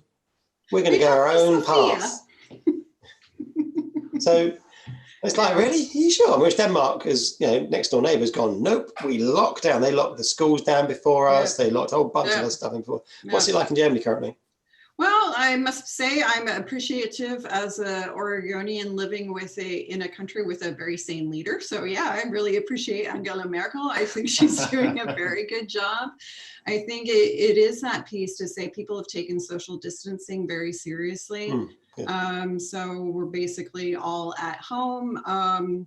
You know, people are, I don't know if you've heard this, but the Germans in general are pretty good with rules. You know, maybe it's just something that rule followers. No way. That's breaks any stereotype I had of them. Half distance and stuff like that. So that's been really good. I think it is, you know, of course, with everything, there were the jokes in the parties, but for the most part, even though there's been, you know, there obviously are infections and a high infection rate, for the most part, people have been very respectful and kind of saying, okay, how do we figure out our new normal? This is what it is. And how do we support each other in different ways? But in general, the ability to have the entire society basically say voluntarily we will respect each other for their health.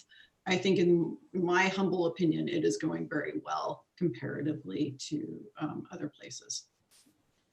Cool. I'm going to, we're actually back on time, which is an amazing thing. With your permission, Liz, we're going to keep you on if that's okay, and we're going to introduce Adam Gordon. So in the UK, Adam has a reputation for being very, very Scottish, and he's genuinely the most Scottish person I know. Wears a kilt. He'll be wearing a kilt now. He wears a kilt all the time. And I'm going to do, I don't know, I wasn't sensible enough to work out how to do the competition. I might just keep a little tally of myself of automated talent pipelines. Every time he says it, maybe we could just do like I don't know, he won't know why, but I don't know. I might think of something clever to do But I'm not going to tell him we've said that. Are we going to say Outland? Yeah, we can say, ooh. I'll do the thumbs up every time. We could, and then it'd be easy. And we go back in the video and count how many times it was, and go, oh yeah, it was that thing. Anyway, so let's bring Adam in through the magic of thing. And I've got to say, this is the last hour, so anybody is still watching. Its numbers have actually gone up. So Elizabeth, you came along, and the numbers went up. Thank you. The numbers aren't as high as they were this morning. That's all I'm going to say. This morning we actually. I want to say a thank you to my crew. Both of them. Yeah. This is what I would say going forward. Mornings are better for people for some reason, or at least they join in the morning. I have experienced that before in real events as well. So hosting True, you get people in, everybody comes in the morning, and after lunch people just sort of slip away.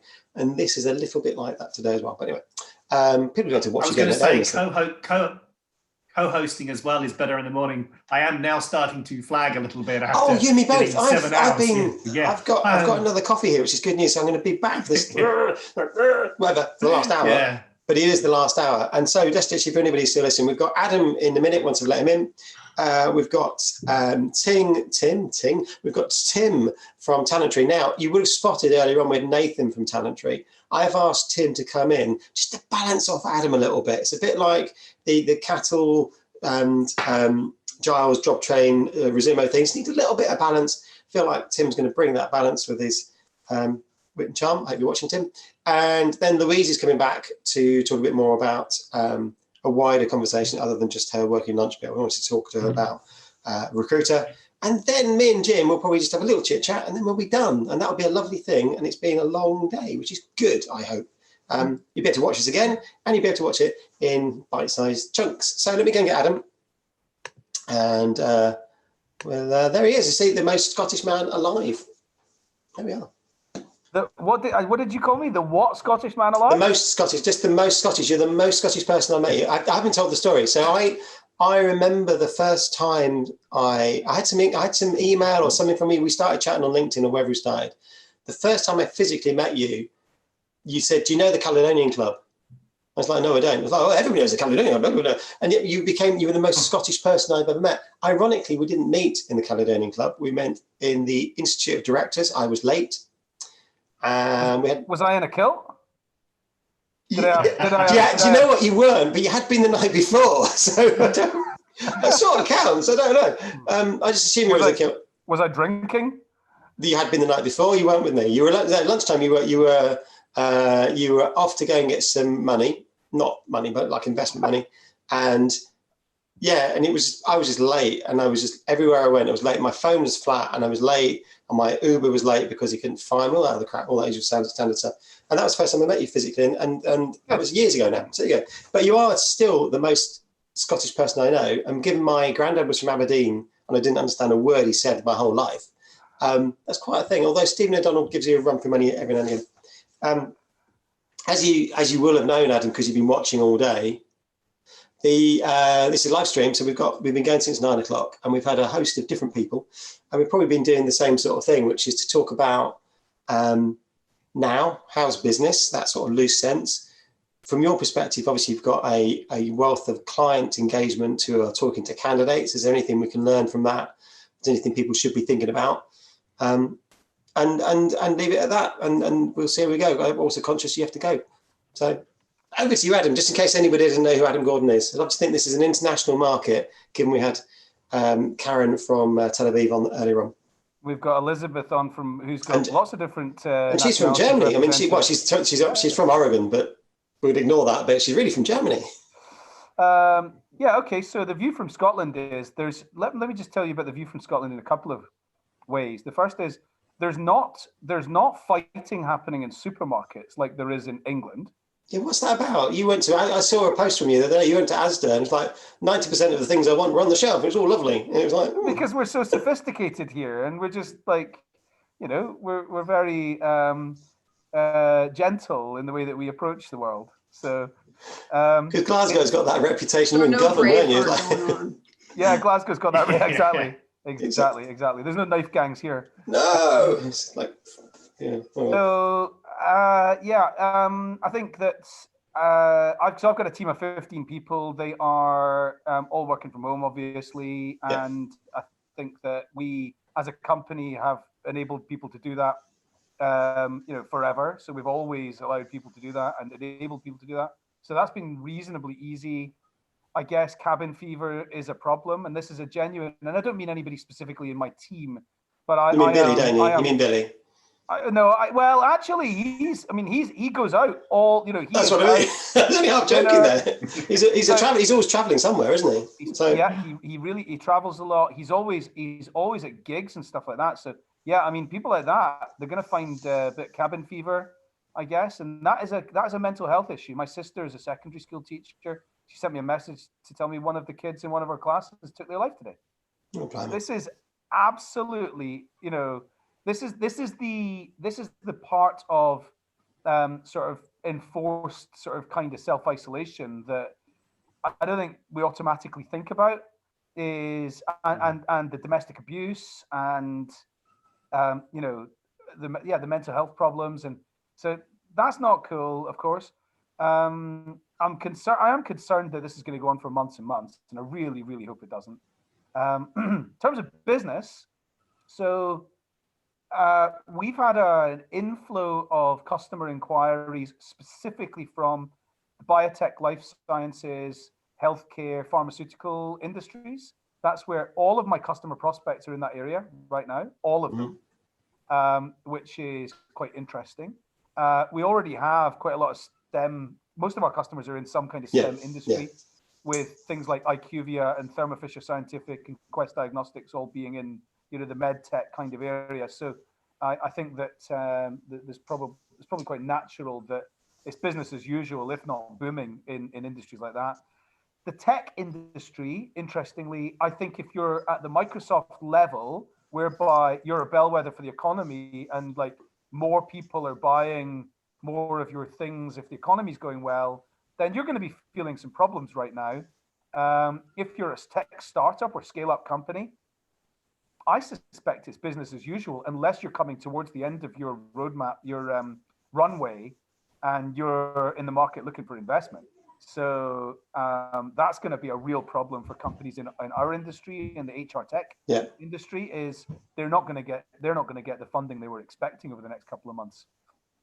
So that's a problem. I think that clearly, your pal Joel, I did a shout out to Joel Trickett on LinkedIn this morning. He's gone and joined Morrison's as a key worker. Yeah, we're going to talk about him, but yeah, absolutely. So Joel is he's still part of the Dangerfield team, obviously, but yeah, he's currently in Morrison's in Dorset as we speak. Yeah, I honestly, big hats off to people who are joining the forces, if you like, because that's what it is. It's the special forces right now. So I'm conscious I just gave some very quick views on a lot of things. I don't know if you want. No, I think it was absolutely. I think it was helpful, and you said, you've got some clients which are, I guess, in that space, aren't they? They're hiring as usual.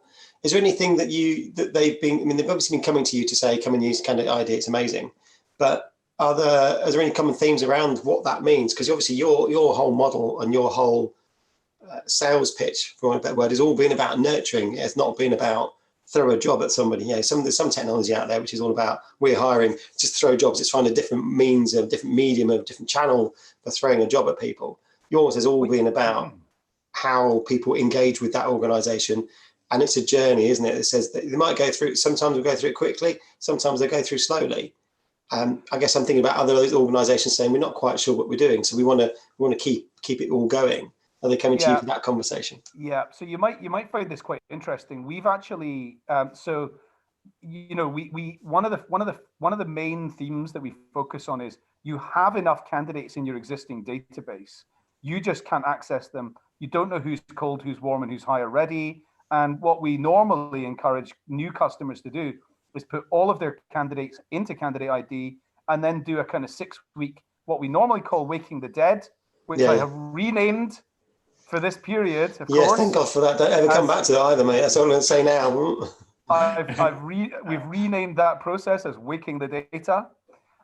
So we've got companies going, we think there's a lot of gems in this. We think there's a lot of diamonds in this mine. but the mine is difficult to get into. And so we have a solution for that. So in terms of, yes, you're right, our focus has always been about medium-term candidate nurture. But we've got the companies that are coming to us at the moment are often saying, look, we want to get like immediate candidates out of our database, and we want you to help us wake it up quickly. That ties in with something extra, which is, you might find this interesting. We've, as you know, we've described Candidate ID as talent pipeline automation, talent nurture product. What we've come to realize in the last couple of months is the main reason why companies do not progress with Candidate ID when it is a no, we're not coming on right now, is we're not ready for this. Yeah, we love it, but we're not ready for it. So when we've gone deeper into that, we've realized what that normally means is we don't really have the content. We don't know how to do the content. We don't have a team that can do the content, and the content's the real problem for talent nurture. So what we've done just in the last couple of weeks, we haven't done any announcement about it, but we are going to tomorrow, 1st of April, is we've actually repositioned our message. So it's about what we call talent lead gen rather than talent pipeline automation. So pipeline automation, people think that's campaigns. There's a lot of work in doing that. Talent lead gen, it's about, like, you can have hot leads coming into your inbox tomorrow. So it's about much less esoteric and much more tangible for recruiters. So again, up until now, our customers have all been really sophisticated recruitment marketing or sourcing teams. And of course, actually what we want to do is offer our product to the 95% of organizations that don't have dedicated recruitment marketing and sourcing teams. Yeah. So the focus on talent lead gen, which is really all about links all over the net that give you the notification when people in your database have been clicking on them and are giving you daily hot leads coming into your inbox, as opposed to the you need to be super sophisticated marketers to use this product. That's the change in emphasis that we have been making subtly to our website and social media and things like that. But I will be doing a blog about this tomorrow to explain exactly why. And you said that ties in there with some of your clients who are saying we are actually hiring. We're hiring here and now. This is because of the current situation. We need specialists. And you say they probably I won't name. Well, I won't name it. Someone like Arcubia has got Workday. They'll have a huge database of previous applicants who they've not anywhere near or even engaged with in any way, shape, or form. That's clinical project managers, scientists, salespeople. Absolutely huge database. The reason we created this product in the first place was when Pfizer told me they had 10 million people on Taleo worldwide, and they did not use it for sourcing shortlists. And I just thought, wow. They told me that they'd spent $10 per person on average bringing them into Taleo. So I was like, you've got a $100 million asset there you are not using for sourcing. And then I asked some other big companies, and they were all the same. They didn't have databases that big, but I mean, a lot of them, it was normal for them, international companies to have 1 million people on their ATS. Oh yeah, completely agree. I spoke to them at the beginning of the year. They were taking 540,000 applicants a year, and every time they have a new role, start from scratch. We don't look in there. It's like it's too hard. Can't be doing it. And that's each year. So they've been running. They'd getting a Workday awkwardly. They've been running for a couple of years. Had over 1 million without having any idea who's in there. It's so difficult to extract them. Elizabeth, I noticed you're still with us, which is lovely. Yes, and I just have one final thing, and otherwise Adam wouldn't know that I was on the call if I didn't make the plug to say making internal talent pipelines also usable. Otherwise, I would not be a talent manager or in talent and learning if I didn't say that is one of the key pieces, is how do you grow your careers? And it's been something that has been ignored way too long. There are some small solutions out there, but I think that is, particularly nowadays when we're looking at portfolio careers, it really is that next piece to say, how do we make a viable talent and learning for talent acquisition? I couldn't agree more with that. And, I think that the link between the internal and external pipeline needs to be such that actually there is no division today. I think organizations need to consider they've got one talent pipeline. Some of these people are working for the organization right now. Some of them are contractors, some of them are perm, some of them are temps, some of them are not working for the organization. have never worked for the organization, but would be good prospects. Some of them have worked for the organization in the past and might be able to come back. Organizations definitely need to think about bleeding their business out into that total addressable market and nurturing them all in the same way. Nurturing them all with skills and insights and being useful and relevant to those people to help them with their careers. And so we have one organization, which was one of the big ones that I mentioned, which is using Candidate ID in this area. And then the other area, which we don't really have, I don't think we've got any customers using Candidate ID for, but it's around but there's no reason why not. It's around managing your contingent and workforce. Yeah, absolutely. And your gigs. Yeah, absolutely. Yeah. All right. Appreciate it. All right. Well, thanks, guys. Stay Elizabeth, healthy. really good to see you. We should talk again. Thank you so much. That's really good. So as Elizabeth leads, you see this is how slick this sofa of whatever of Graham Norton has completed with Tash. I'm just going to pop a chap called Tim is going to welcome us into the room. He's also been doing some more drawing, I hope, in the background. And then you know what's going to happen. Then in about 15 minutes or so, Louise is going to pop into the room, and then I'm going to get rid of all of you. But I also know, Adam, you need to go as well at some point. So I'm not kicking you out yet. That's all right. I've got a couple of minutes, but to say hi to Tim. Yeah, Tim, this isn't meant to be the talentary day. Obviously, with Nathan earlier on, I just said I asked you in specifically, and I don't know if Adam was watching it, see if he's watching it, just to balance off any, whatever may be going on, because otherwise it does. What I found, it's easier to have several products in the room, particularly if they're interrelated.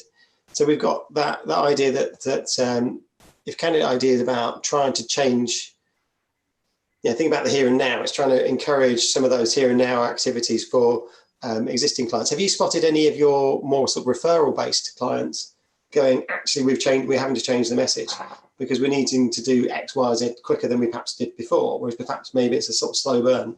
Are they actually kicking into action now because they need something X, Y, and Z? There you go.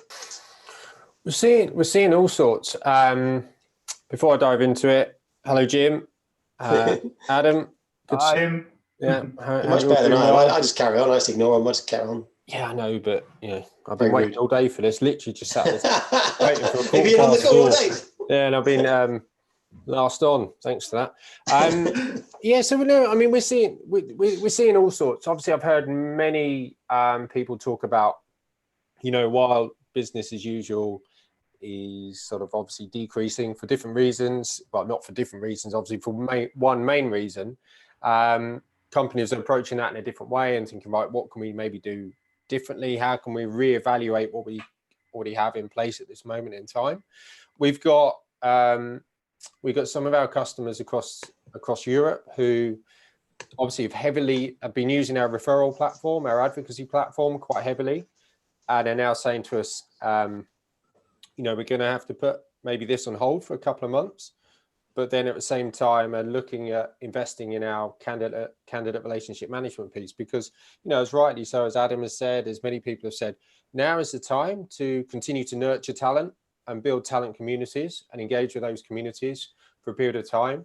I think, whilst of course, we are getting a few companies saying that you're going to have to put referrals advocacy on hold, I actually think of this in a very different light, that right now your employees ultimately are your employer brand, because how they're being treated, how their culture has changed so dramatically in such a short period of time, and how they vocalize that will dictate reality moving forward, I think, for many organizations on how they continue to attract candidates. And if they can take that content, wrap it up, either getting employees to share it, which is obviously incredibly authentic, put it into sort of some intelligent branding capabilities. And I know obviously, exactly, and by the way, Adam, my background is customer experience, and the whole customer experience piece and marketing, nurturing, getting to a points level, which then triggers into sales activity. I completely buy into that. You probably see me, I've been going on quite a bit about treating candidates like customers. I think it's the way we need to operate now in this world. Yeah. So therefore, bringing back to my original point is that actually now is the best time, if organizations have the bandwidth, to implement a change of strategy and engage with those candidates over a period of time and effectively get them hire ready for as and when things start to pick up again, which could be a couple of months, it could be 6 months. We don't know, but you've got to plan for the future. You can't just stop everything. So, and, you know, it's the same thing. It's the same when there's bad times. What's the thing that normally gets cut first? Marketing. Okay. What happens to the company's brand during that period? Disappears. Same with talent. Exactly the same with talent. Guys, really, really good to see you. I'm sorry I need to go, but no, Adam, thank you very much. It's really cool. Big applause for bringing everybody together like this. I'm really, really, applaud you. Well done. See you soon. Everybody shares that thought, but I'll share that with you later. Thanks, Adam. Take care. See you soon. Bye bye. Tim, go for it. See, you complain about being last on. You're not actually going to be last on. But you've got the floor. We've got the world according to Tim. What have we got? How many people watching? Because it was 11. Is it sort of it's gone? Or something? Yeah, it's gone down. Yeah, it's gone down. It was peak. I mean, the peak this morning was actually it just edged over 30 at one point, of 39, which is a very good thing. Dreams are made of. That's where Joe Wicks started. He's got 1 million now, but he started off with 30. Yeah, have you seen his body? Compared that to you? Hey, come on! I just choose not to. I think I haven't. He's got. Well, that's not true. Anyway, I'll maybe just do a couple of push-ups. It'll be fun. I think Tim, though, to go back to what you were saying about keeping things relevant now. The biggest thing I'm hearing for a lot of the people and businesses is everything's on a pause. It's on a hold. It's on a freeze. It's some, not all, and we know there's been a major impact and businesses have been lost through it, and shout out to those businesses struggling and going through that. But there are still positives to look at businesses that have put things on pause, and that uncertainty in time of when it will go back. And Martin and I were chatting about this earlier on about, if you are looking at your brand down the road, you will want to hire at some point. You don't want to be waiting for that 12th hour. You don't want to be waiting to that point to go, oh, we're here again, because you may well be forgotten. There may well people have overtaken you by keeping some message. Keeping some message out there. Exactly. Yeah, before he went, he's just going to totally agree with Adam. Not that everyone doesn't agree with Adam. Of course, we all agree with Adam. But no, it's really, really important. And I think, well, a lot of the time we need to look at that ourselves in the current climate. Who are we seeing online? Joe Wicks is a prime example. I knew of him, I'd seen him, but wow, look at what he's done now. The ability to keep that in the forefront of everybody, and that will just continue.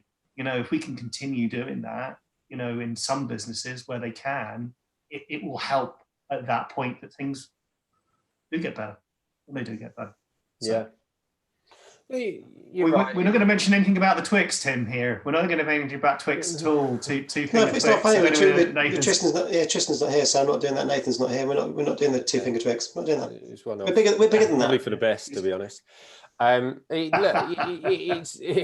It's incredibly tough at the moment for many organisations. You see it day in, day out, and how certain well-known brands, and I think we know who they all are, have treated their employees, I think, frankly, is quite disgusting, because it's those employees who have made that brand who they are today. If you didn't have those people serving in Wetherspoons or serving Donny tennis rackets, T-shirts, whatever in Sports Direct, but being the stuff. I'm not going to go through naming them all. I think we all know, but how they've been treated, from a brand perspective, that's not already making certain people think twice in the future about maybe working for them, but it's certainly making a lot of people think twice about spending their hard-earned money with them again. So how we deal with this situation is paramount. We've seen some fantastic good news stories as well.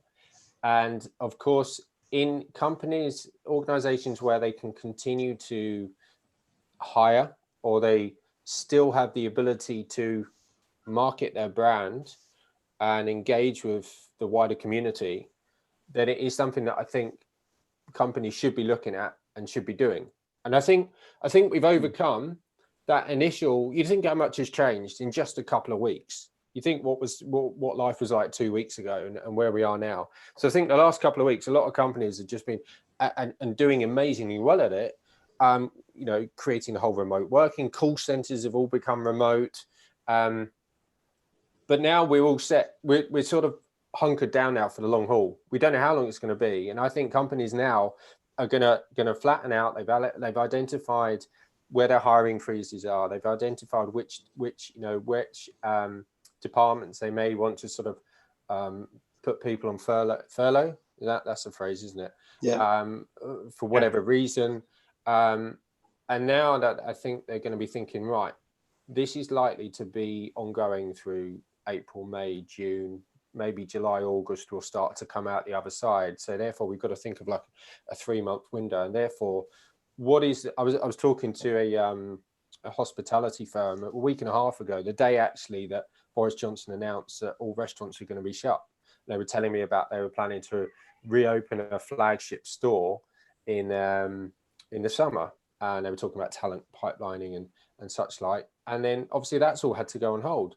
But you say on hold, they're still going to end up opening it, but they just don't know when. So they still need to attract the talent. They still need to engage and nurture that talent, and you still need to make sure that candidates out there are aware of what is coming in the future. As hard as it may be right now, companies do need to look at what they can do over the coming weeks and months to continue that whole brand awareness and engagement. Completely. And I think it's a positive message as well for companies to pushing their brand out and saying that, we will be returning to whatever normal is at some point, and we will need the services of X, Y, and Z. And if you sit in that talent pipeline, there's an uncertainty. I think it's about managing, expectations, because nobody knows when that could be. We will be in a need in 3 or 6 months' time for X, Y, and Z. And if those people want to fall into that talent pipeline, then great. Because people are looking for work. We even looked in our own sector within HR and TA and recruitment. There are a lot of fantastic people out there who are now finding themselves without work. Yeah. And, there are going to be a lot of good companies that will want to take those people on board for their experience. We hope, but that opportunity for a company to say, we will be hiring in 3 months' time. I'm going to be looking for a head of talent. TA, there's a rich array of individuals out there that would probably want to join, and their experience is going to be important. How you treat people on that journey while they're bringing through that talent pipeline. And as we go back to what Martin was saying about chatbots and the use of other technology, and Karen earlier on today about embracing the time to go out and do demos and have CPD and look at the technology that can help. And like yourselves, the technology that they're there to promote the referrals as well. There are positives to come out of all of this. I think look, there is a lot. There is a lot, and even from a personal perspective, I heard obviously Adam was referring to it as cabin fever, and a lot of people are going to find this very challenging. So completely agree with the comment earlier. Goodness knows how Stan's going to get on with all this. Is he going to set up Zoom chats just with himself, isn't he? Rowett and Wilson. I mean, look at Rowett there with Wilson in the cupboard and the mannequin dressing that up. That's not a whole thing of cabin fever there. If you've not seen it, go and look at his clips on LinkedIn. What he's doing, it's Well, did you hear about? We're going slightly off piste here, but hey ho, it's what we do. It's up as far. I can do what I want, really. You hear about that manager? I think she dialed into a Zoom call, and I think her daughter had left on Snapchat filter or something like that. I'm not exactly certain. And I urge anybody who hasn't looked it up, just that manager does Zoom call as potato. Basically, the Snapchat filter, and all you could see was her eyes and her mouth talking as a potato, and they did the whole conference call as a potato. So now everything's becoming so much more informal. We get kids walking in. I literally just had my wife shouting upstairs at me. I don't know what she was after, but that's the way it is now. But on the flip side, we're talking about these benefits, getting to see my kids a lot more that I didn't normally see.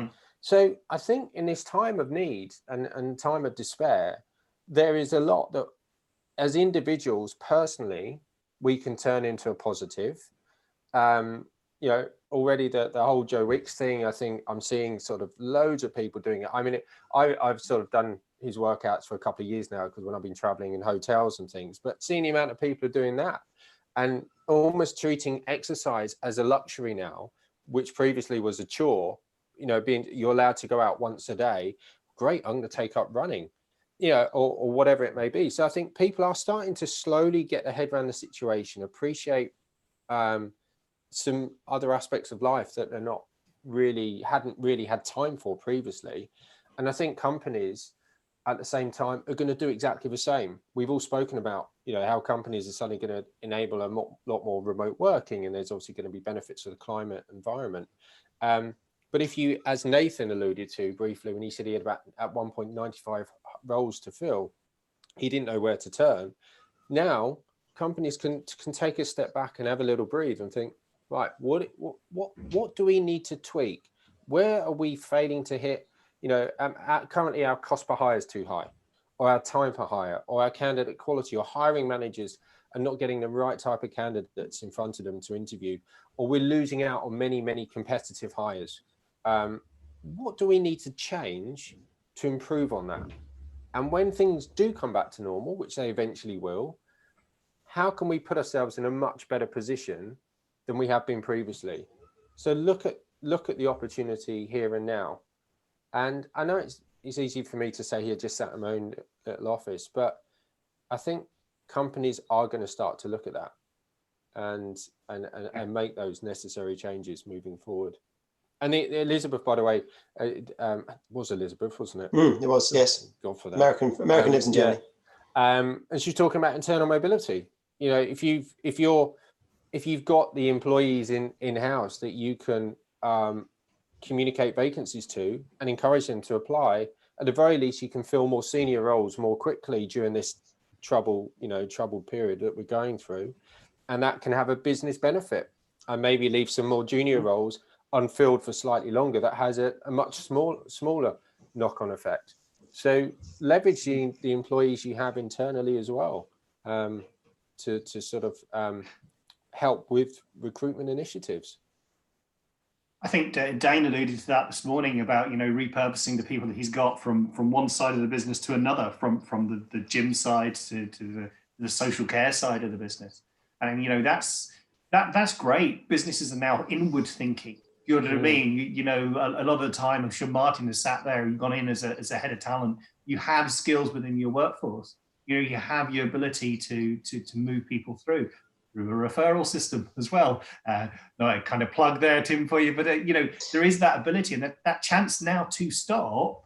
And as you say, start to look inward as well. Start to look at what there is and what they have and where the skills are, and look after the staff that they've got on many different levels. But it is tough.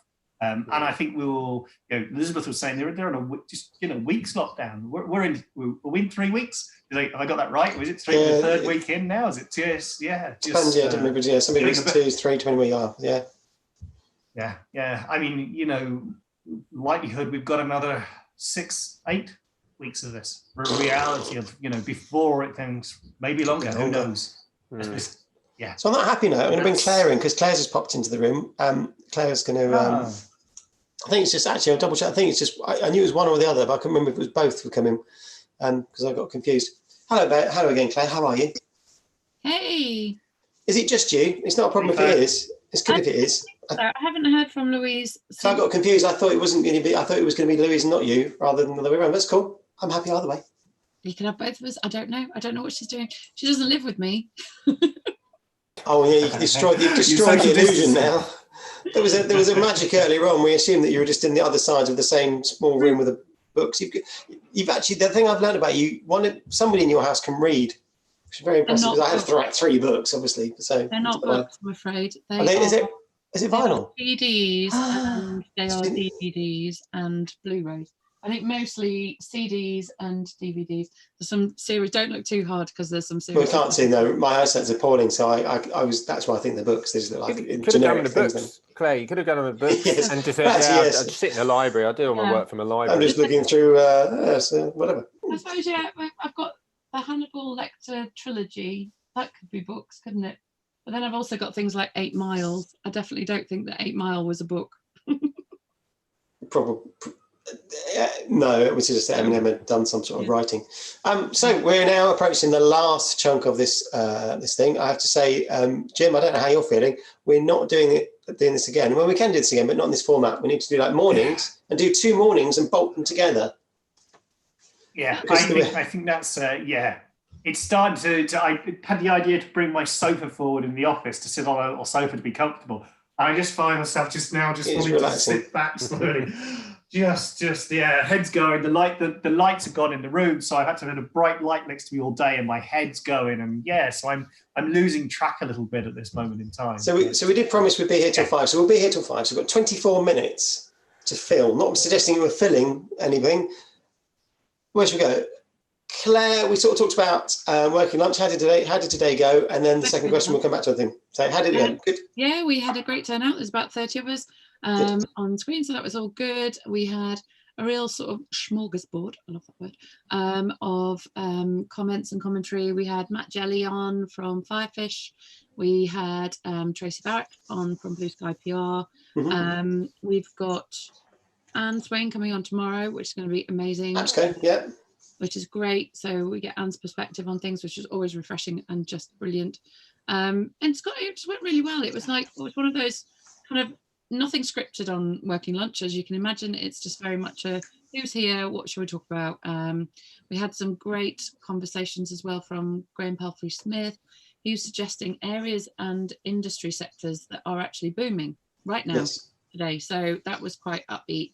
And we do like to kind of talk about the positive as well, as obviously kind of give a nod to everybody's feelings and emotions, which I think are still mixed. There's still very much a sort of peaks and troughs of people's emotions as we're kind of coming through this. But I did want to just drop something else in here for you. You do know that at 5 o'clock, I am then going to be on another webinar, and we're doing Talent Tuesday Drink, because it's Tuesday. And of course, I knew it was Talent Tuesday. I'd forgotten that you were doing it sort of in a virtual way. The 9 viewers we currently have will be there, I'm sure. So I'll put the link back up on Facebook and probably on LinkedIn, because it's now, anybody and everybody can drop in. It was a Facebook group, but why not? And yeah, just the only thing that I ask is don't leave me sitting here drinking alone, because it's quite boring. I don't know about Martin, but I could definitely do with a drink in a minute or two after the end of this. So I may well drop on, but it might be. How long actually does that go on for? How long does your webinar start? Starts at 5 to. Yeah, it starts at 5, and the virtual one last week went to 5, from 5 till 7:30. So it was only a couple of hours, and we had people drop in and out. The actual real life one, in person one, I should say, was based up in King's Cross in London. And the premise was, because I didn't work up in London every day of the week, I wanted an excuse to meet up with friends. And so Talent Tuesday was born out of the fact that I work out of the Drake and Morgan. And so wouldn't it be great as people are coming, passing, going home, stopping by for a quick beer before they went home. And actually it was great fun for 5 months, and we only had it once a month.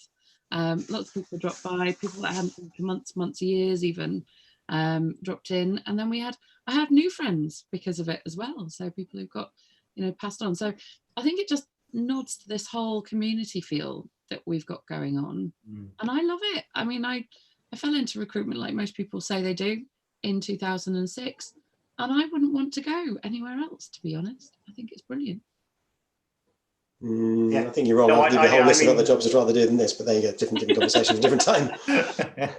I know, I think jobs wise, I'm one of those ridiculous people who loves my job. So yeah, I can talk about marketing and the recruitment sector all day long. In fact, I do. So yeah, it's kind of perfect for me.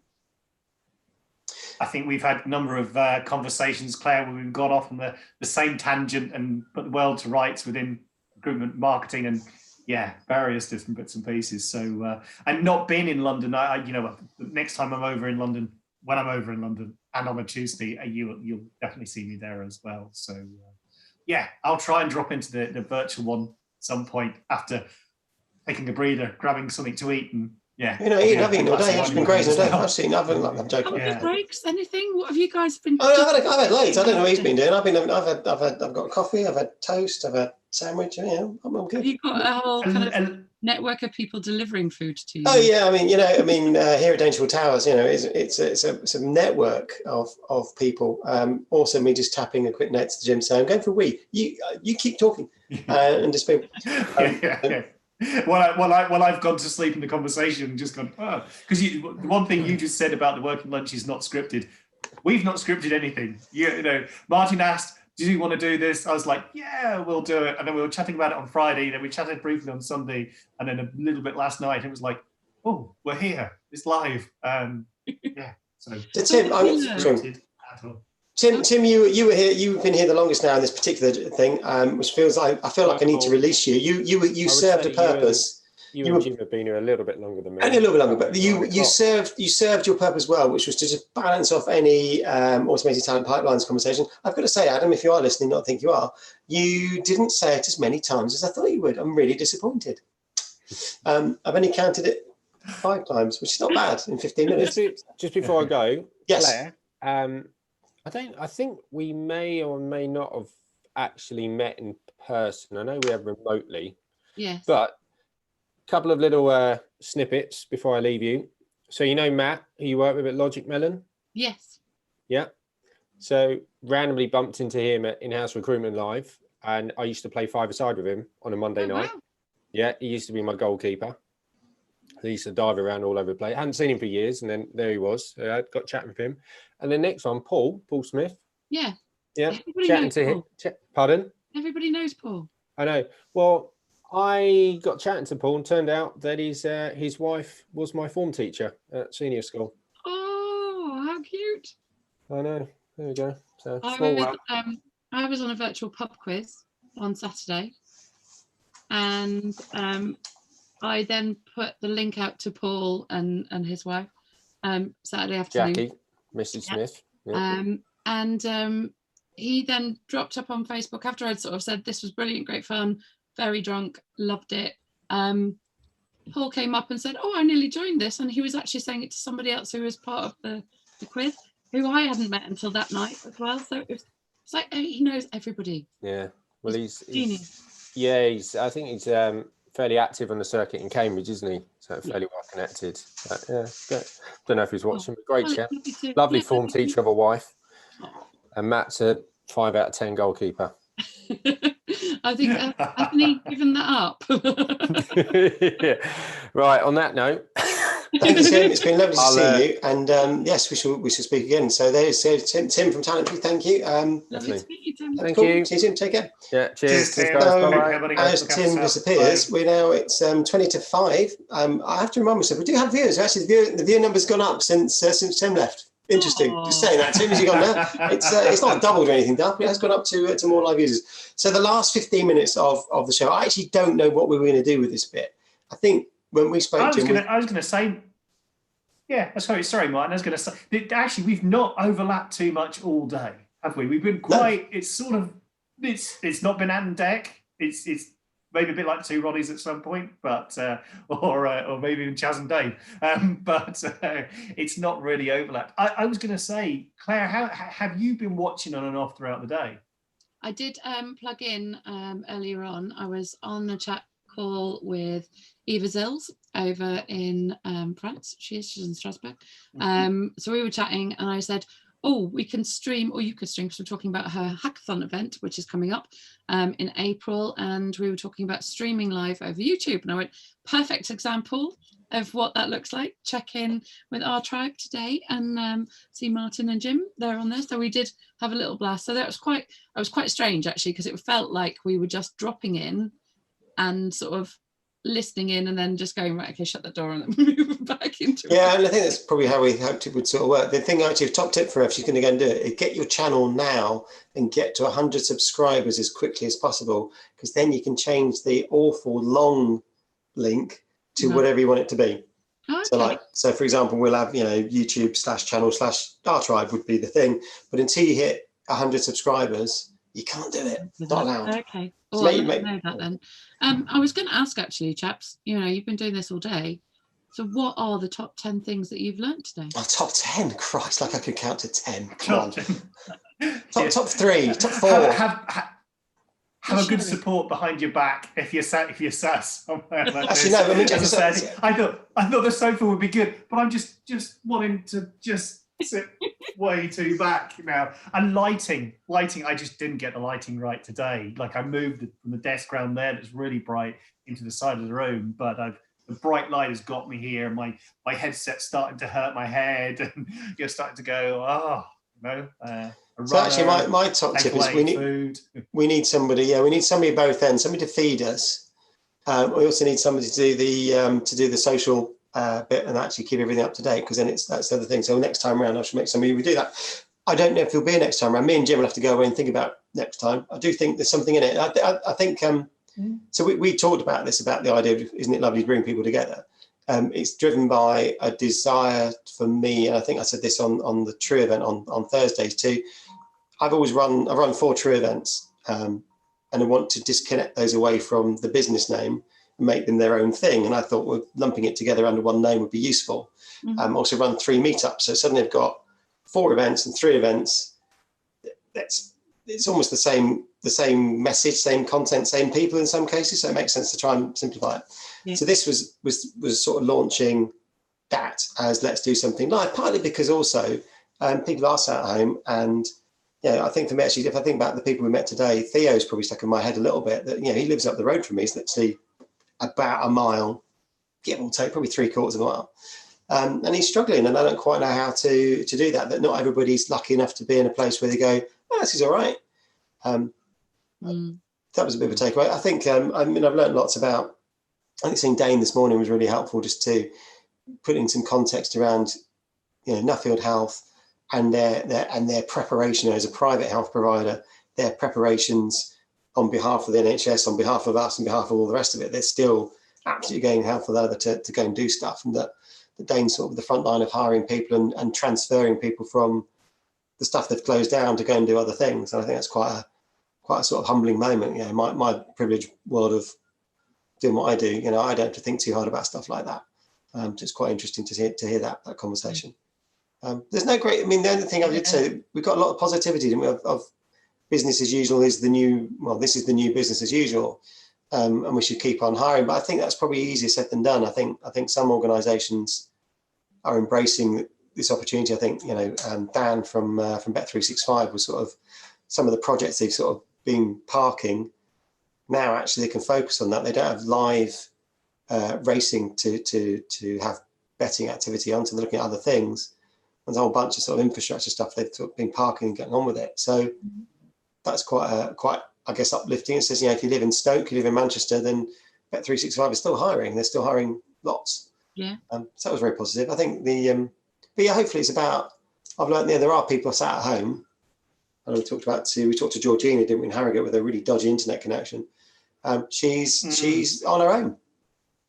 She lives alone. She's on her own. She works alone. She's it, and that's quite a difficult situation to be in. I'm lucky. I'm sat home with my wife and family and whatever else, which is whatever they think about me, at least they're still there and stuff. And it's that's the support network. But what about you, Jim? I'll shut up. No, it's no, I think it's. Go on, Jim. Sorry, Claire. Sorry. No, I was just gonna say it's a really, I think what Martin's just said is that it's almost a snapshot of wherever everybody is at. Like we've got those kind of like, oh, isn't it great kind of moments, loads of opportunity, but actually when you really dig under the skin of it all, we're all kind of just putting this face on almost, in that we've all got something going on in the other room. Or we might not have anything going on in the other room. I think that's the other thing. I've got quite a few friends of mine are single or living alone, and they've kind of got things that they need to be doing and keep doing, and all I'm doing, I've never had so much WhatsApp conversations and videos with my mum, which is amazing, because we could go weeks without speaking to each other, but even then we do, she still ends up calling me my sister's name. So if you're watching live now, Mum, my name's Claire. And I was first. No, good news, she's not watching. She probably won't be, to be fair. She'll be trying to figure out which button to press, because I did send her the link and say, watch me on telly. Because that's the other thing, isn't it? It's like we've all transitioned from our normal daily in-person lives to now being like this. And I was quite fortunate that, you know, quite a lot of my business was on Skype calls and Hangouts and things like that. So I could be virtually 24/7 with all my clients and stuff. And I think that whole sort of perception that everybody feels like this is the new norm, God, it's only taken a couple of days, hasn't it? If we think about it, really, like how many people have now just embraced the technology, which is what we've all been wanting for such a long time. We've got an interesting question with Anne tomorrow. It's like, well, what happens when we do come out of this? I'm not going to say what happens when we get back to normal, because I don't think that this will be, I don't think we'll ever go back to what was last month. I don't know. No, I'd agree. I'd agree with that. There's no going back. I think if we continue to work like this for a chunk of time, which I think we will, we'll have evolved into something slightly different. I think we talked about it earlier on, didn't we? There was, we were talking about now, this almost, it was actually Theo actually going about this sort of forced working from home thing doesn't work for everybody. And that because it's being enforced, maybe we'll rebel and go, we're desperate to be in an office. And then there'll be some employers who go, well, that's never happening again. You're mine. I want you in my office forever. I'll name it actually. There's a lady called Mira who's their Chief People Officer for Just Eat. And we had this conversation, and she was saying, you know, the business is still thriving, surviving, doing all its good things. Why would we ever need to go back to an office again in the same form? And I think that's probably it. It's back to whatever this becomes. There is a new world that we do get video calls. That it's become the norm, for want of a better word. Do you think it's also as well opened up access to all of those flexible working people who, you know, have had a massive challenge to get jobs because they want to work for 2 hours in the morning and 6 hours in the evening? Yeah, I hope so. I mean, really. I mean, we talked about tech, so maybe on today, like Matt from Tech Returners. There's a point there. It almost feels like it's leveled the playing field a little bit. That I'm no longer, oh, you need to be in our office. It's like, well, your office is 2 hours away. Do I really need to be in your office? Yeah. I bring this thing. I want to do this thing for you. Yeah. Wind me up, you know, and I hope so. I mean, I hope that could be the real positive. I don't know. I said on this, as you probably have grasped, a little bit skeptical about a whole bunch of things. One of them is whether we have a memory for this and whether it just disappears again, that we almost click back. Often in times of change, we suddenly revert back to type really quickly. You know, after the recession, organizations sort of start to get back to where they were. And the banks were bigger than they ever were, and they were filling up giant offices full of people, selling mortgages in a different name, and all those other things that they said, oh, we'll never do that. This thing that got us into trouble, we'll never do that again. But lo and behold, chunk of time on, they have and they are, and it's whether we sustain this or not. I hope so, because I do think that the technology makes all the difference, but I do think our work environment will be different. I'm hoping, freelancers, you and me, whatever, that we get. Well, I think I said talking to Joanne about, there's a perception that if we do something online, I said the perception is free, because online's free, isn't it? Everything you do is free. You do webinars free. Whereas certainly in my world, it's always been that if you do something online, it's free. And if you turn up in an office and do the same thing, then it's paid. And it's hopefully starting to sort of meander through that minefield of, I bring you knowledge. The knowledge, this is just a medium. You can have me in the room if you want. Yeah. You're just as well as having me on a video, and brilliant with the video. If you don't like what you hear the first time, I'll make another one.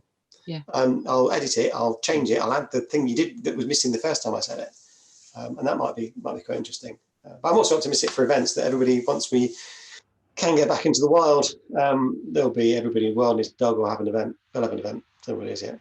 True, whatever. True something. So. True something. Just true. True something might be the answer. But although Stan has obviously given me those 3 ideas, two for free and 1 paid for, I'm going to go and send him a transfer of money now to get the 3rd idea, because obviously Stan's going to help make True a thing. The idea of tracks online. Ooh, crazy talk. Might work. Definitely. You know what though? They might actually end on time, because you can always press stop. Well, look at that. Where are we now? What's the time? He says, looking at his clock. 5 more minutes to go. Actually, on that subject though, because that's one thing. The free Zoom account has a 40-minute timer, doesn't it? 45 minutes, yeah. It's 45 minutes, but how making people efficient, because if it just goes, doesn't it? On flags, I'm going to go. Actually, people- it depends, because Zoom have been quite naughty, because what they do is they entice you in. I think the first 3 meetings that you're in, that sort of like, oh, it's only 45, oh, it's only 40 minutes, whatever. And then they go, oh, we'll extend it to an hour. And then on the 4th one, you're like, oh, don't worry, they'll extend it. And then of course you just They don't. you're gone. But no, I think to your point about the stuff online being free, I've always used Hangouts that have been free, but even Google have come back and said anybody with a Google account, doesn't need to be a business account, can automatically now upgrade to their sort of Hangouts theme stuff. So that's really great, but that's only open until the end of July.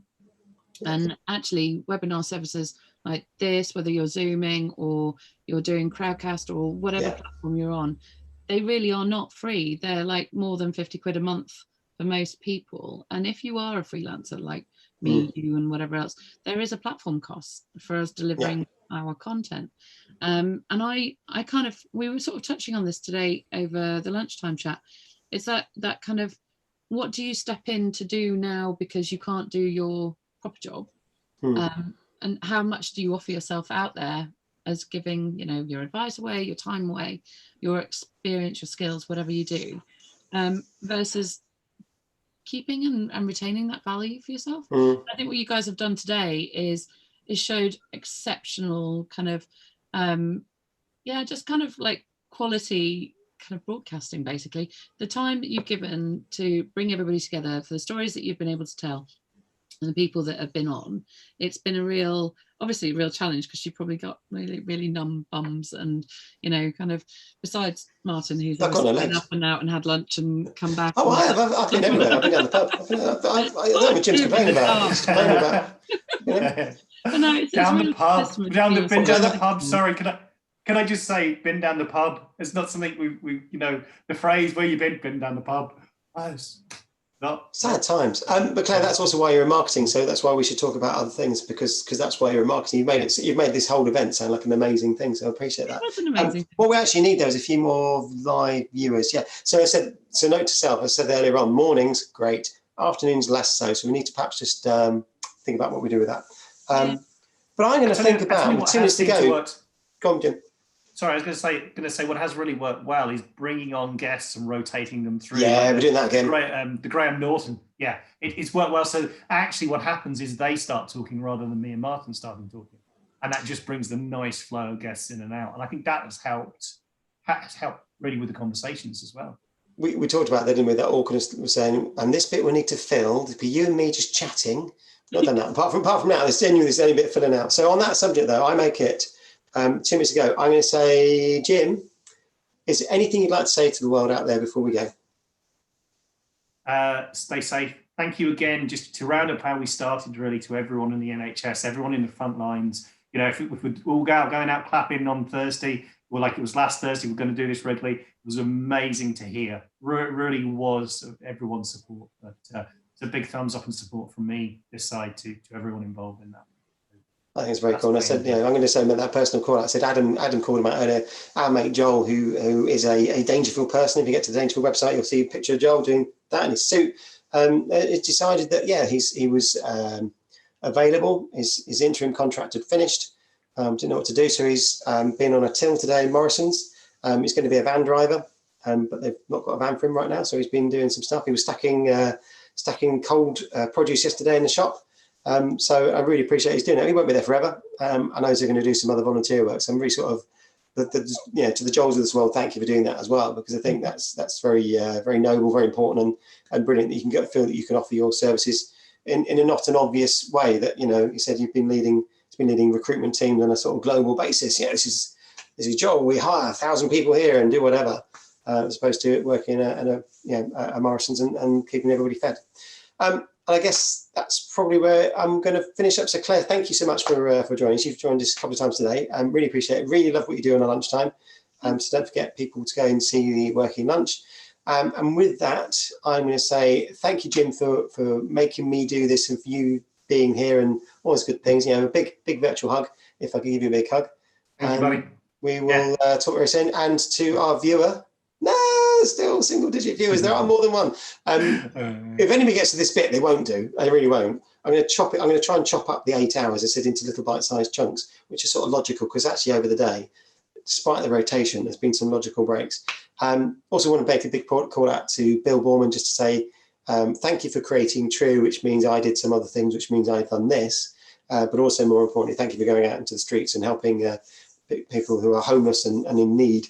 We're giving them a hot meal. I think it's a very noble thing to do. And we'll make sure we share links to how other people get involved with that and do some other things with that. But with that, Jim and me, it's been lovely. So thank you, everybody. And thank you, Claire. Thank you. Cheers. Take care, guys. Thanks, Martin. See you Thank on the you. other side. Take care, everyone.